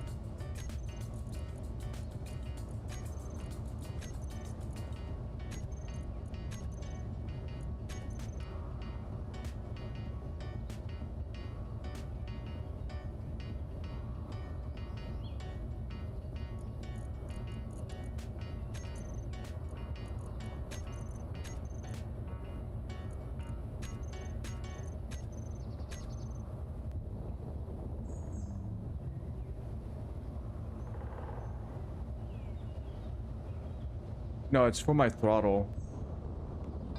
My throttle is, in some games it's inverted, in others it's not. So when I push forward on the throttle, sometimes it goes backwards. That's why.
You and me, Sea of Thieves.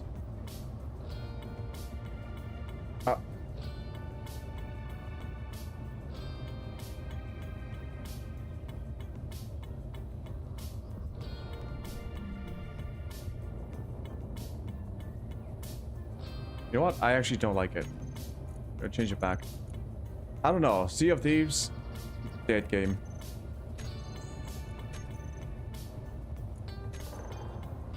Do you play on a PC or the Xbox?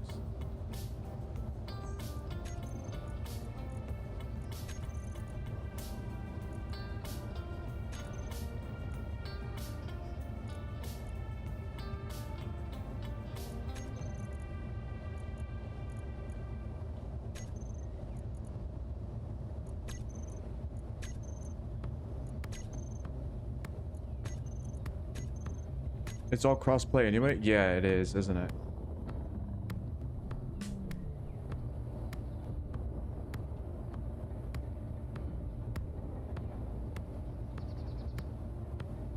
Was it free to play? I can't remember if the game was free to play.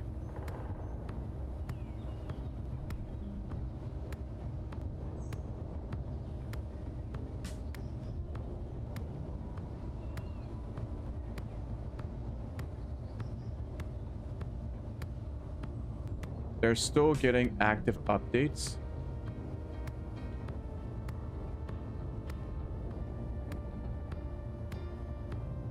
But is anyone playing it?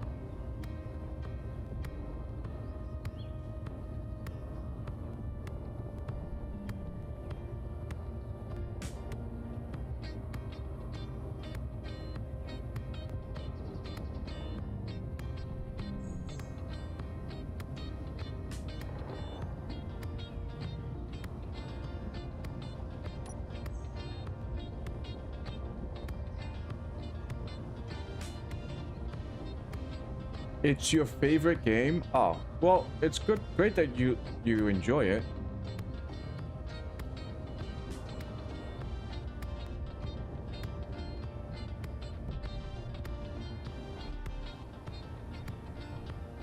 But like, what do you do in it though? I saw people play it when it came out. I saw Summit play it. Summit really liked that game for some reason. But it seems like all you do is go around, look for the for treasures, do some PvP, and that's it. Seemed kind of show. The most impressive thing about that game was the water. The water looked very pretty. I'll give him that.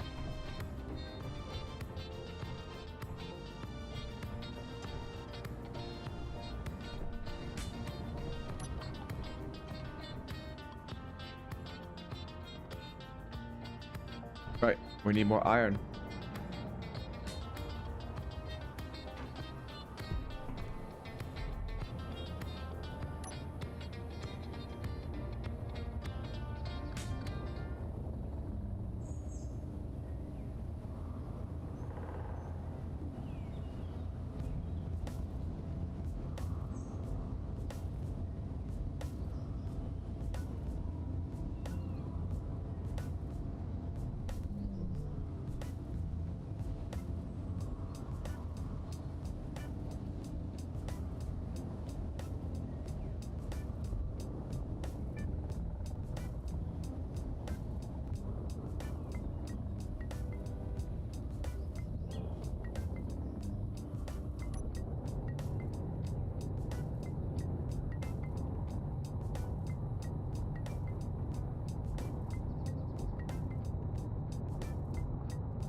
Wait. So you're saying there's enough things to do in that game now, even still?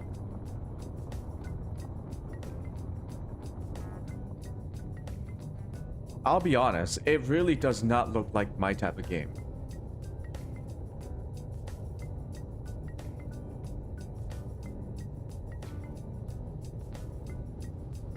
You know, back when that game came out, all the major game studios, a lot of them, not all of them, a lot of them thought, hey, this year, it's the year of the pirates.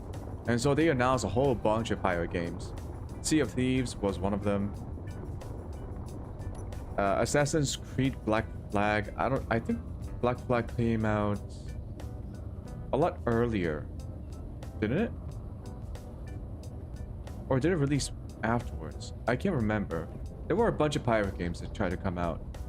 Some of them didn't finish because they were only announced for early access, and then they just got kind of abandoned, I think.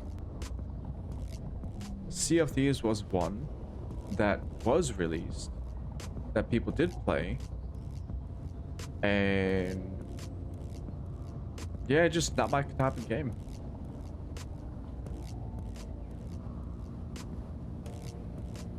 Just one stream. I mean, yeah, I guess we could try it out for one stream.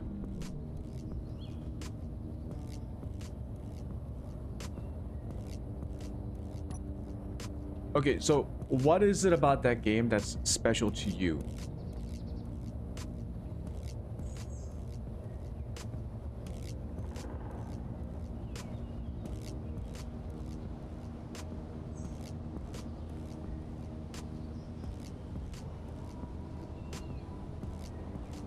Yeah, what makes that game special for you?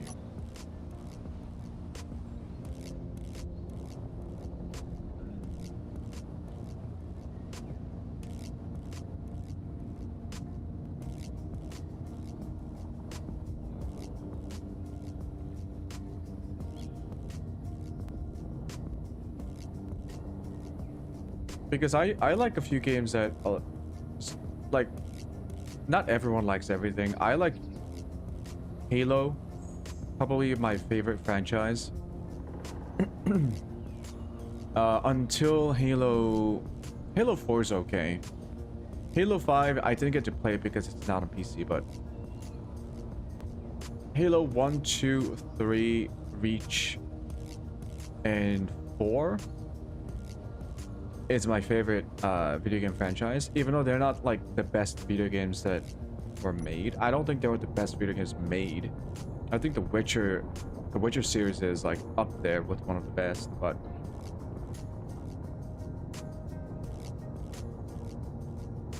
the reason why I talk about it is because I know there are people who don't like Halo, and that's fine. I know why I like it.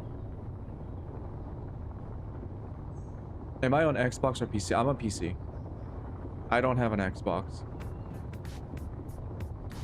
You like how the skeletons crumble and still do the underwater strings. You find them beautifully decorated. And you find the general allure.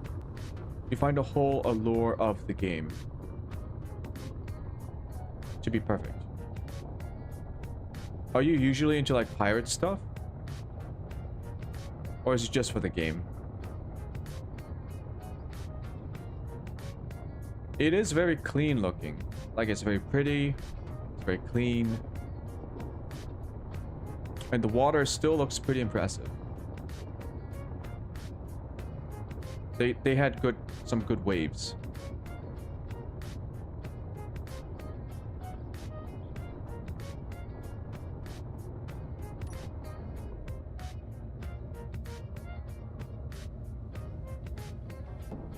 Oh.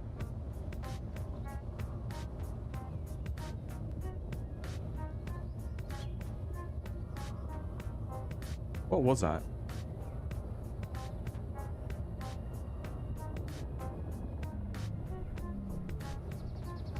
It's just Sea of Thieves. You don't usually like pirate stuff.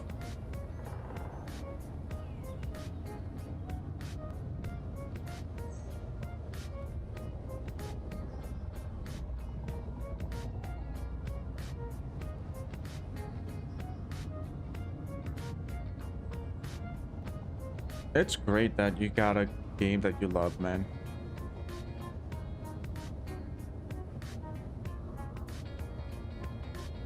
Like my favorite franchise is essentially it's dead. Like Sea of Thieves. Like it's more dead than Sea of Thieves, probably. Halo is just over. I played the entire Master Chief Collection on stream as a series. Holy fuck, Infinite was really bad. It's not even just bad, it's like, it's not even finished. I think they were supposed to do more story stuff, and they just like gave up on it.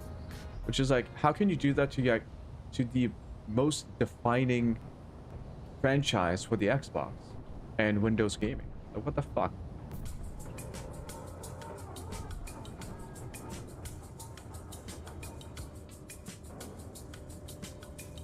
Loving the game and being actually good at it are two very different things. Yes, those are two very different things. I agree. How are we looking here? Eh.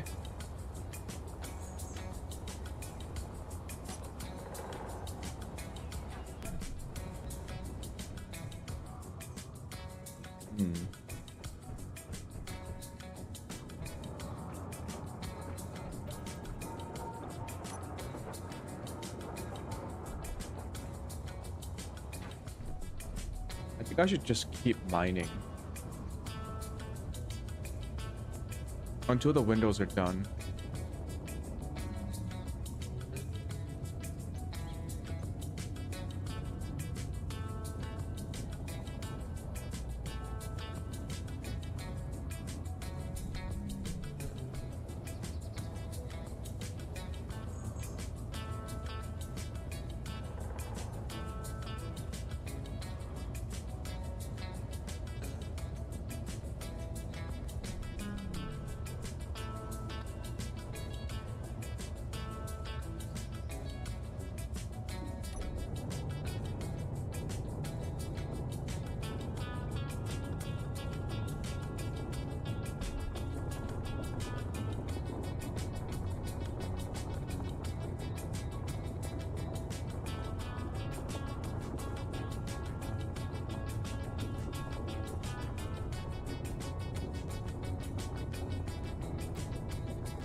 Whoa, why was that so fast?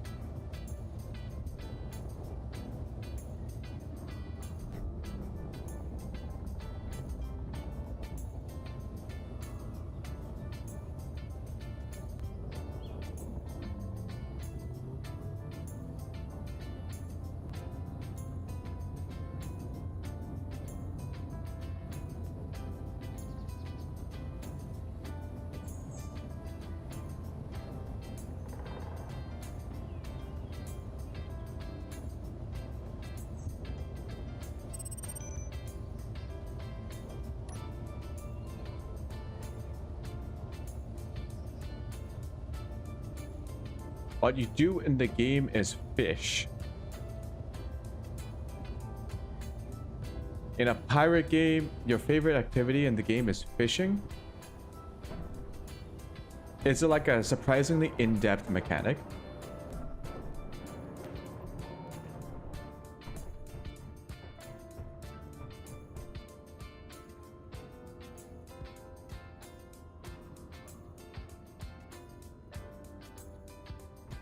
I gotta play more fishing type games.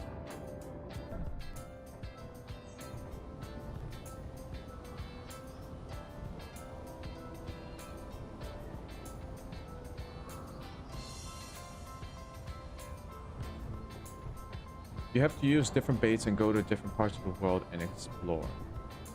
Oh, that's kind of cool.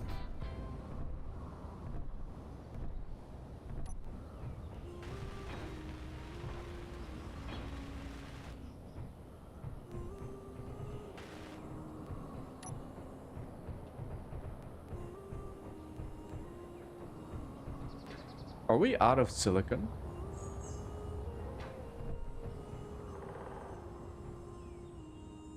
Oh, hell yeah, we are out of silicon. Holy shit.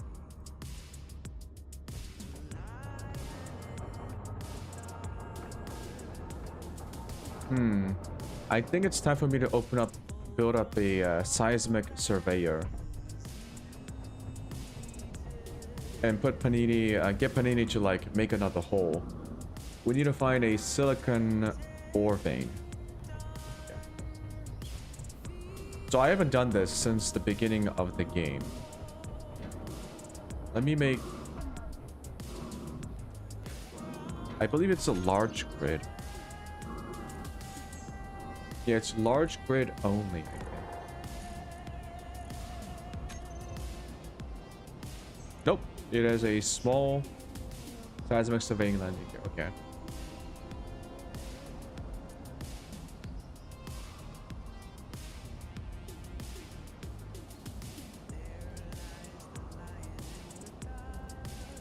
Well, okay. So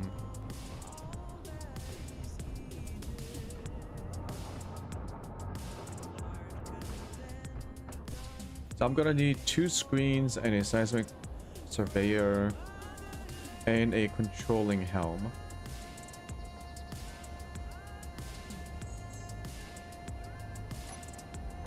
Actually, don't I have... Yeah, I think I do have silicon deposits around.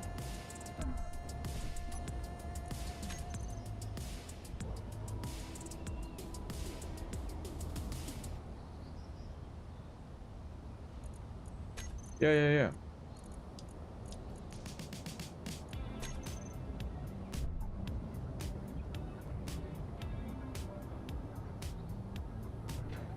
Four kilometers away. That's not too bad. Let's go against some silicon.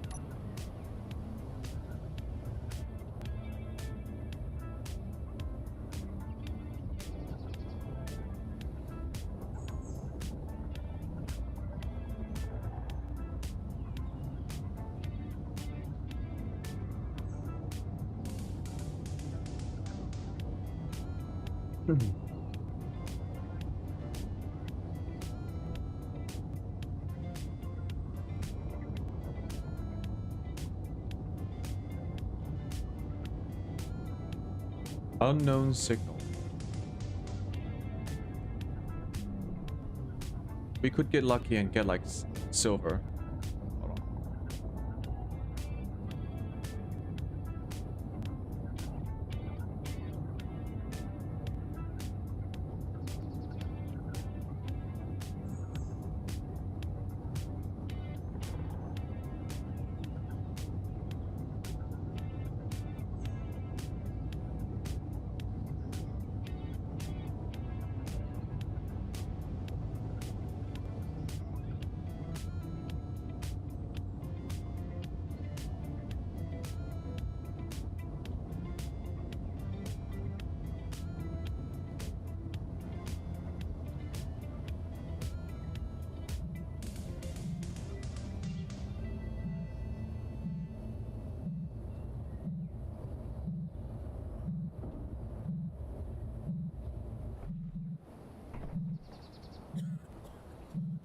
All right, what do you got for me?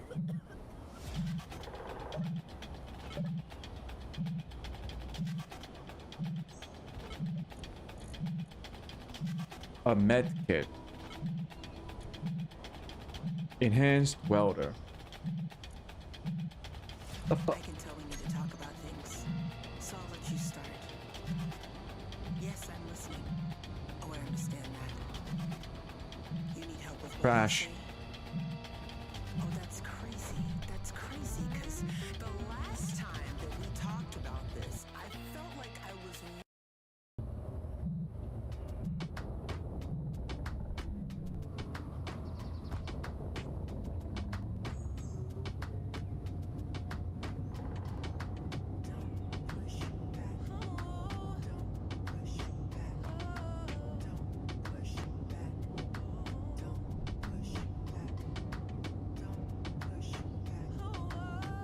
Silicon, here I come.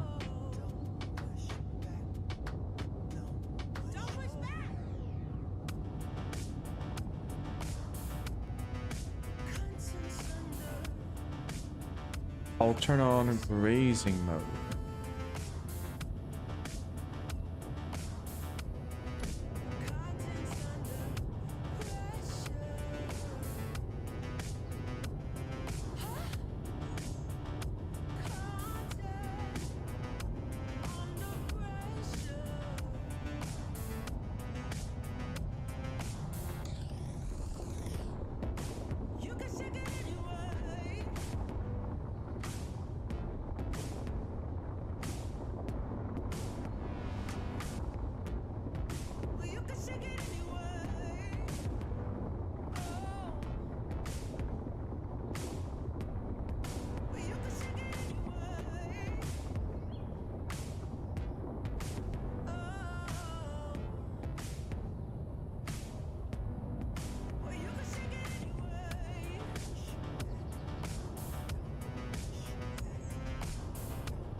How much silicon is that? 17K. Wow, that's not a lot.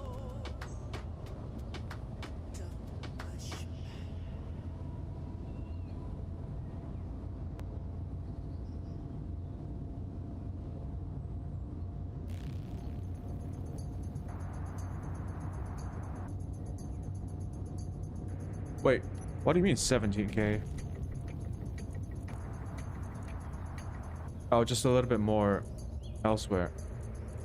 It's still not a lot. No.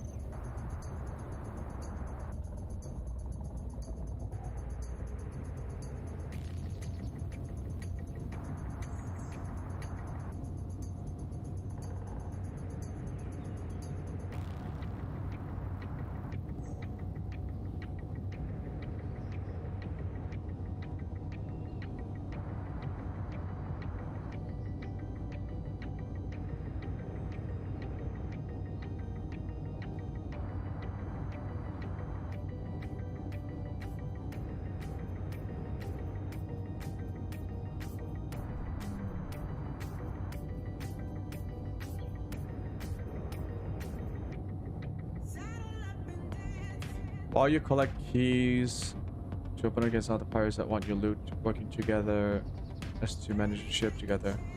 Oh, you like the teamwork, the co-op aspect about it? Yeah, that's cool. I bet it's a lot of fun when you play with friends. That's what the game was for, I think. Or like families, you know. I think the game's like chill enough for families to enjoy.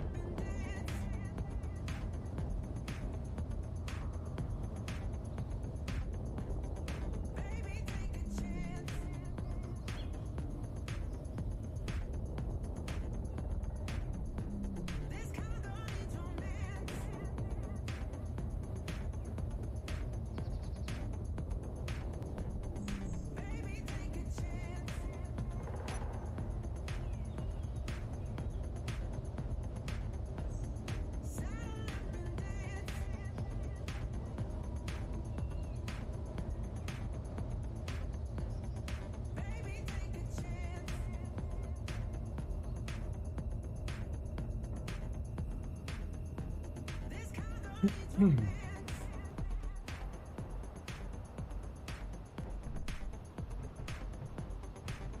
have a quest that is the best way to experience the game for the first time. Doesn't the game have like a introductory quests? Yeah, shouldn't have. So after the introductory quests.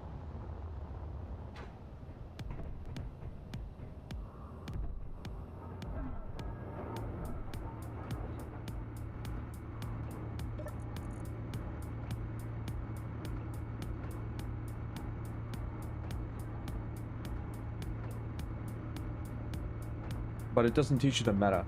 But yeah, I'm not surprised about that, but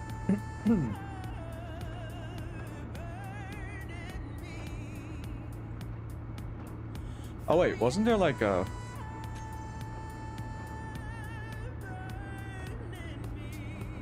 we need 14,000 so okay.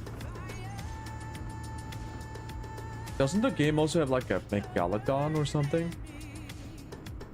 It's like a it's not super secret, but it's sort of like a secret event where you can go find like a megalodon. I think I saw Jack Krabs find it in Sea of Thieves when he made a video about it.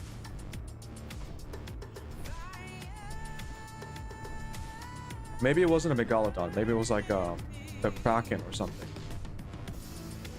It was a megalodon? Excuse me.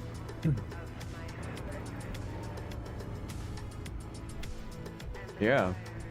That's a long time ago.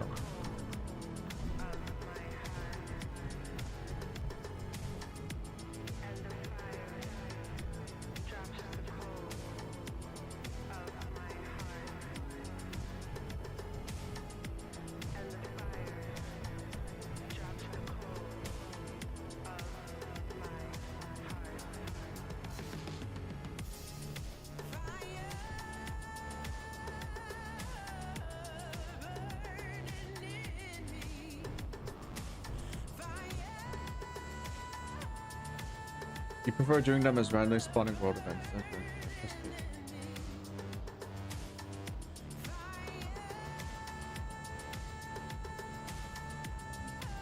Oh, it was a quest?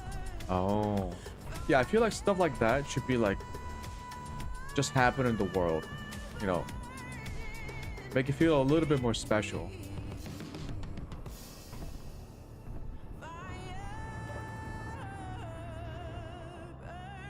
It is now a quest. It just happens. Oh.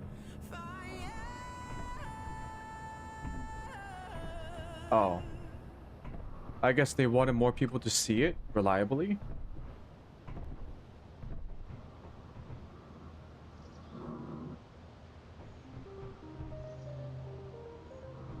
Yeah, this shit takes a while, especially with the glass. But everything else is kind of ready to go. We can actually just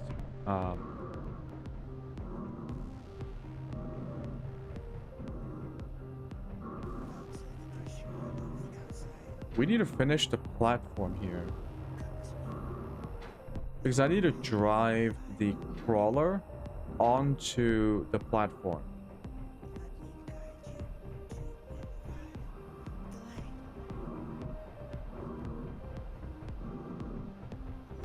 I can build it right here, can't I?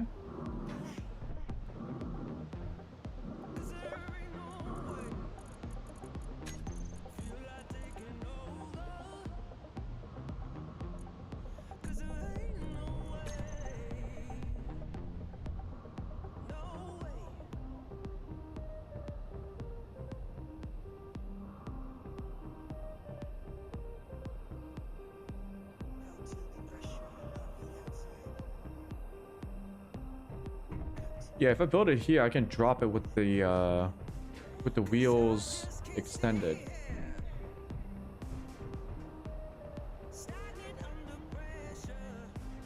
I'll do that instead of trying to like drive onto this thing.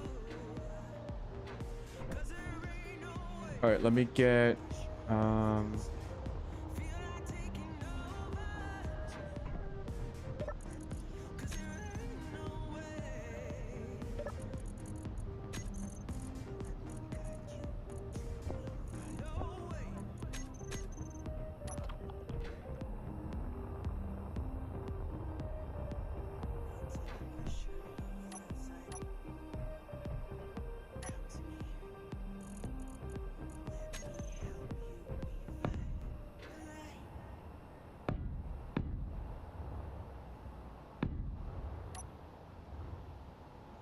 There we go. We'll start building that up.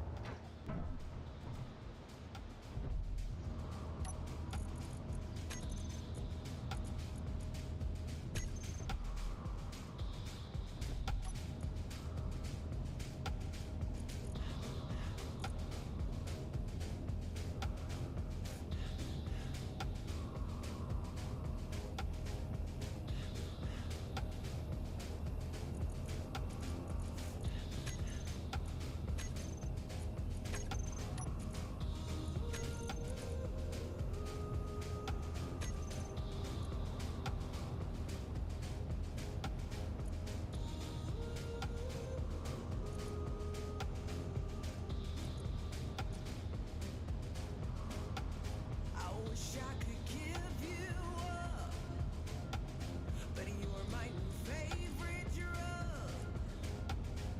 Enter into my blood, run with my toxic love. Look how you make me happy. You take a hold of me.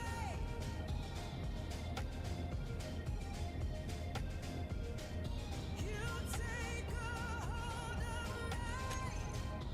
of me. No. I won't do special.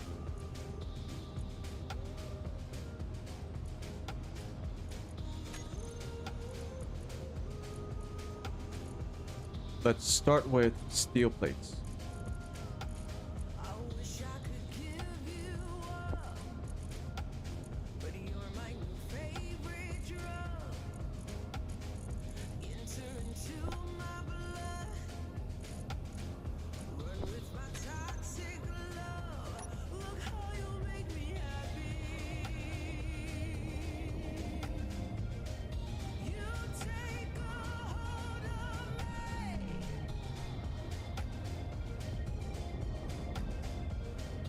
You take a hold of me.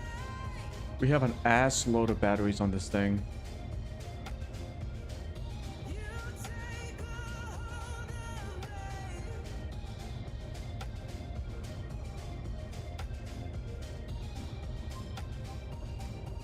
Look how you make me.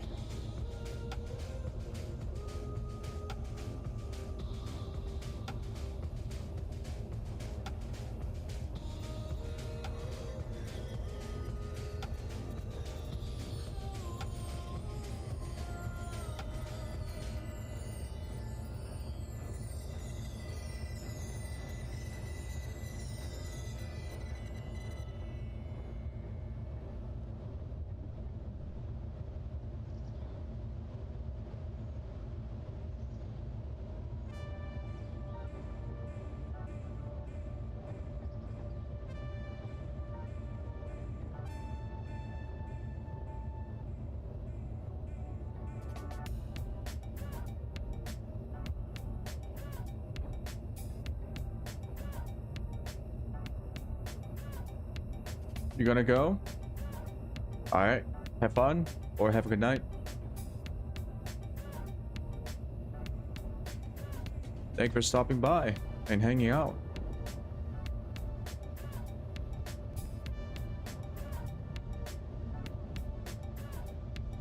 I might actually just do Fallout 3 tomorrow. See how that goes.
Whoa, whoa, whoa, whoa, whoa, whoa. Okay, Wheels.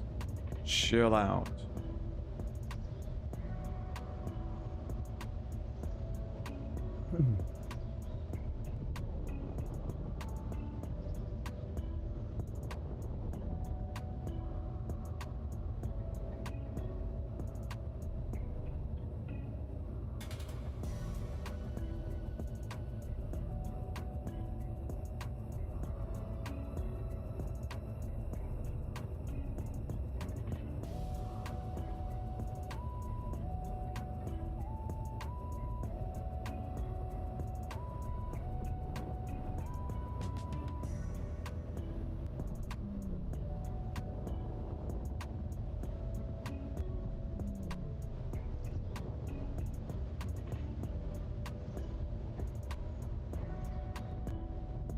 Nope. Nope. Don't you fucking dare. Don't you fucking dare.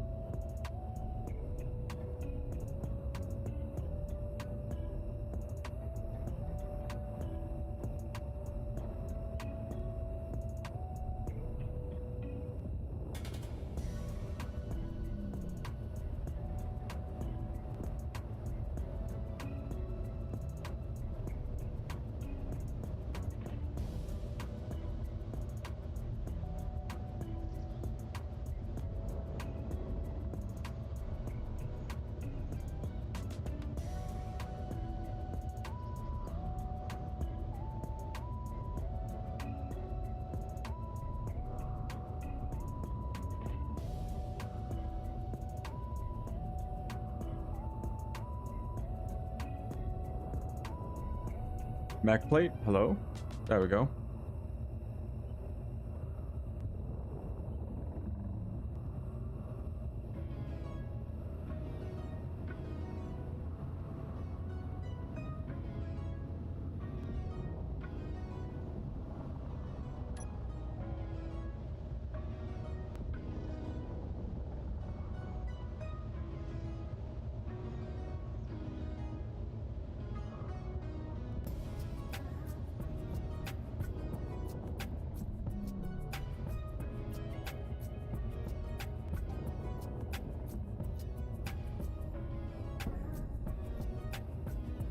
Okay, so Jesus, my voice. Actually, I'm gonna go grab a cup of coffee. I'll be right back.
All right.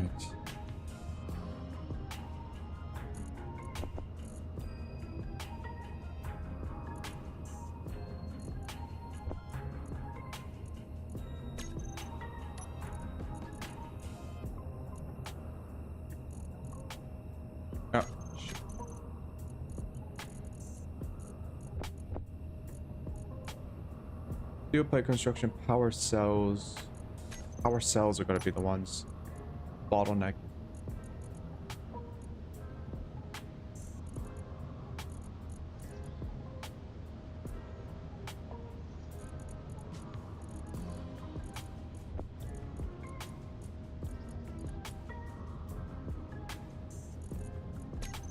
All right.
Why is the right one not building?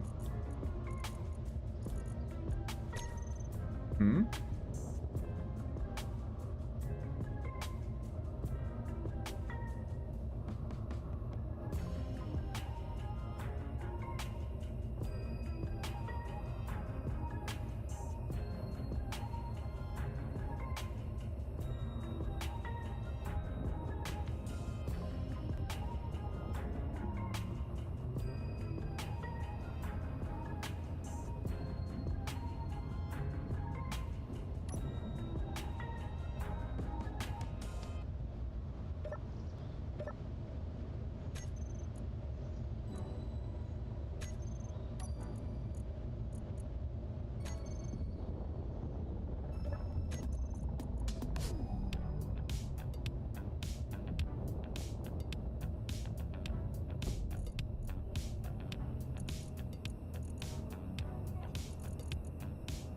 No, it's a large grid battery. I don't know why. Hmm.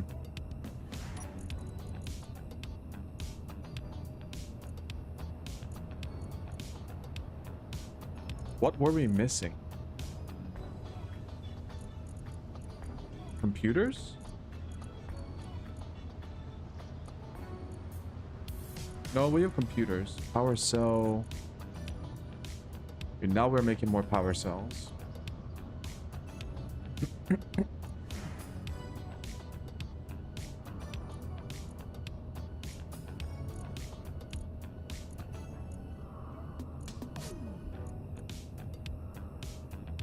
We have 150,000 stone. It's not moving.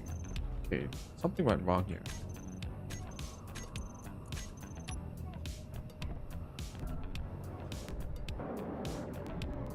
What's going on? Refineries. What are you doing?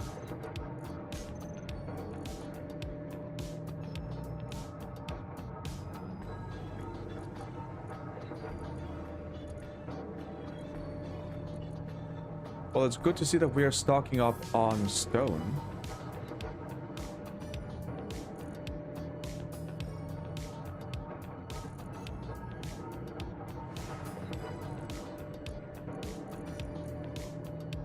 Wow, silicon takes a long time to refine.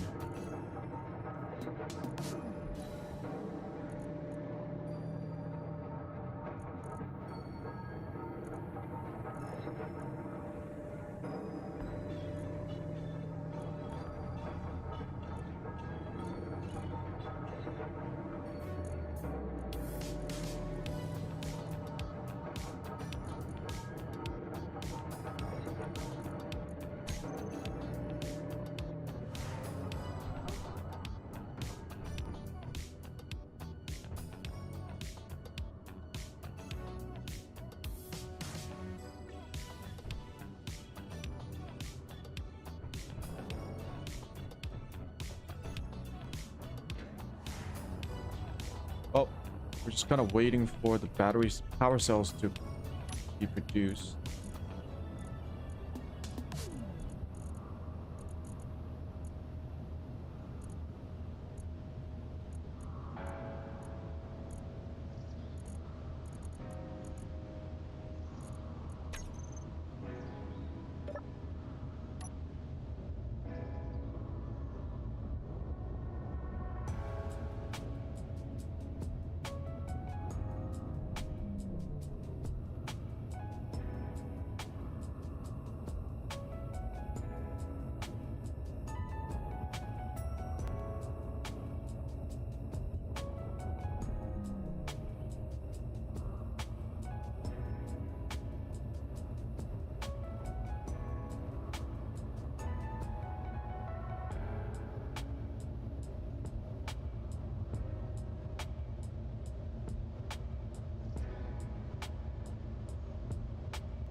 Okay, that's a bit strange that we can build the middle part.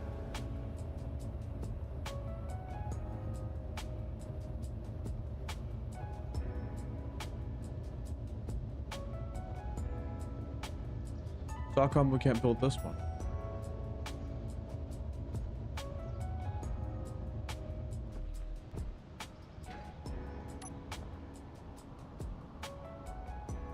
Construction comp. Power cells.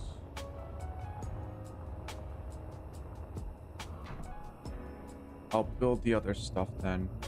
Projector, hinge, pistons, and mag plates. Yeah, pistons, mag plates.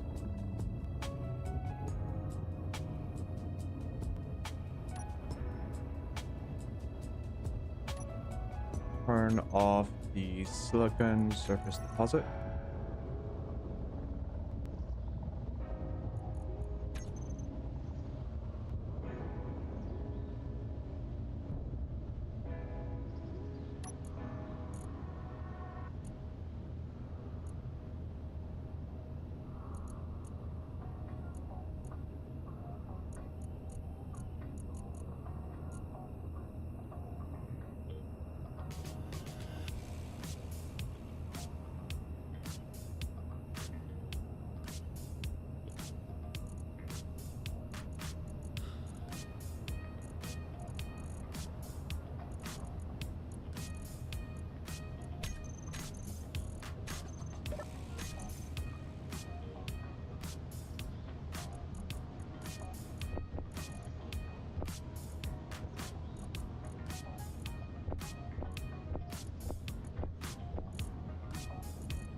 I'll just get 10 of these.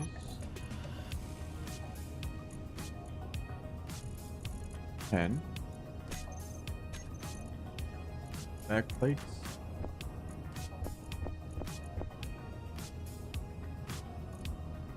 Four.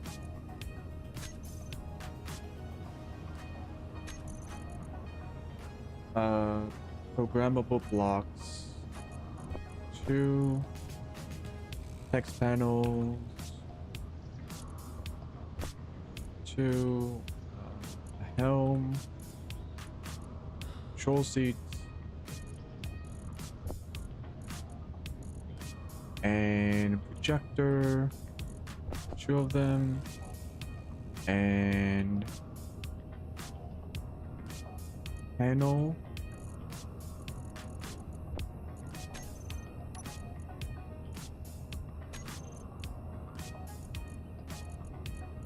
Still waiting for bulletproof glass. Oh, I can get the wheels.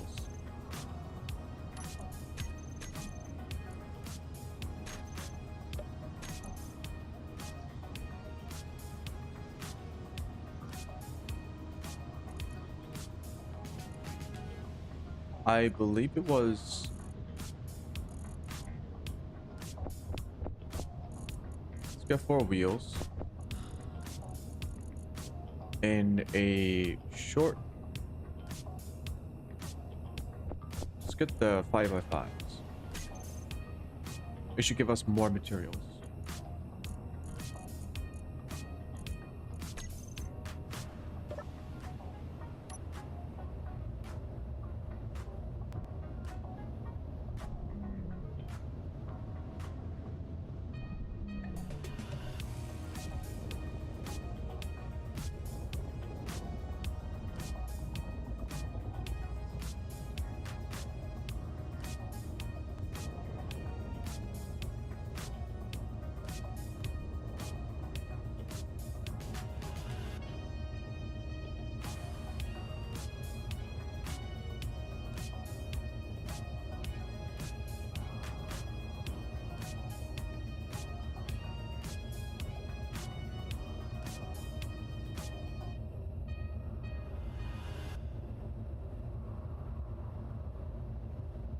Suspension, why are you not building?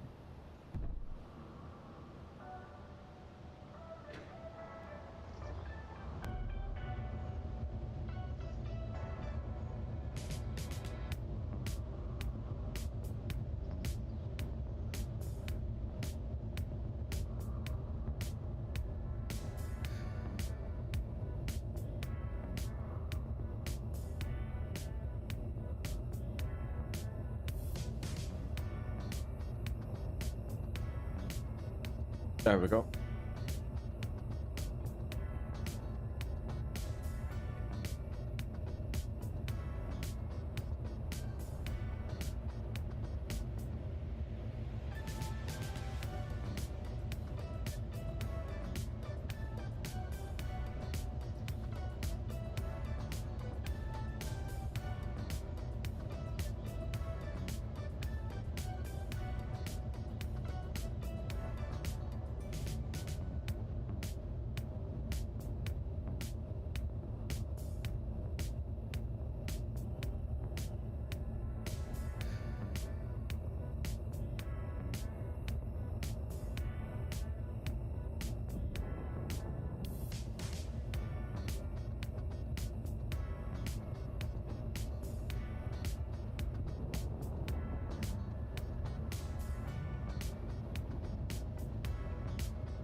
Build.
I don't know what happened with the build planner, but it didn't pick up the things I needed. So we're gonna have to try that again.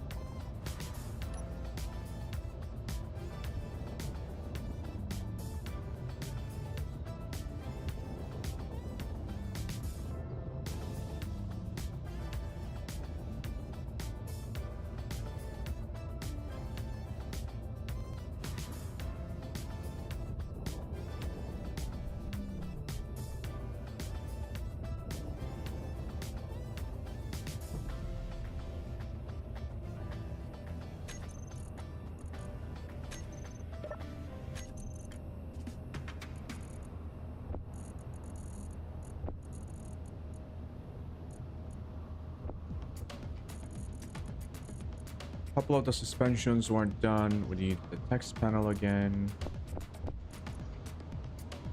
The control seat is also not done. And the programmable blocks are also not done. I have a bunch of shit that we haven't used.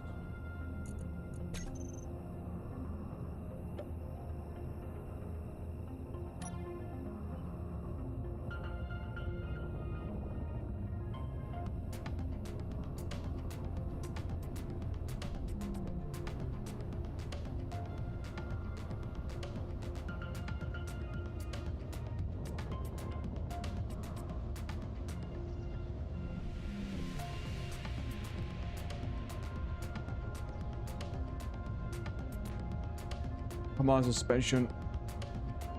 Don't be an ass. Just build.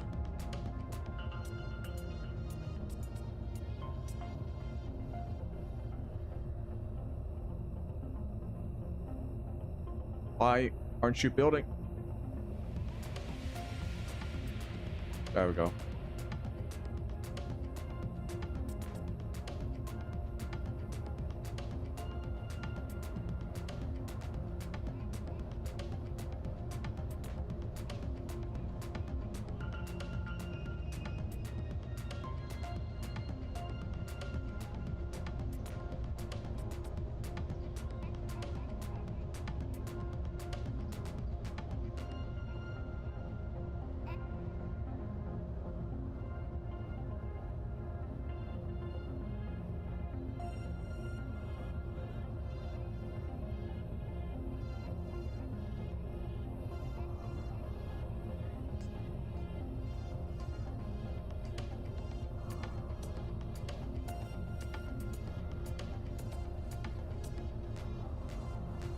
Control seat is done.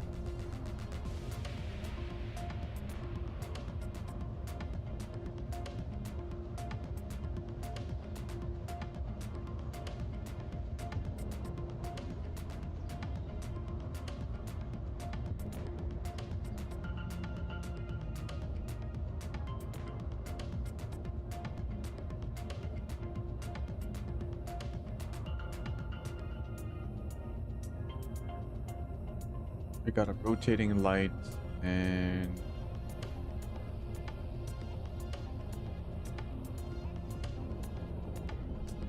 pillars. They're all just batteries.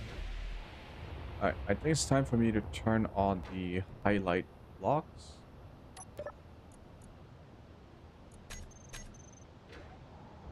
Just to see what's not done yet.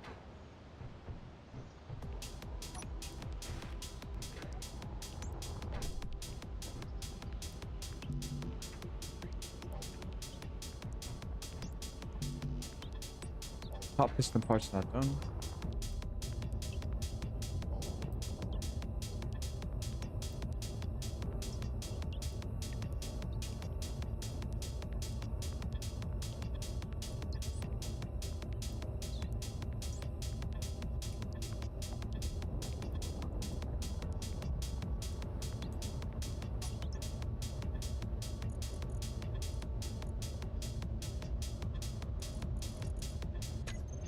It says I have large steel tubes.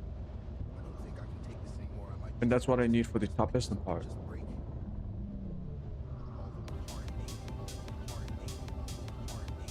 Okay, now it did it. Okay.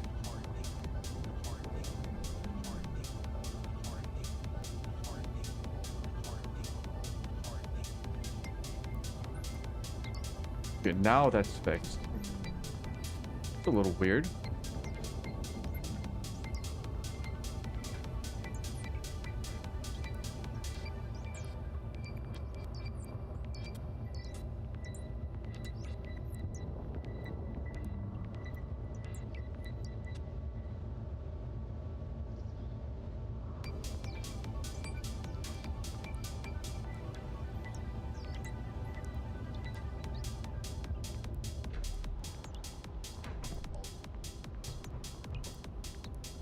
Oh.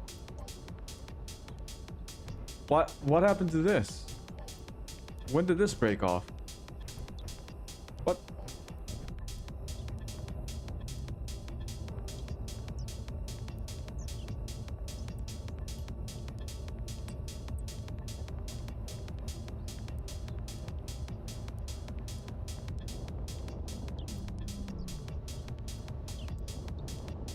Whoa. Why are we going backwards?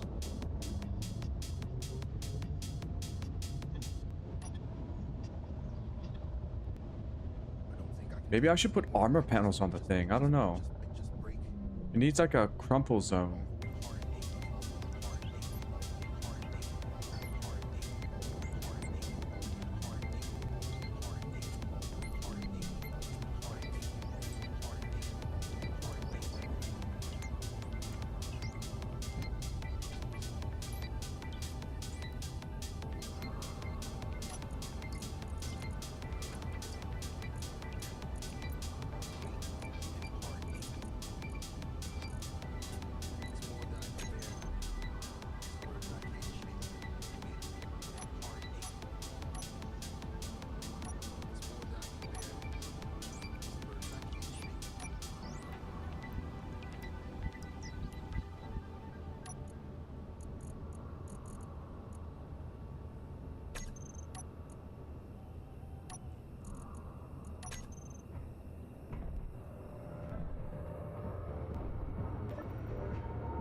Okay, conveyor.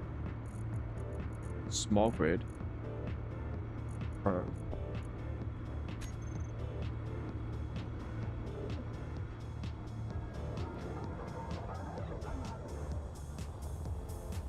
Bonk my head against the ceiling.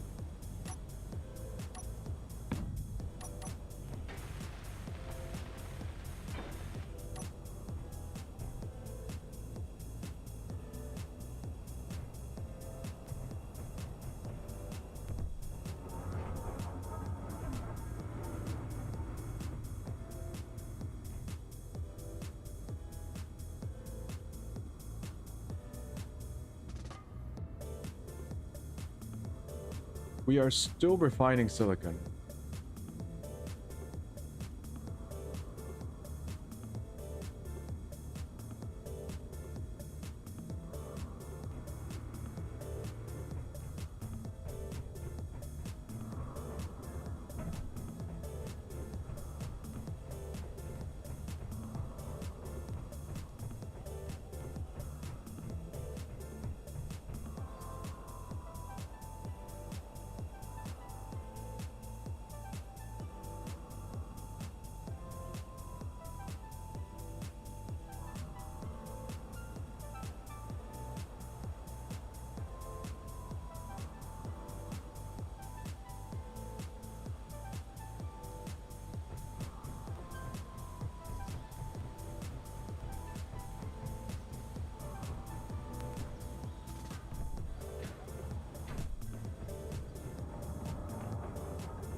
Battery level low. Turning off auto flight.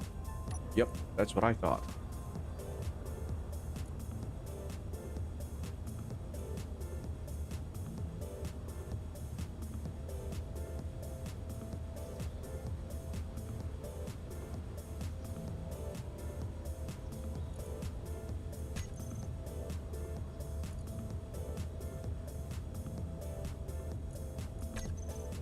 Gotta tell it to go again. And off he goes.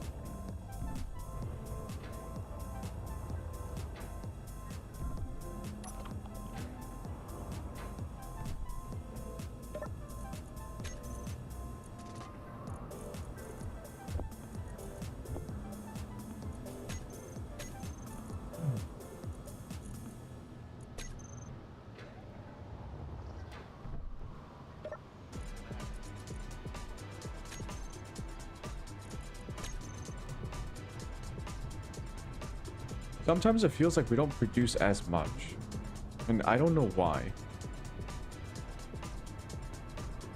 Well, I know it's a snowstorm, but still.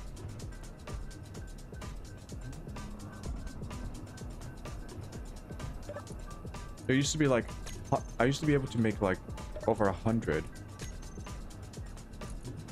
Now we're down to 67.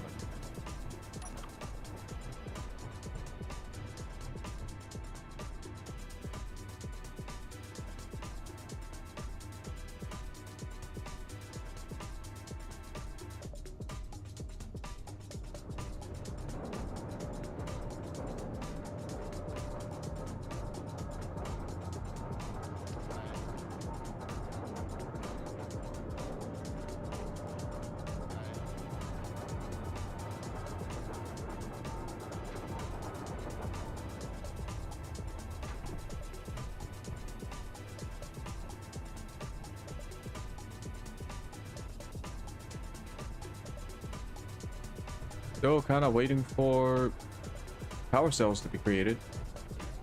Well, since we're waiting, let's go ahead and get some more silicon.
Holy fuck, it is pitch black.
Oh, is my internet crapping out again?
Are power cells like at the bottom of the priority list?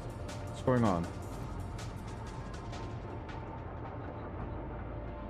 We still only have 92. Now up to 93. I think we're making it right now.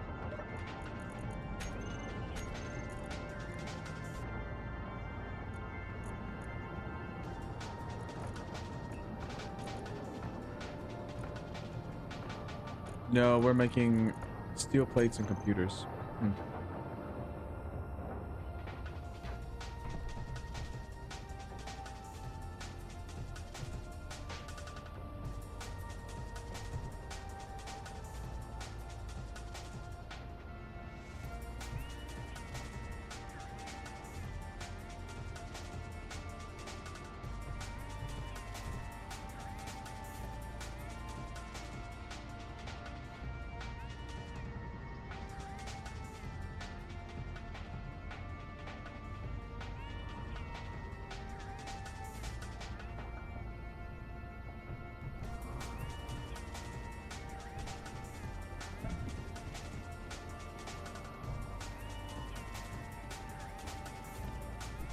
Please, hurry up.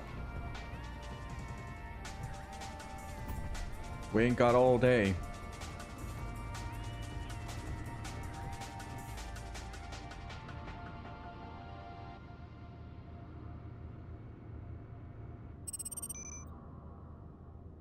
Now, I actually got an idea for something cool. And while we wait in survival mode, I'm not gonna go into creative mode. All I need is a text panel.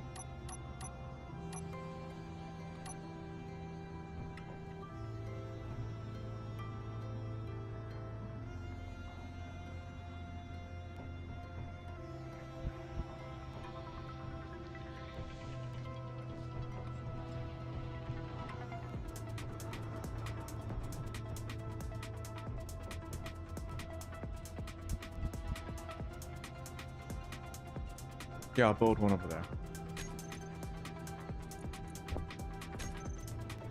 You know, now that I have like a bunch of functions that I can comfortably create a bunch of functions for like ships or bases, I've been thinking as I was mining, what if I make a simple text UI for easy automation programs? Yeah, a menu. And instead of having separate tool, like instead of manually linking buttons to specific like functions in easy automation, like putting an action in your toolbox or your action bar, what if I have a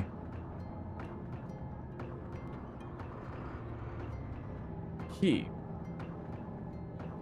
attached to an action bar, like up, down, enter and exit, and then be able to navigate a menu using a text UI.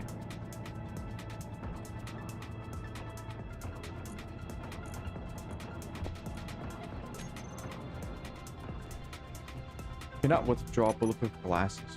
Fuck. It's okay, it's functional. It is functional. So I'm gonna take just a test LCD.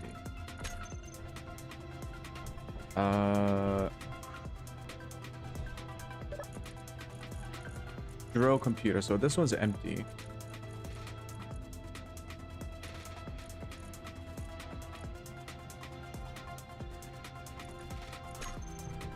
I'll create a separate text panel.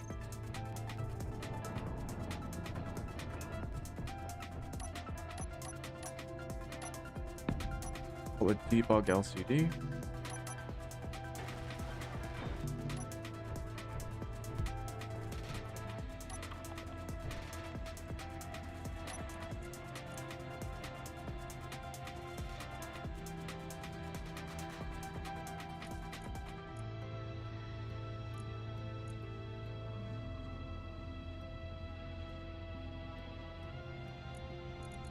Who are you?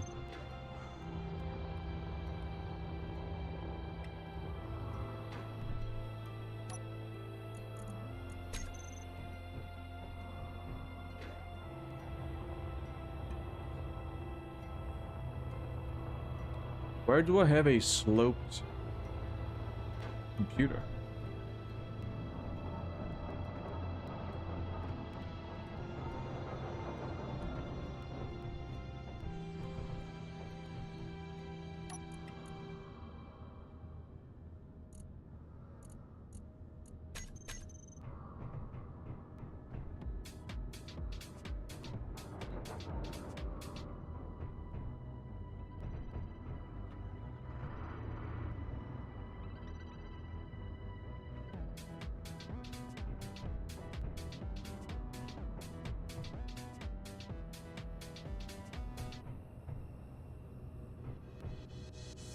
I don't remember putting down a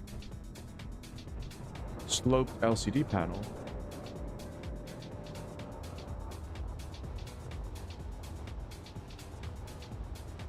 And if it was on a vehicle, it would show up with a tag.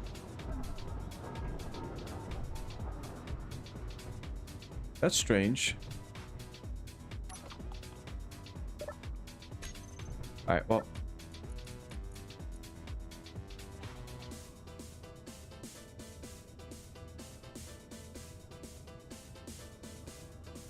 We'll name this UI computer.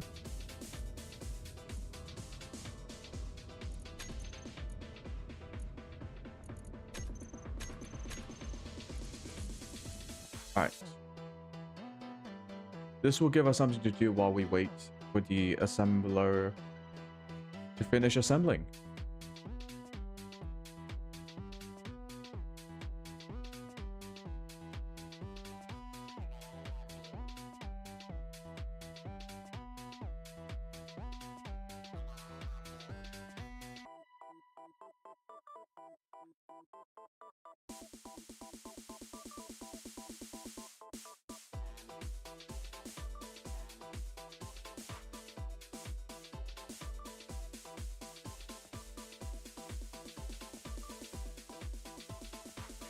Also, I don't know why the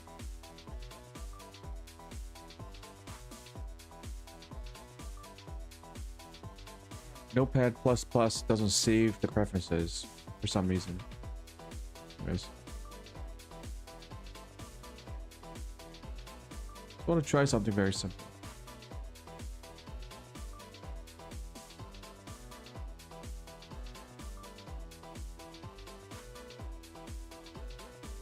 So the point of this is to use a bunch of text variables to navigate a menu. Creating and navigating a menu.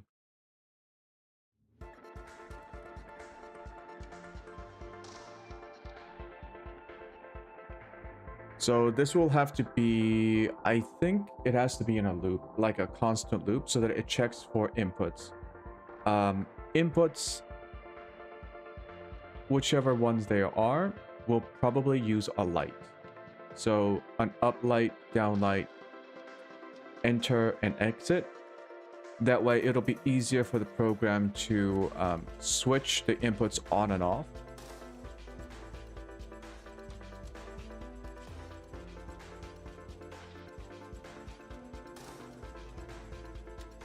Yeah.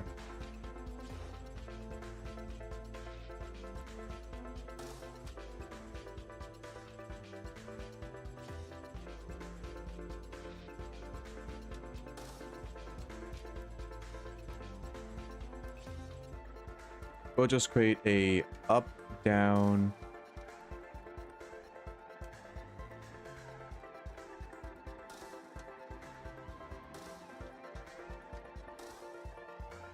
or maybe even like a 1, 2, 3, 4. So have four options that are set. There's a lot of ways to do this. So it's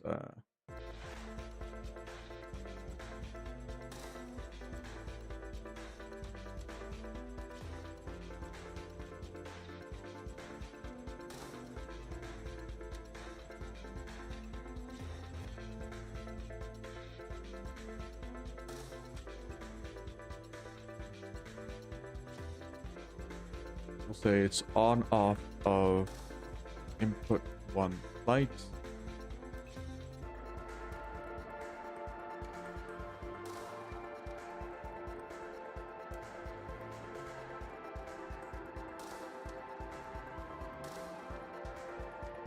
We just need a switch for all of these. So it doesn't even have to be a light. We can just, if we can find a block that can hold 4 on-off switches, so true false states, we'll do that. But I think this would be the simplest.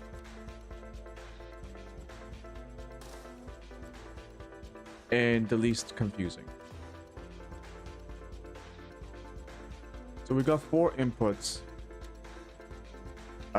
How this will work is each menu page, I guess,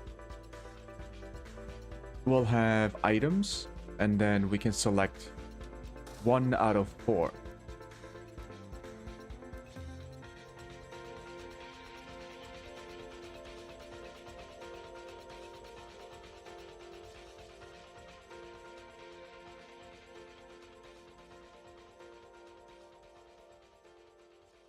This seems very extra. But yeah, let's try it. Let's try it.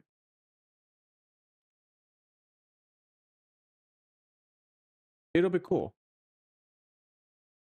It'll be cool. So how am I going to do the text though? Like say,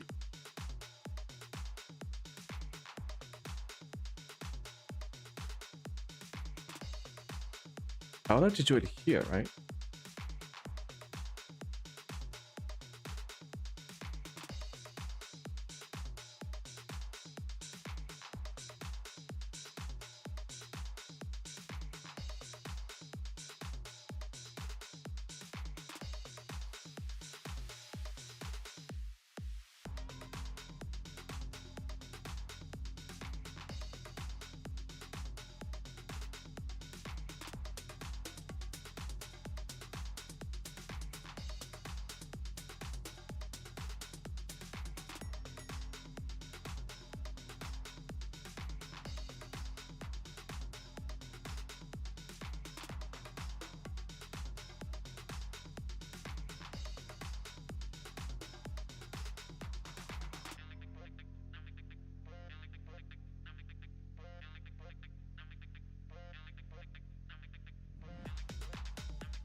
Yeah, just a little demo to see if it works.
Ooh, how would we know which page we're on?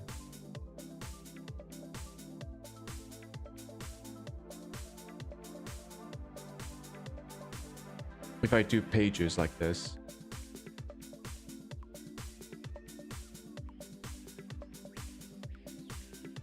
We would need like another light to save which page we were on.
This would have to be on a loop.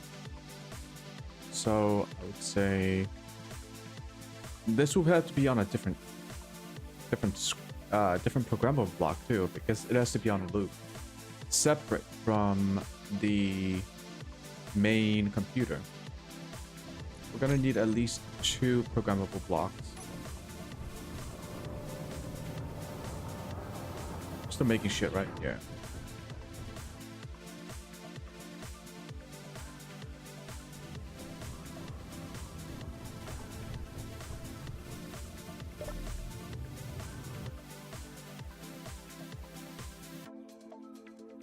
Why did I just get an achievement? What?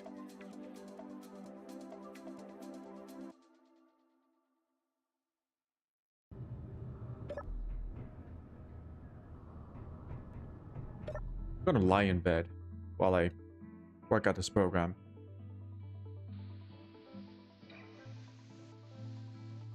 Yeah, let me open up a separate one.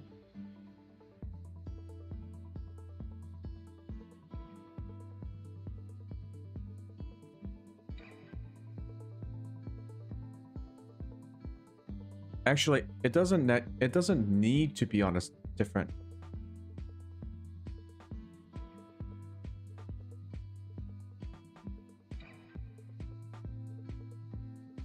Because pressing 1 can refresh the page. I don't need to refresh it constantly. So what I mean by that is, we have 2 pages. Also, value current page equals 2. Write test to page to text.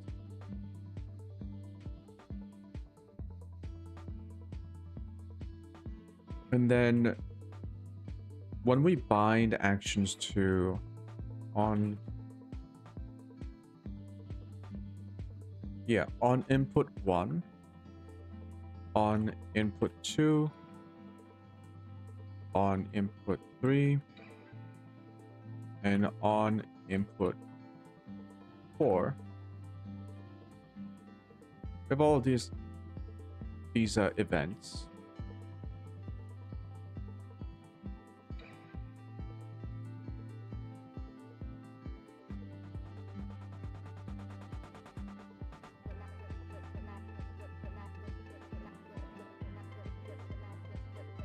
And here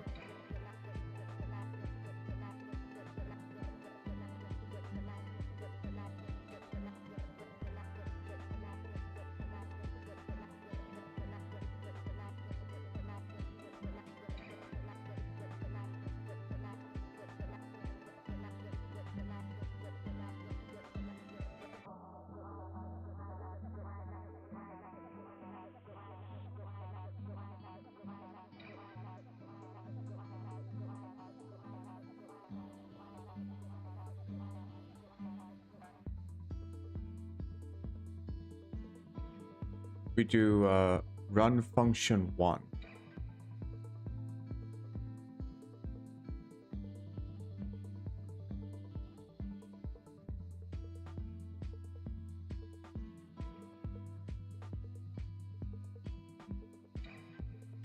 And we just gotta do that for every page.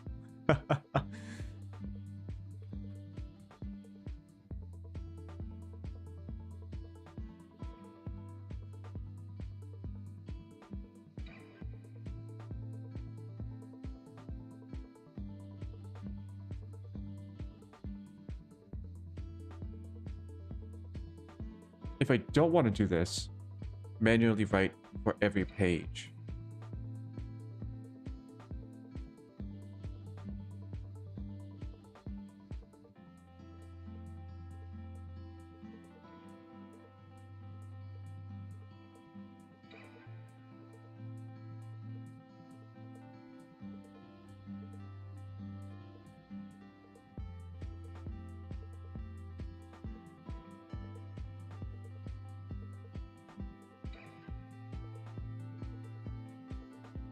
We can have two lights, one for current page and one for saving the information about which option we are picking. So instead of doing all of this,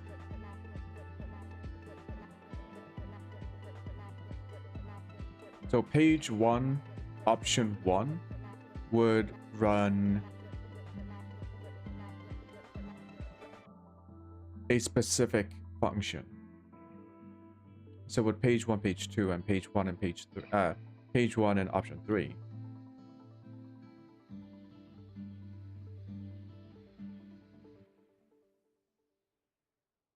We would still need to do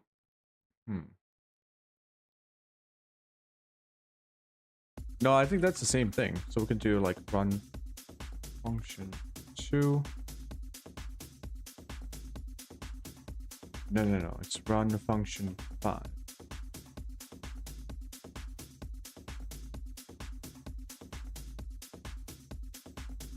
Did I say it like this?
Okay. And then we would increment. No, we wouldn't increment the page.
If we're not doing a loop, we don't need input lights.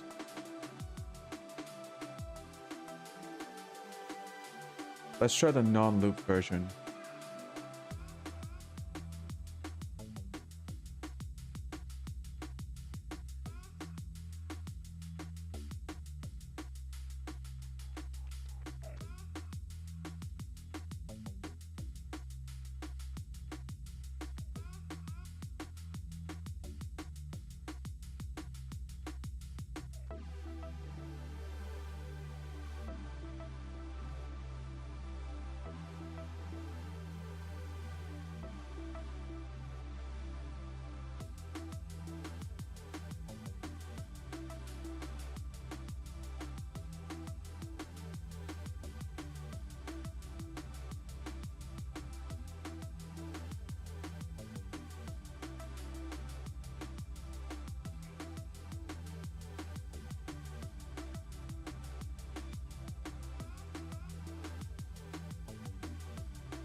Math, current page 1. Next page, math. This one.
Create a dynamic variable, a dynamic value thingy.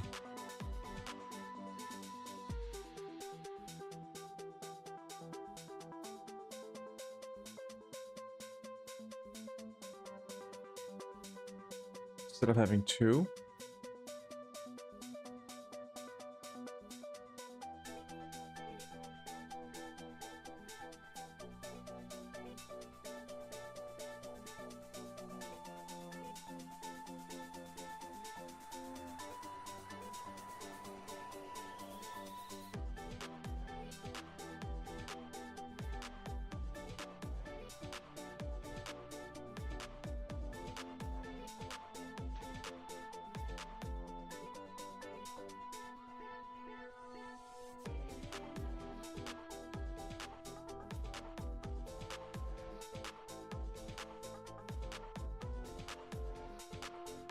There, cleaner.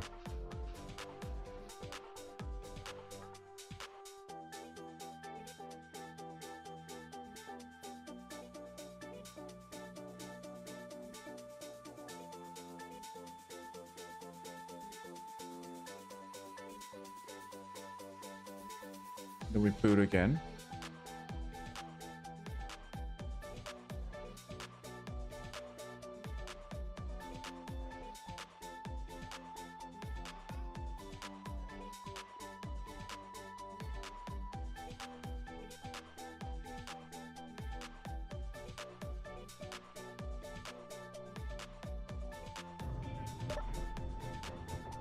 That's it.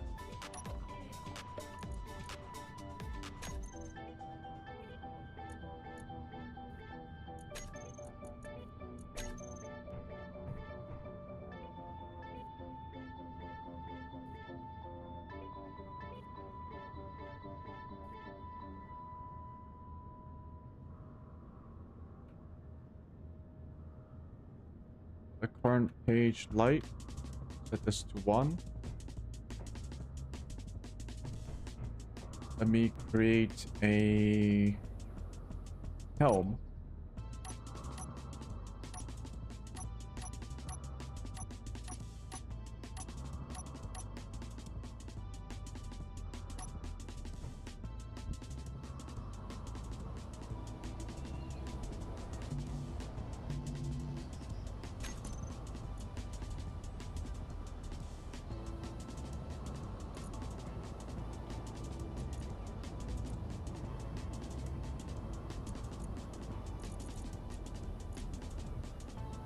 Oh, what was it called? It's not this one. Helm.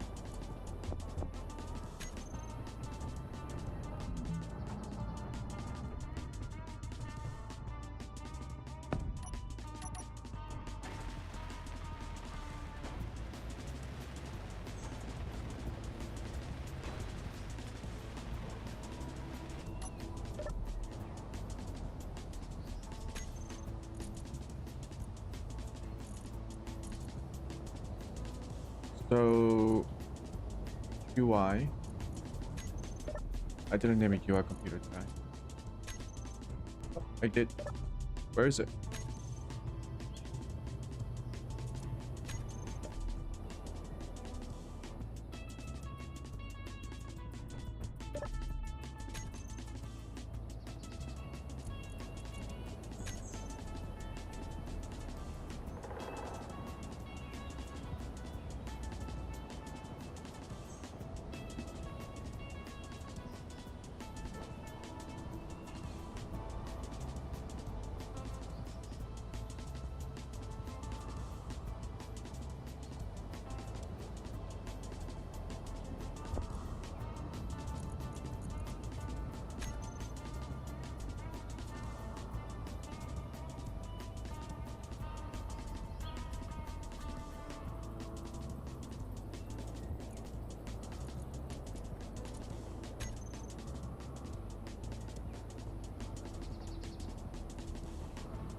What the fuck?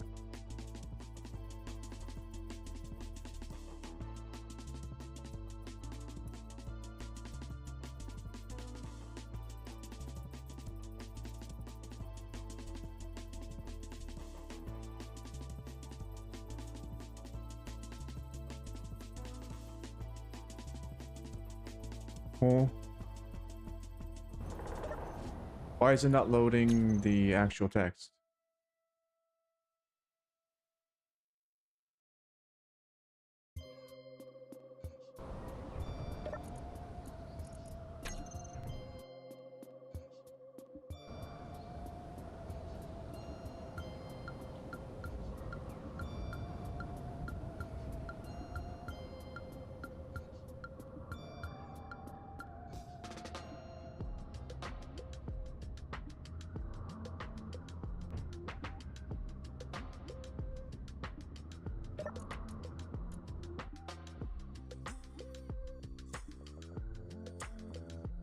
I thought that's how you did it.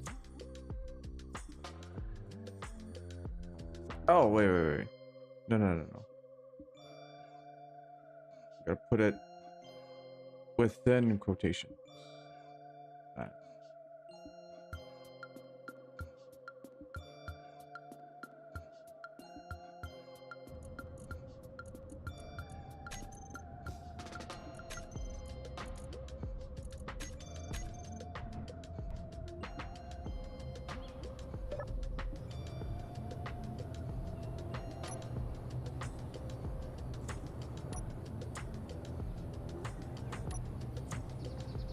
Oh shit.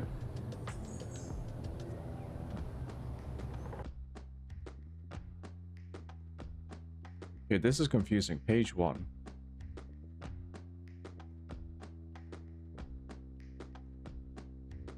But the same for both. That way I don't get confused.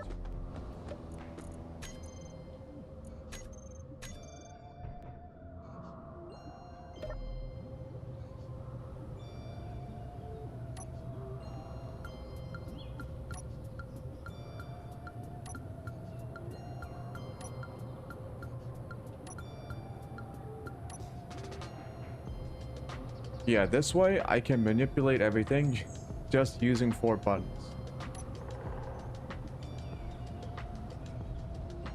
Now, it fucked up because there is no next page. So, we're gonna have to do some checks here. So, on input 3 and 4,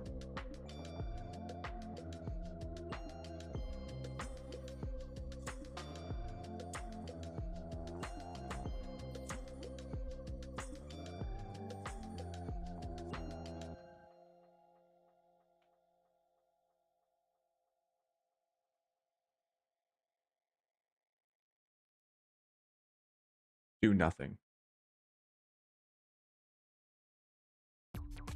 I should just boot again.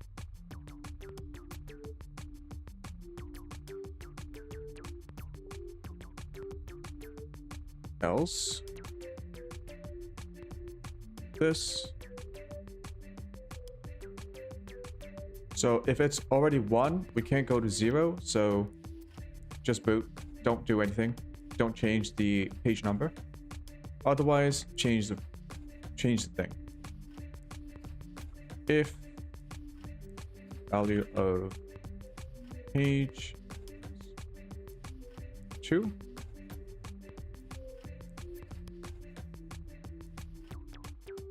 boot. Else.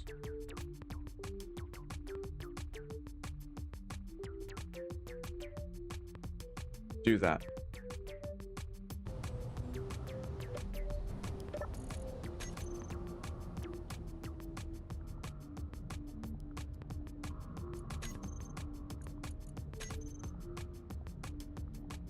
I'll make sure the current light is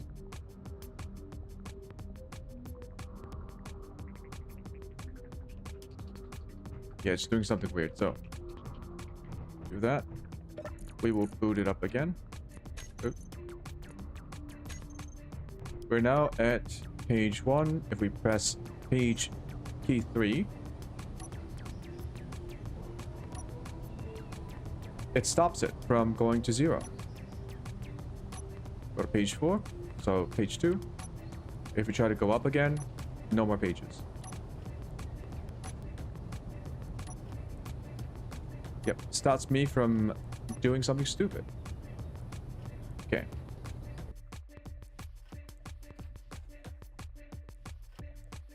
And if we want to use this to actually run functions,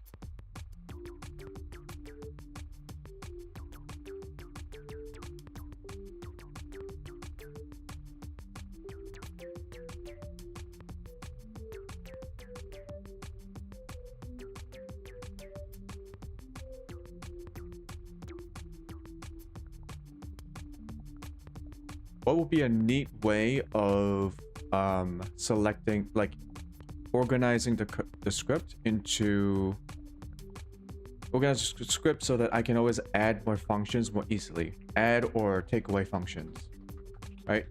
The functions are going to be written down here, like, let's say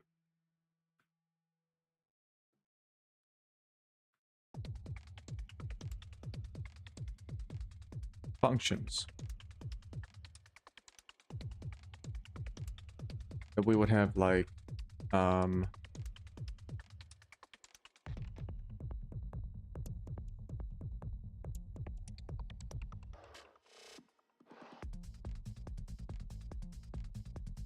say hello.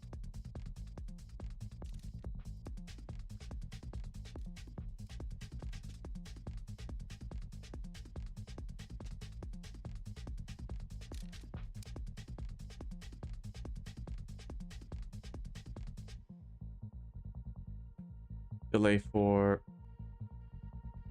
2 seconds. Boot.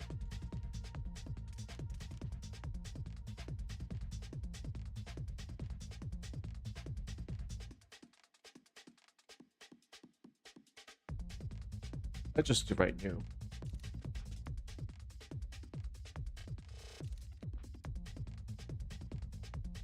Say bye.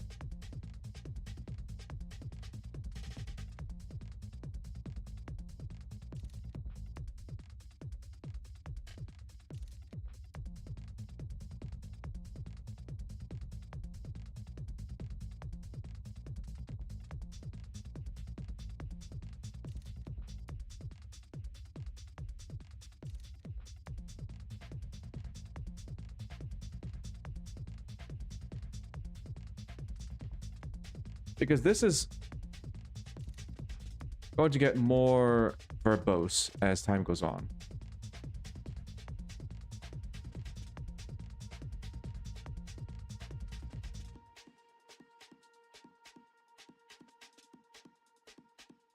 We already keep track of the page.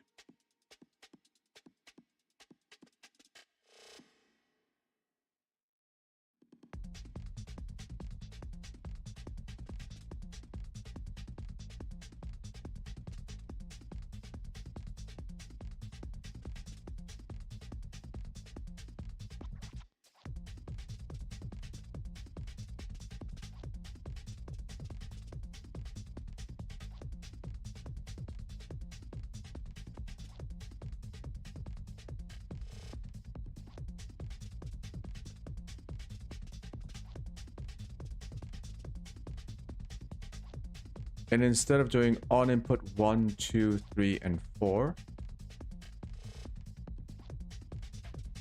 we change the current option.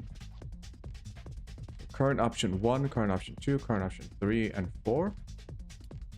And then have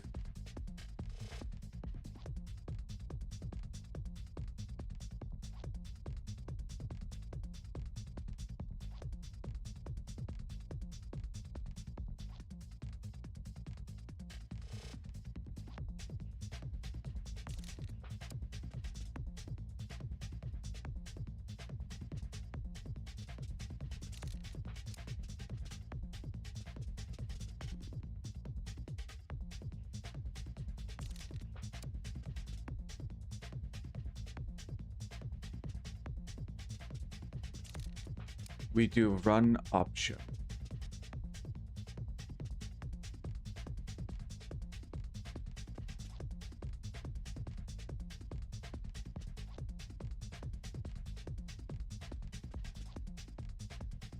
We don't do these checks. We don't need to.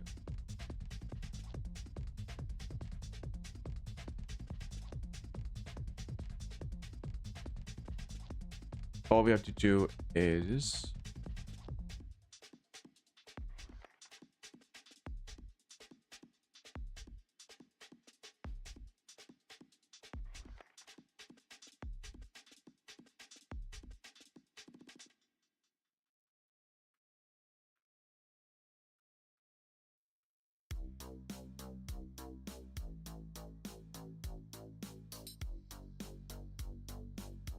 set option 1.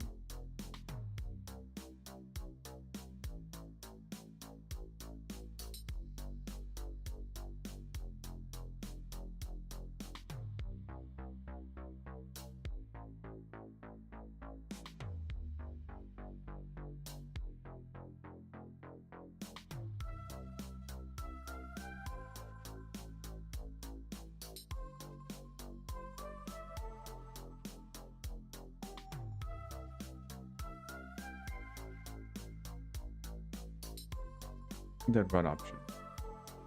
Input 2 is the same. We can get rid of this.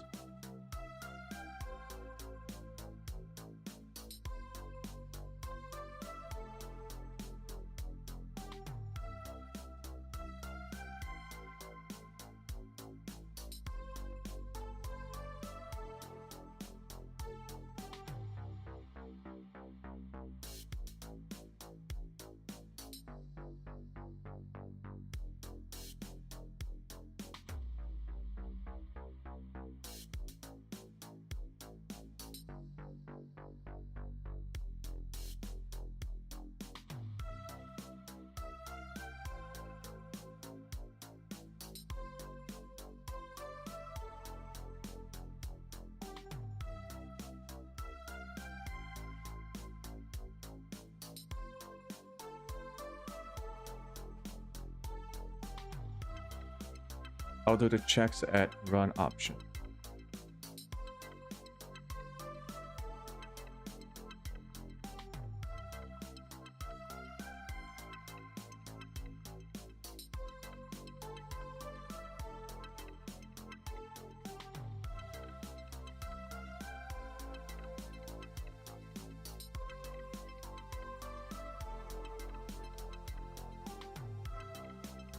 So these are separated by pages.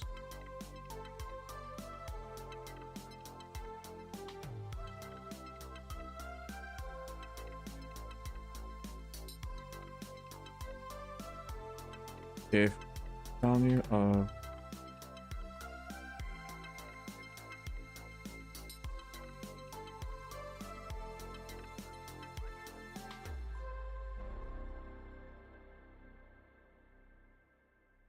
yeah, this way.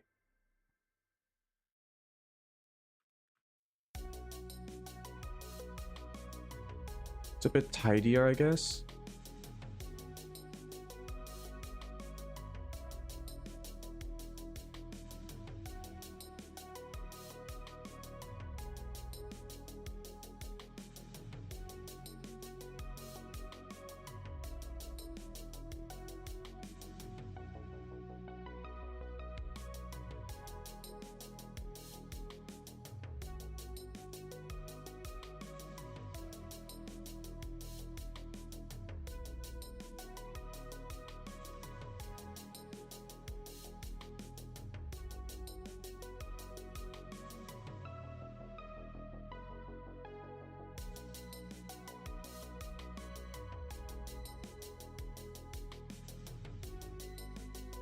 We are on current page, so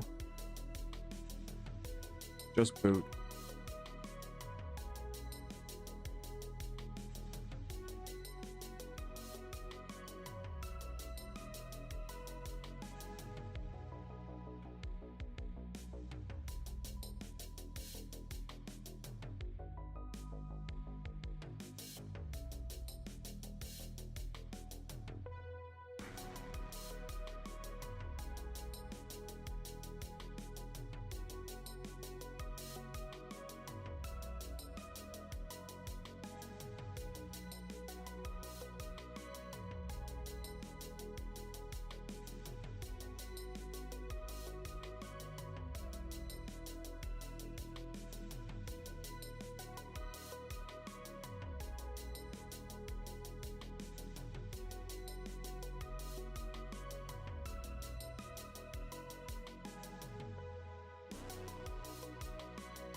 Okay, so we changed this so that the options are more legible for me.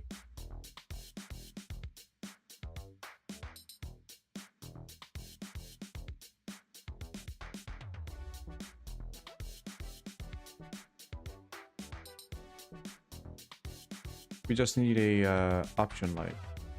Essentially, we made a list or a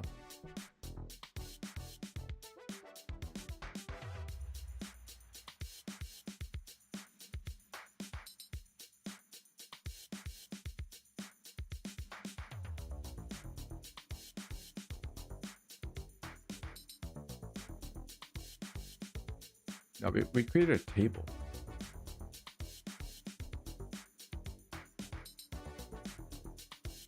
Well, all right. Then the inputs have to be on input 1, on input 2, on input 3. That should all be the same.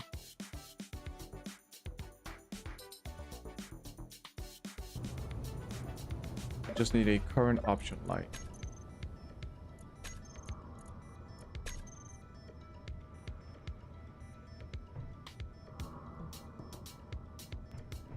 Do I really not have a free light?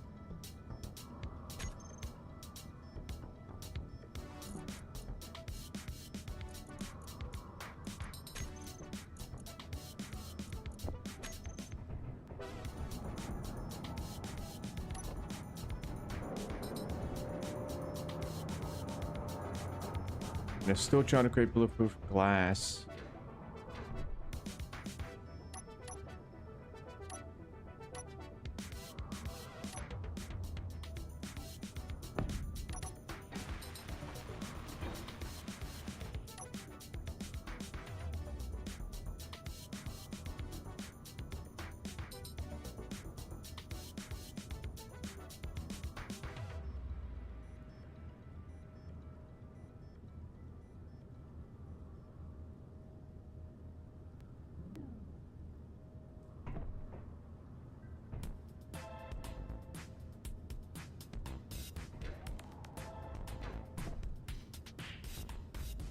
What the fuck did I just change?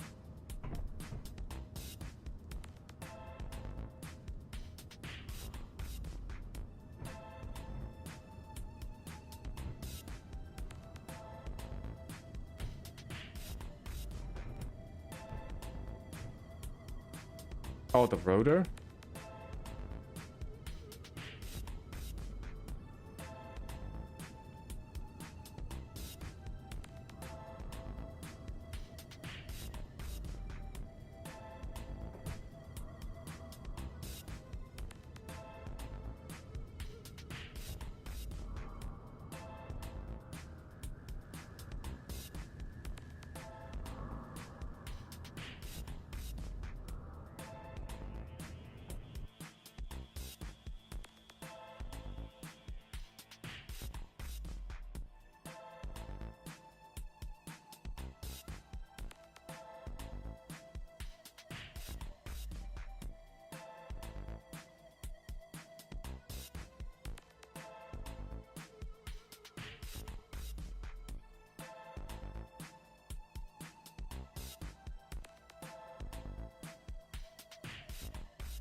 Instead of doing this, why don't I just do the check in set page number?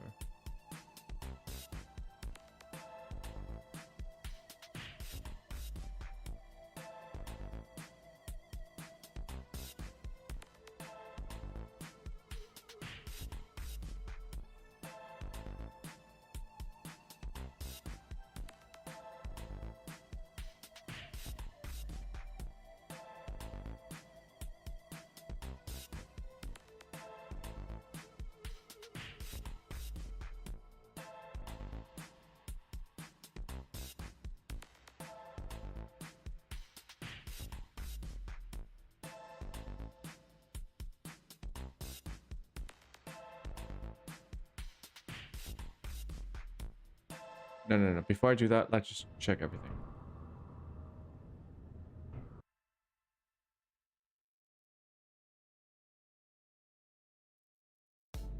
It only runs the option when we press, and it runs all that.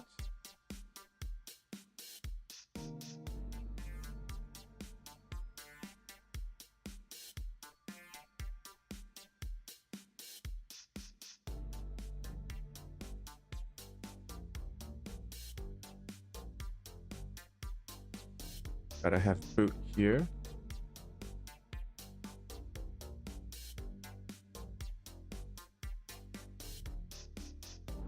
Otherwise, it's not going to update.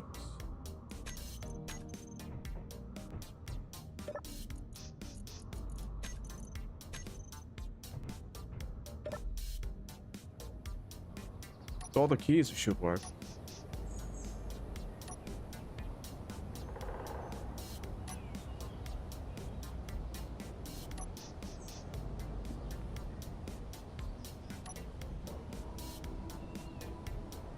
Okay, there's actually a significant delay.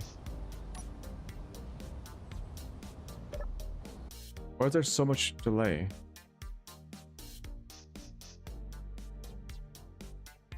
What?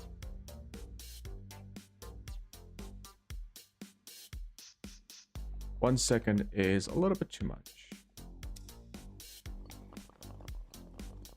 Yeah, the pages work.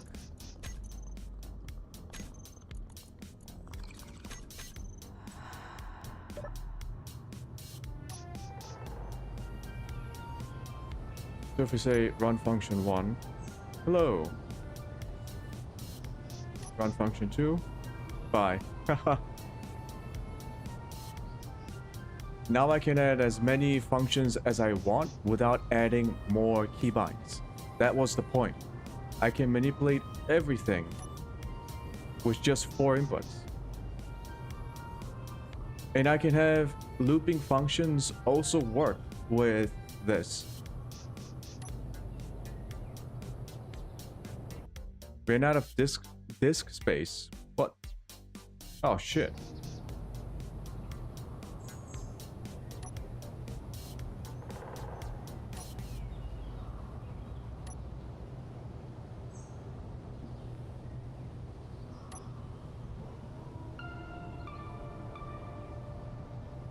Okay.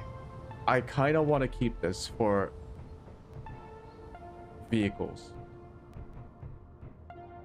It's simple, but it's kind of cool.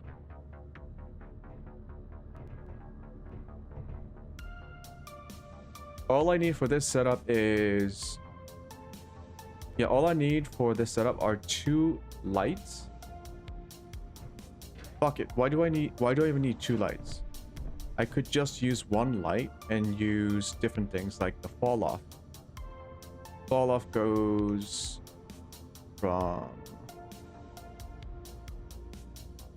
There's plenty of information that I can store in 1 single light. So instead of just having 2, we can have like 1 light and have different things to store different information. Like the page number, option number, and maybe other kinds of information that I want to store. Okay, this is interesting.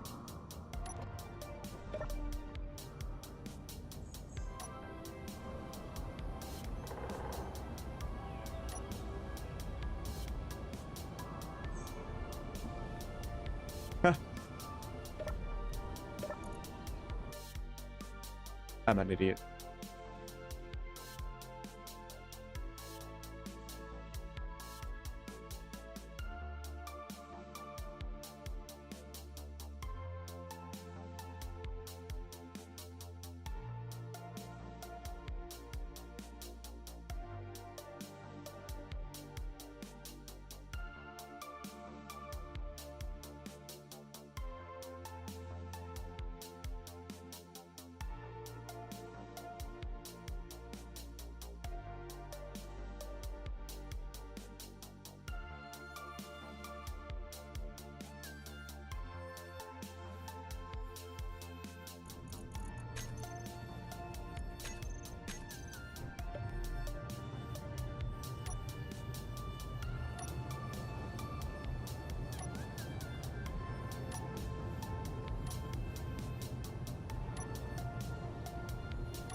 Oh, sick.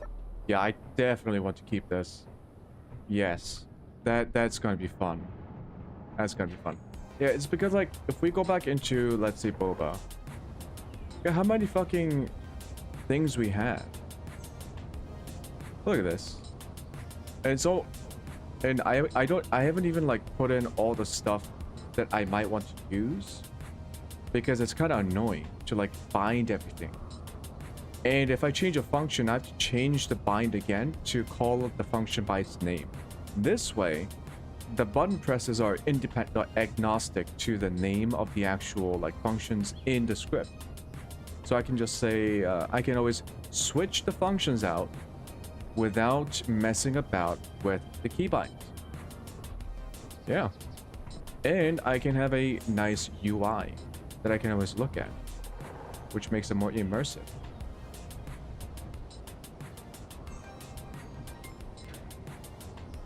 I thought it would be a lot more difficult, but it isn't. I guess the next step would be trying to make this real time so that it updates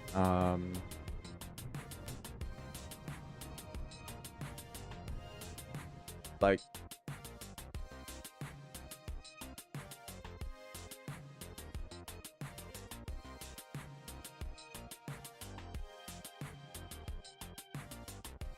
we have looping programs, right?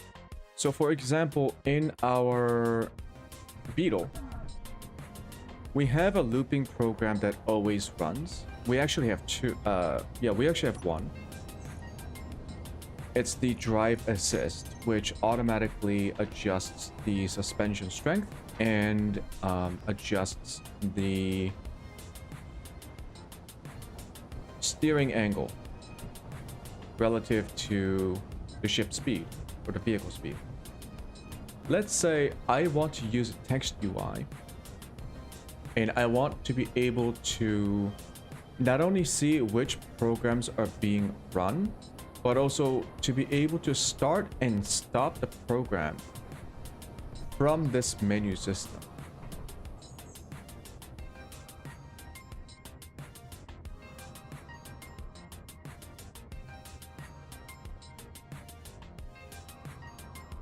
So each function can have a running state.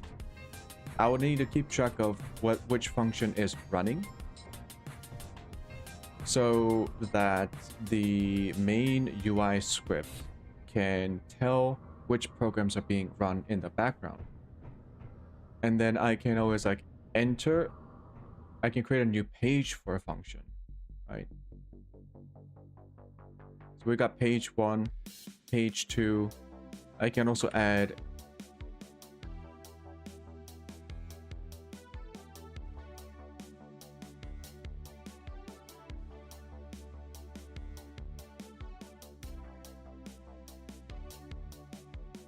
page function 1.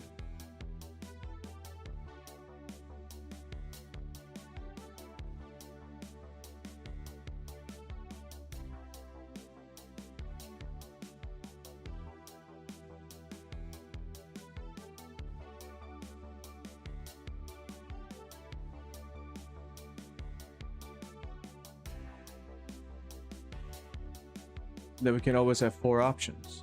So one would be start, stop,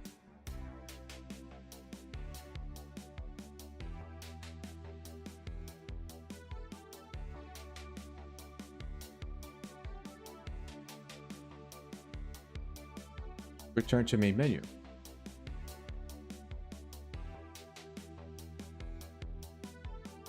Hell, we can even go crazier and go more info and learn about the state of the function itself.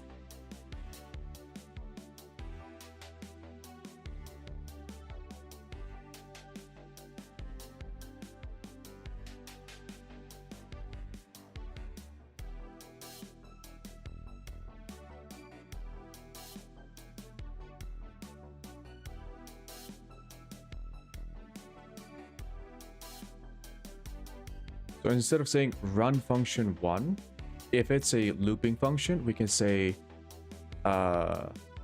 enter function 1 or something. Okay, so it'll be like enter function 1 page, right? And then on page 1, you go down here, page 1, option 1, we do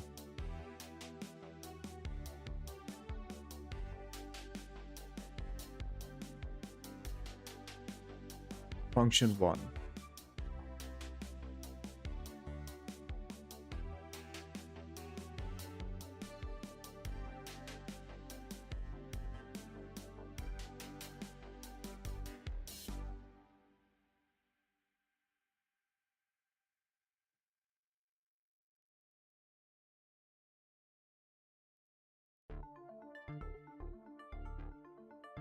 Actually, we would be setting it to a different, yeah, it would be UI.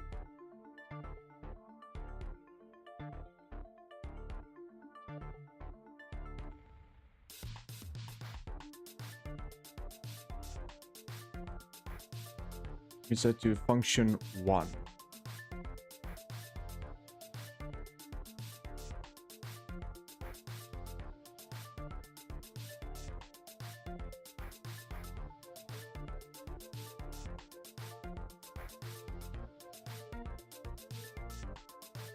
And then we just add an else if.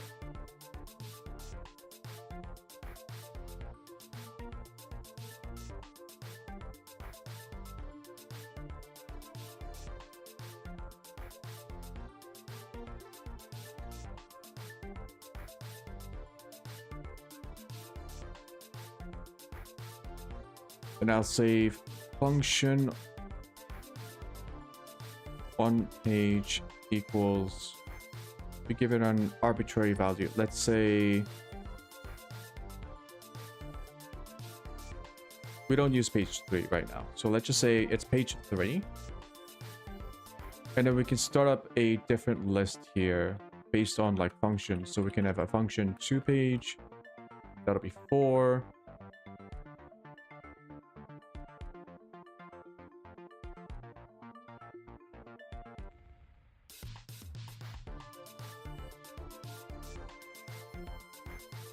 Then we open up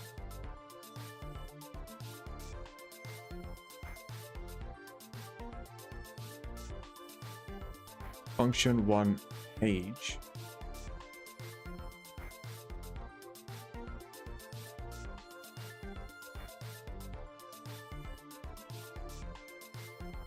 Nope. Page function 1.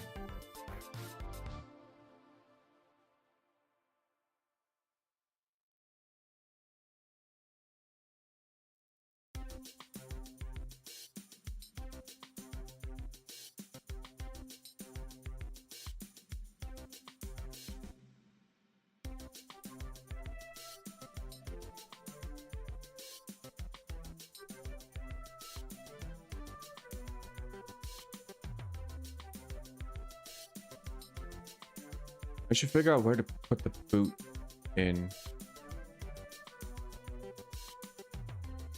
Yeah, it goes into function sets number boots, and then it'll load up function 1 page.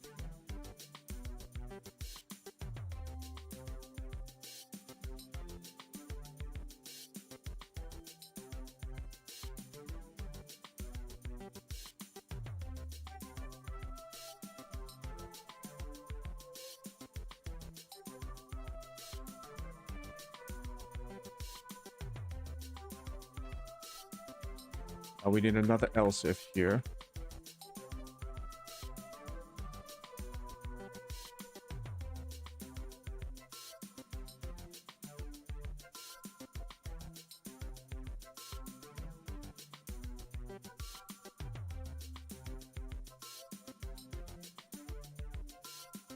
Now we have options for 1, 2, 3, and 4.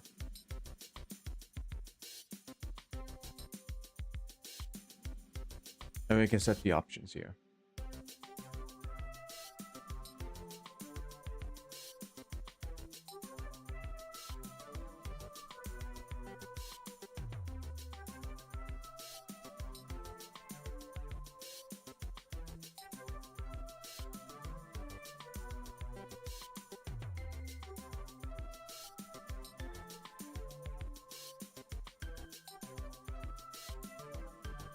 let's just work on the return.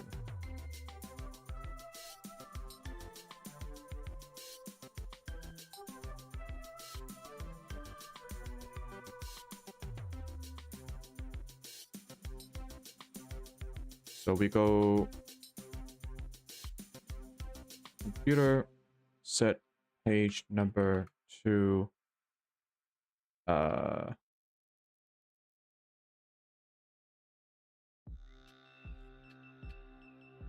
blank for default,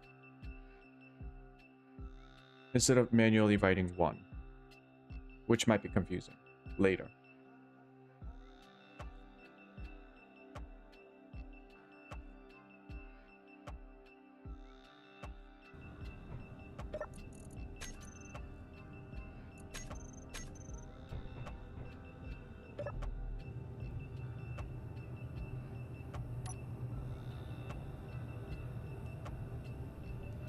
Zero.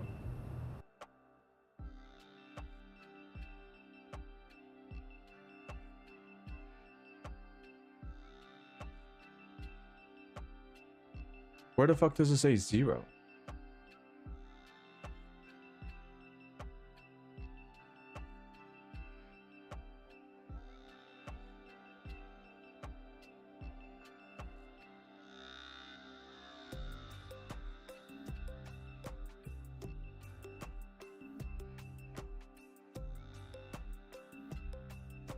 Oh, right. It's because of this check, right?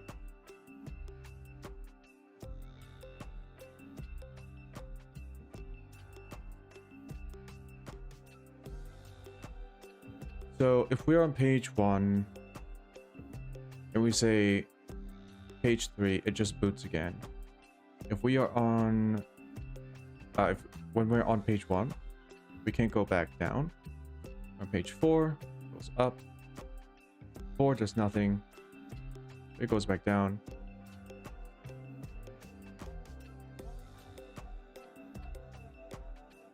There is no place where it goes to 0. So this probably means the light's fucked up.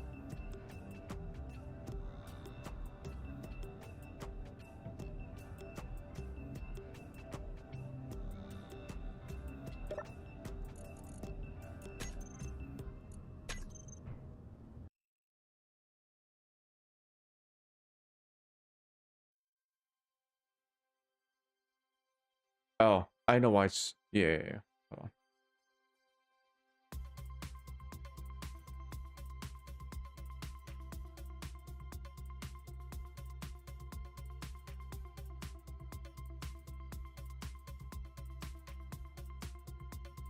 I also need value of light here, I think.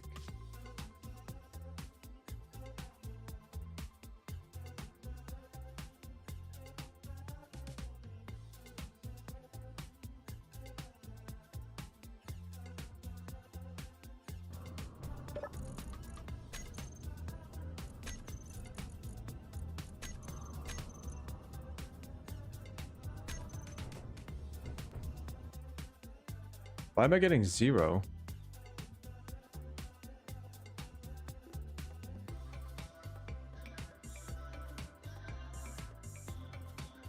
Oh.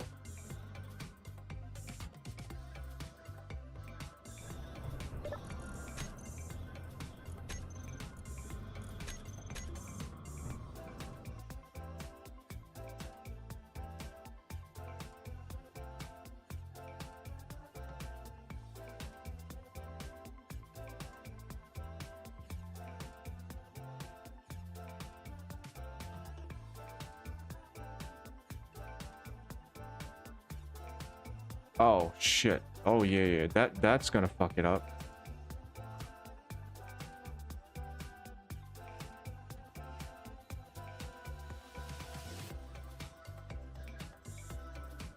Oh, that will definitely fuck it up.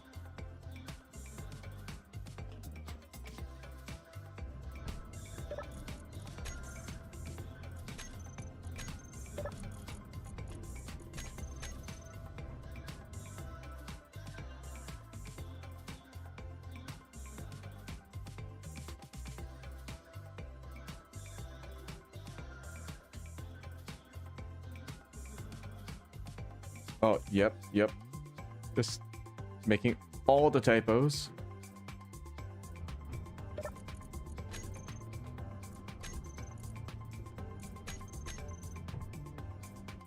What the fuck? How many mistakes have I made?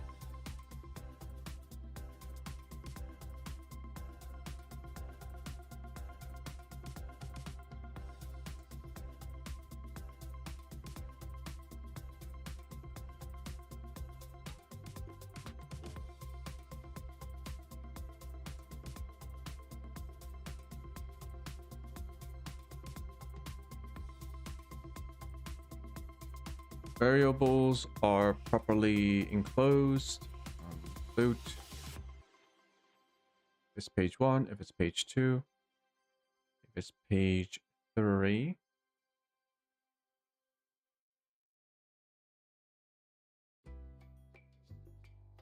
I think that was it. I don't think this is it. It should only be on the left side. So I fixed the wrong thing.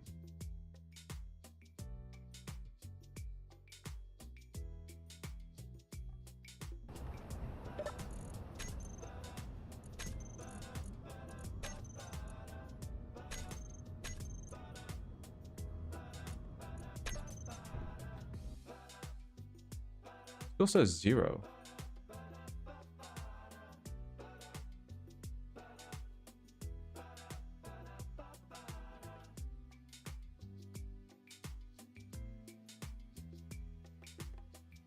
What? Let's...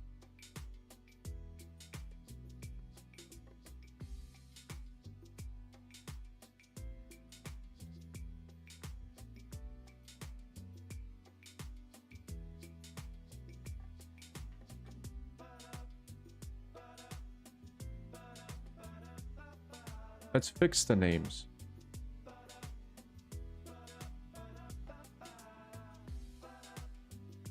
Make sure it's all text.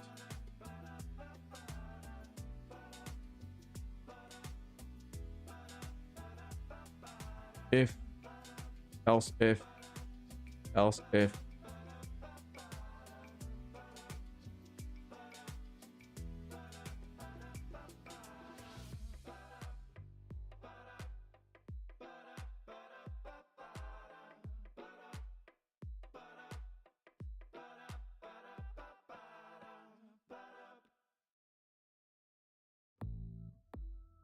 It's 1, and the lookup value of current option is 1. Set page number function 1. Function 1. It's function 1 page, dumbass.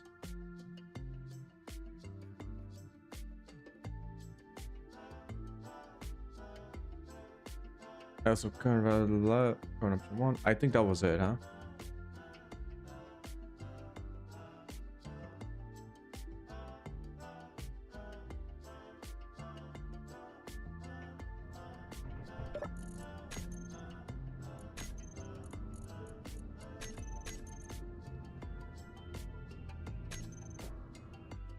Holy fucking shit, why?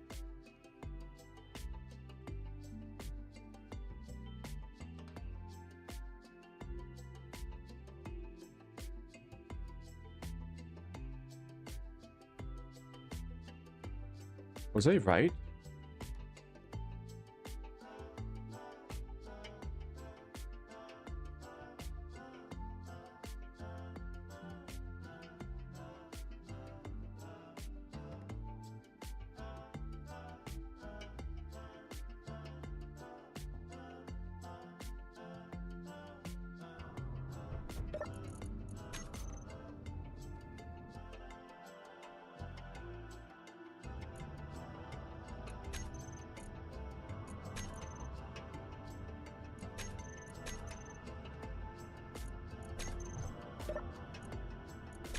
How come it just says 0?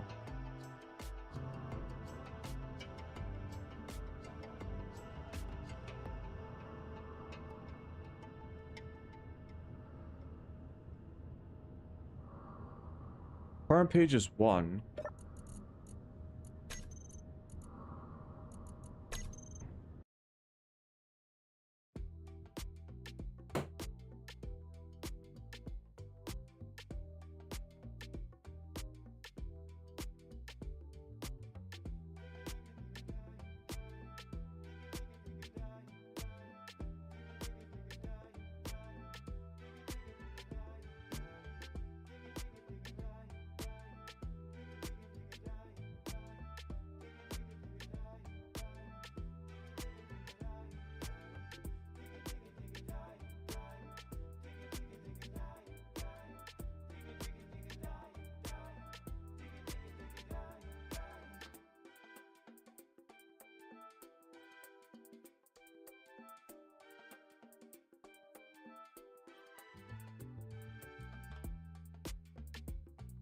What did I do that was this bad?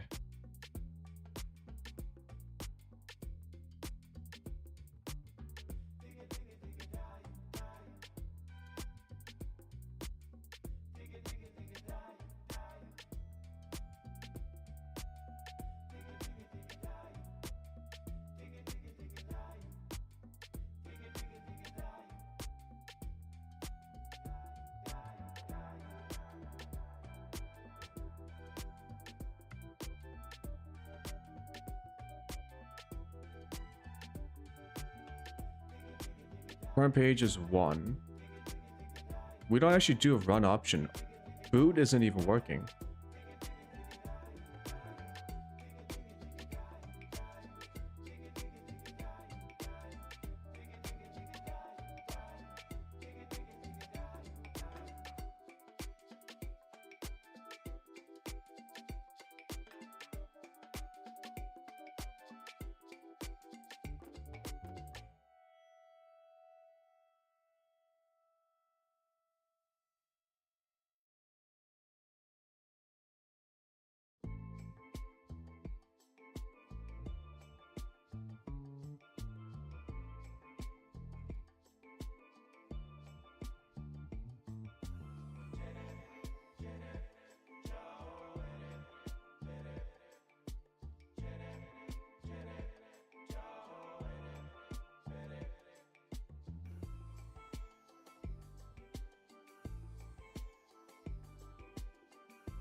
This is weird.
Oh no.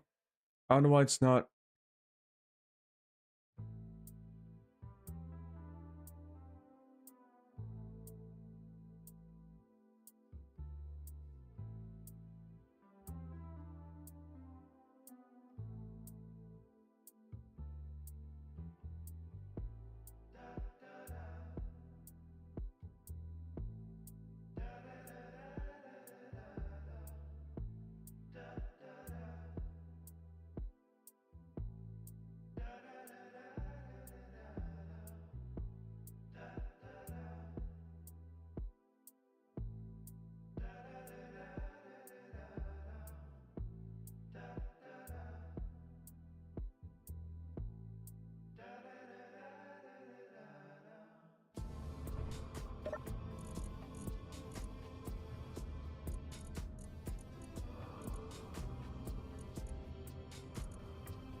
Why would it say 0? That's the one thing I don't understand.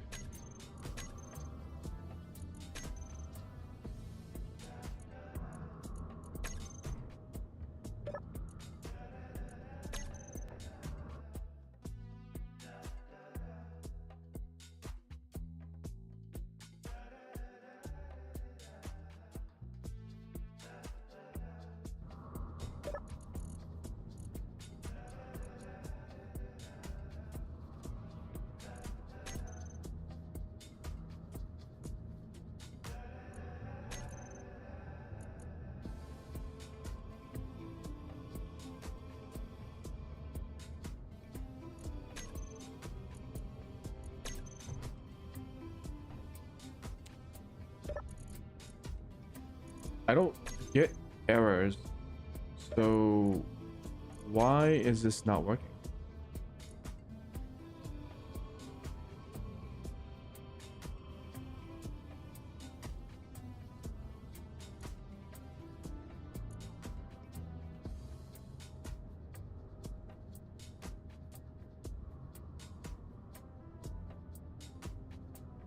Let me see if it's like the value of issue.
Something wrong with your containment.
So first one is now false, second one is true.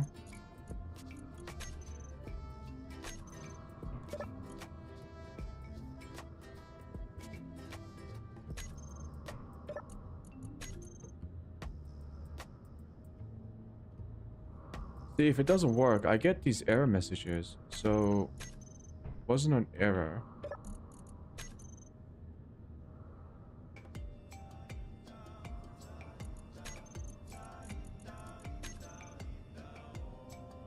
Yeah, so if there was...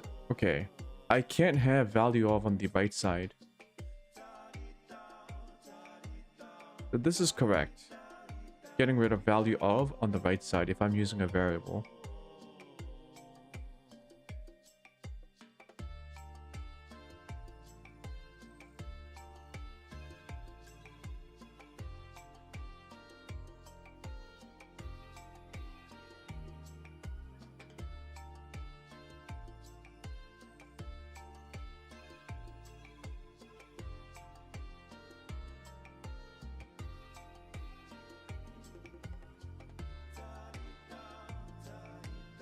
I didn't change the inputs.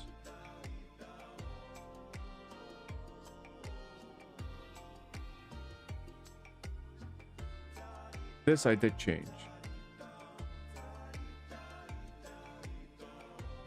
So I pass function one page.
Wait, that was an issue?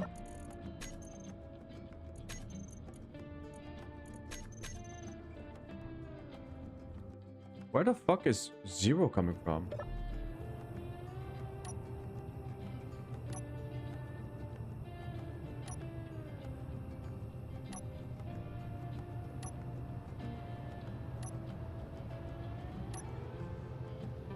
Oh, why is page 1 fucked up? That's page 1?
What the fuck?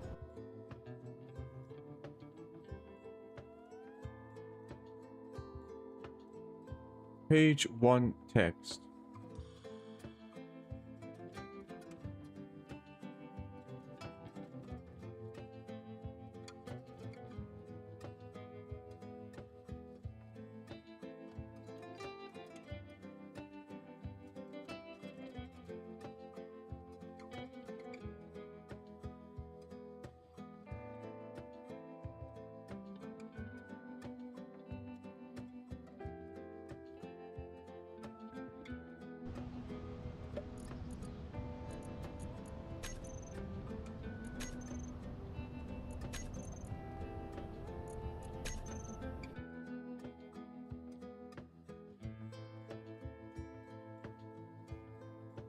Page 1 text. This is it.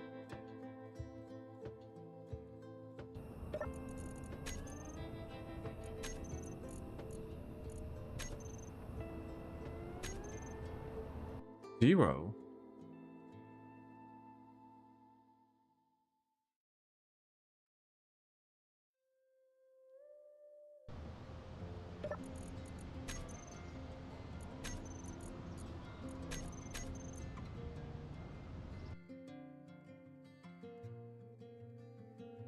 Why is that 0?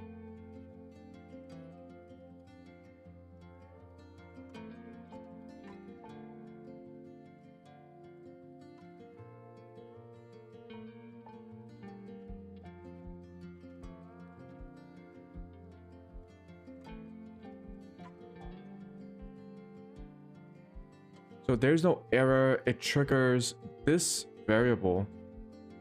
here, all of this turns to 0 for some reason.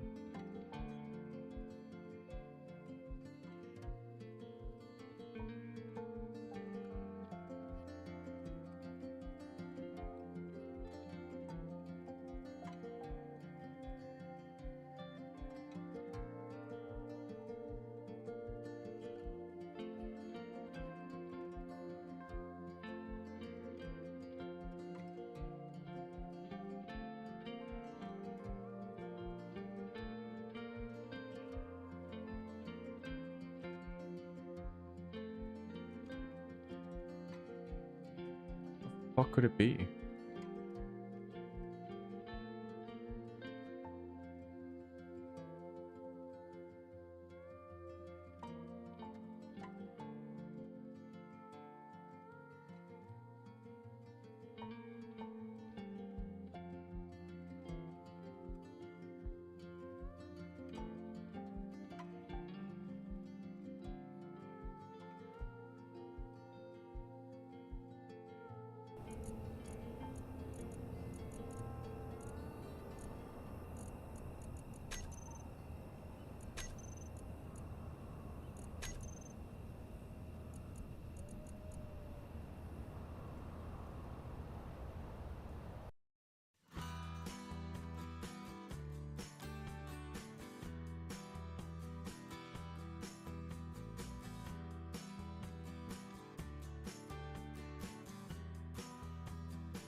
Okay, so it works. That works. It must be a naming thing. I think it's getting confused by something.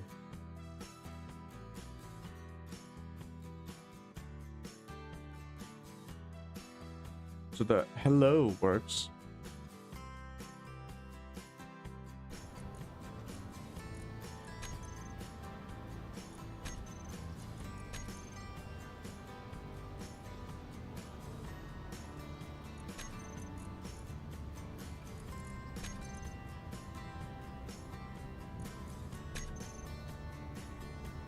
What the fuck?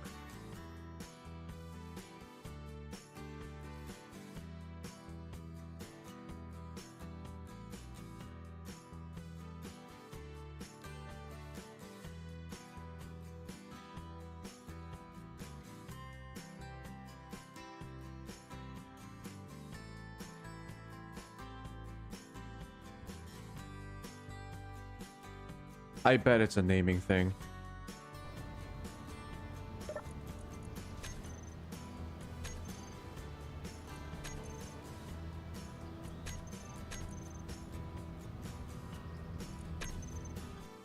Nope.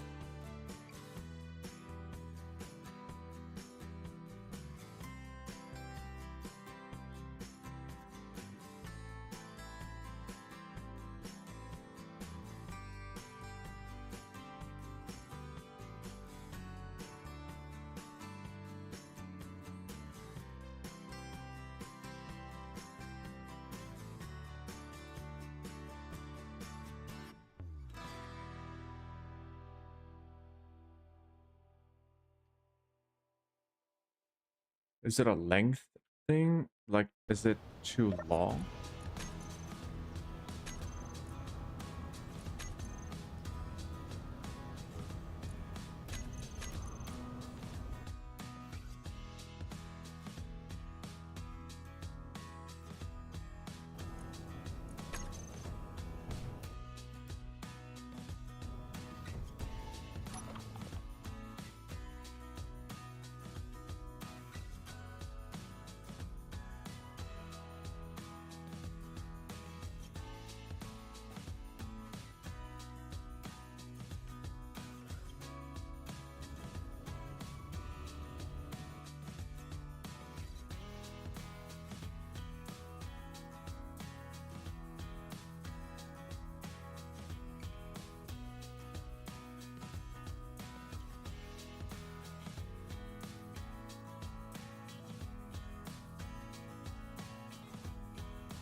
I am seriously confused.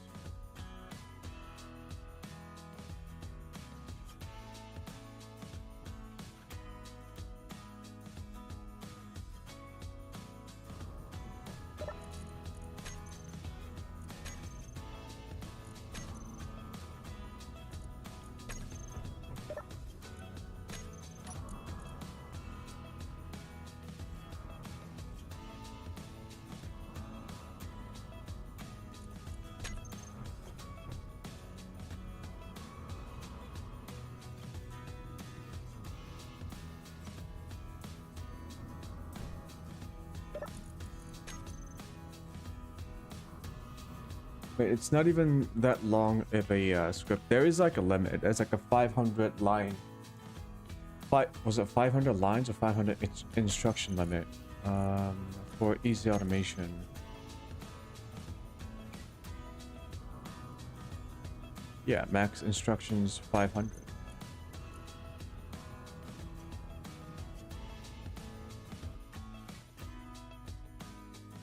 There's actually not that many instructions. And if it was a problem, it would just tell me, right?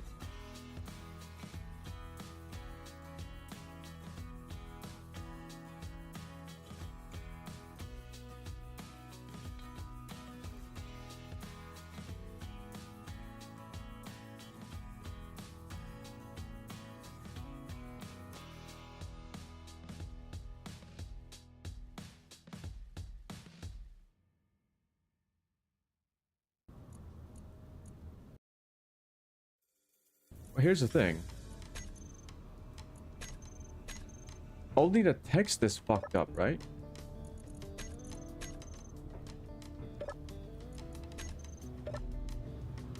So if I press 1,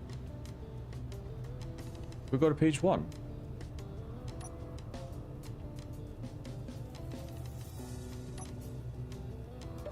Oh.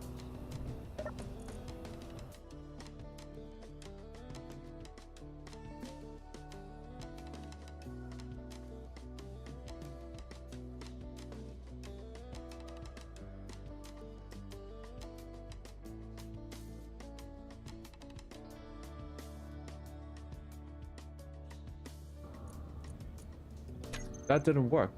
Number 4 doesn't work. It should go back to the main menu.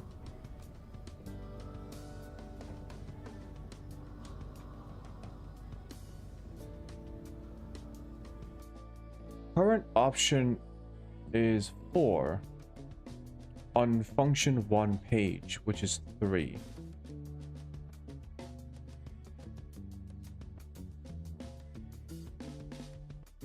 And this doesn't work.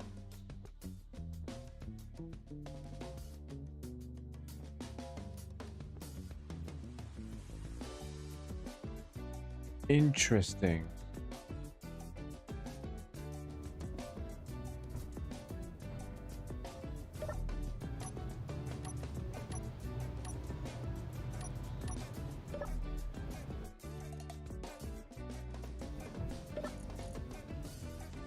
Very interesting. So there is a issue.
Son of a bitch.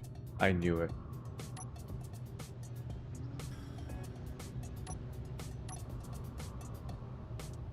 No. Wait.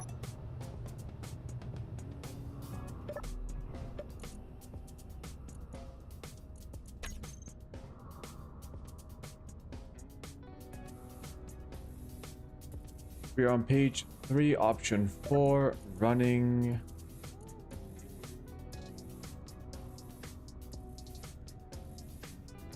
Running the option.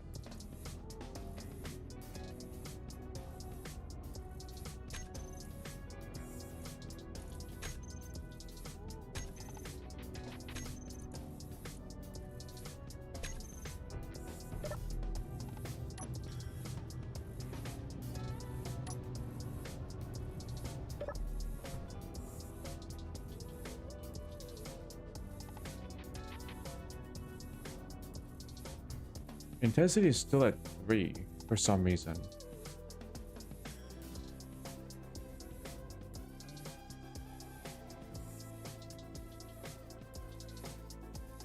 Also, this ain't running at all.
None of the options work. It's not booting.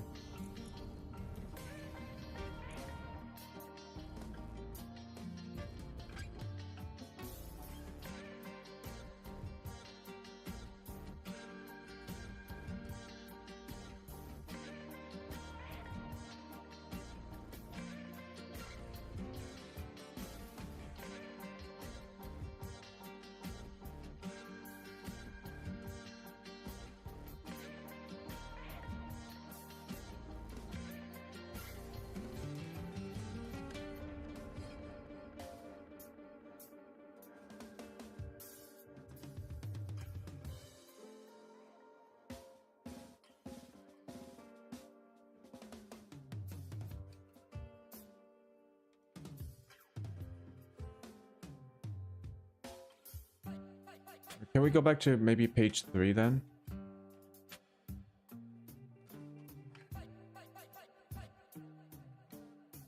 For some reason, this is all sorts of fucked up.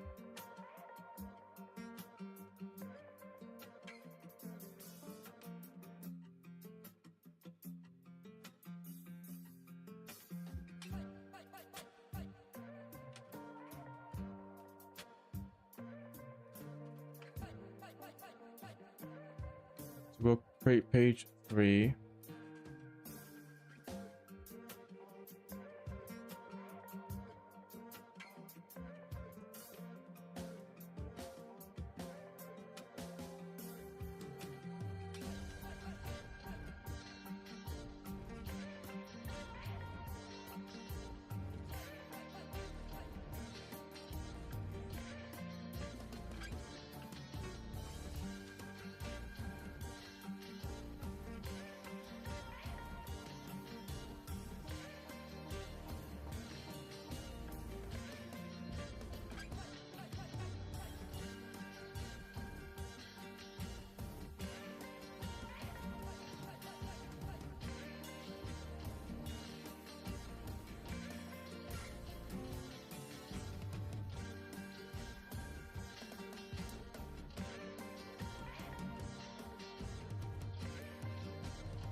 We got rid of the function 1 whatever.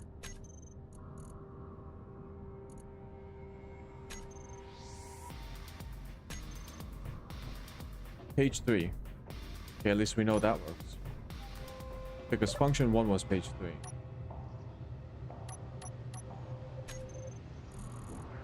Oh.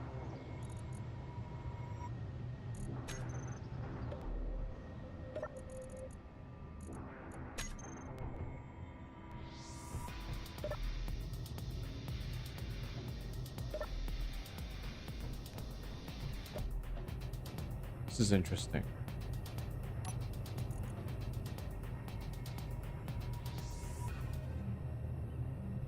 The buttons don't work.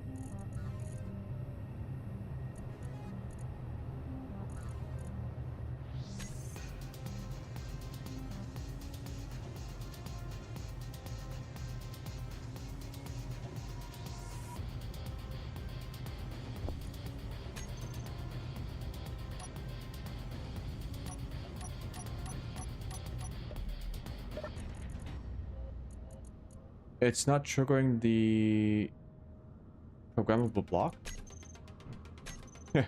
This is weird.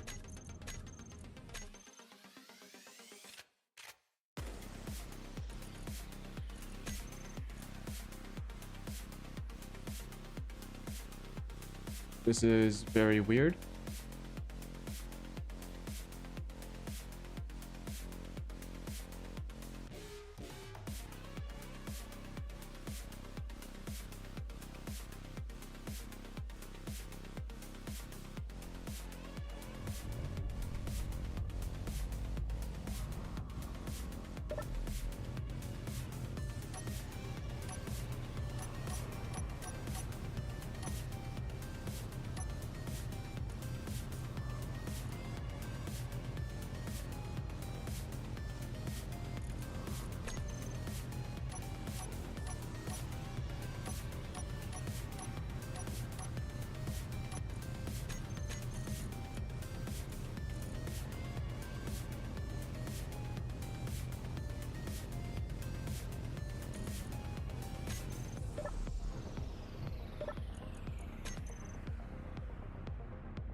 Let's manually go back to page 1.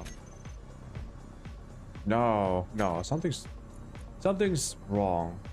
Something's wrong. Like really wrong.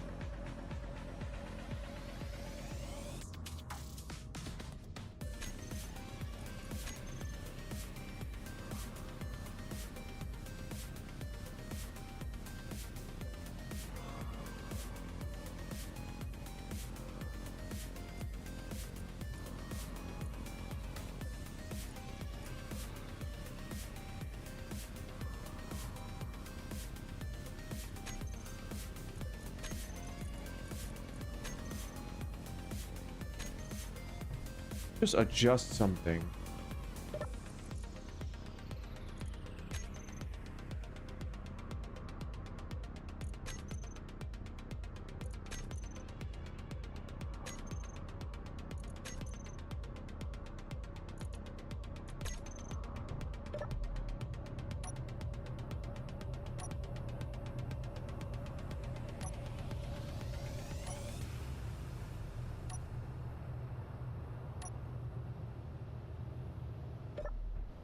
You know what I think is going on? I think the if-else statements are starting to bug out.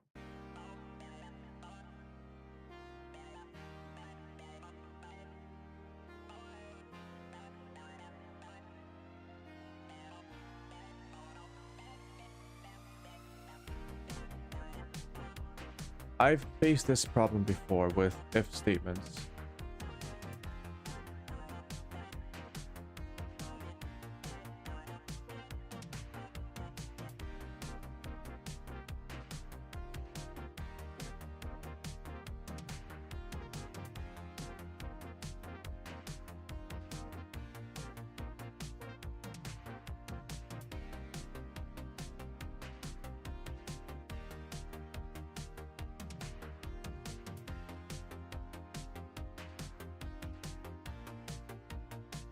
I got rid of else ifs and just went for ifs.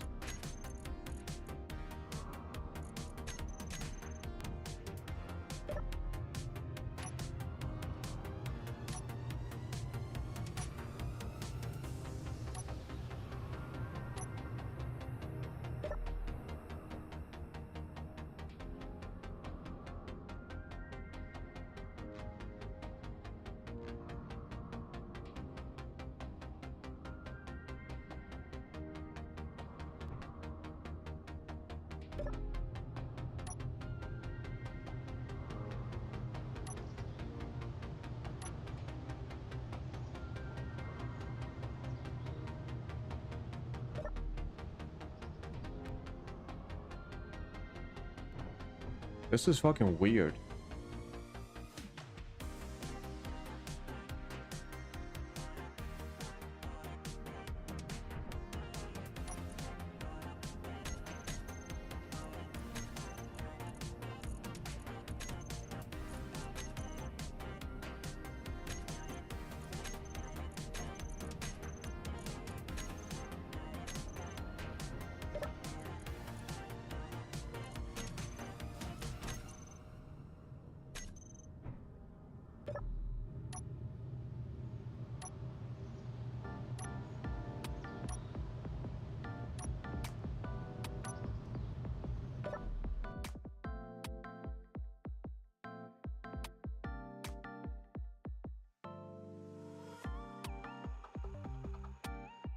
Oh.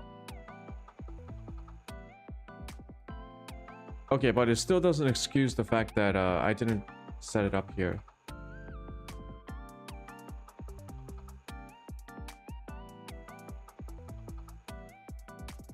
But why is page 1 still 0?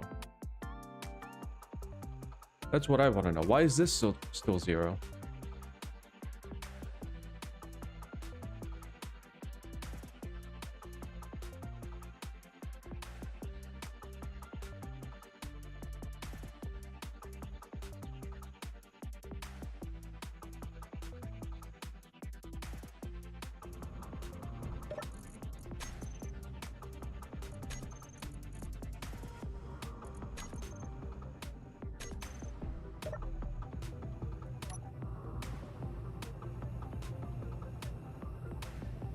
Yeah, I got all the way to page 3. Page 3 works fine.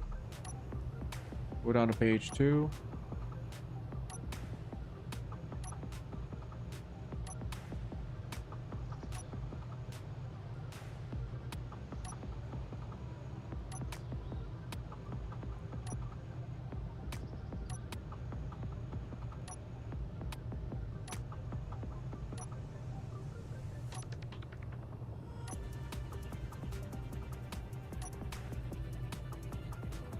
Hello function works. Bye function works. It's just the text goes away.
Fuck. Got so close. Alright, we'll work on it some other time. It was cool when it worked. And now the text stuff doesn't work. So we're gonna have to see if we can fix it. But yeah, I think that's it for today. We are somewhat close to finished with the 3D printer. We also have the crawler. We just have to figure out the batteries here. And I think that'll be it. So yeah, I'll do that tomorrow. I might continue this off stream a little bit just to save time so that we can tomorrow we can just like start working on, oh, not tomorrow, day after tomorrow. Tomorrow we'll try Fallout 3. But day after tomorrow we can like get on with the fun stuff, not just me trying to like troubleshoot weird things or just waiting for resources to finish. All right. Yeah, but I will report back on this because I think this is really cool. It's a really cool way for me to avoid using all these like weird having a gajillion actions bound to the toolbar and just have a UI, in-game text UI. Come on now, that would be really cool. And it sort of worked until it didn't, and I don't think it's my fault. I want to say I'm cautiously optimistic that it's not actually my fault and it's something going on in the game or in the script that's like causing an issue. So I'm gonna play around with this a little bit more off stream, and then we will continue this the day after tomorrow. Okay, that's it for me today. Thank you for watching. Why does this?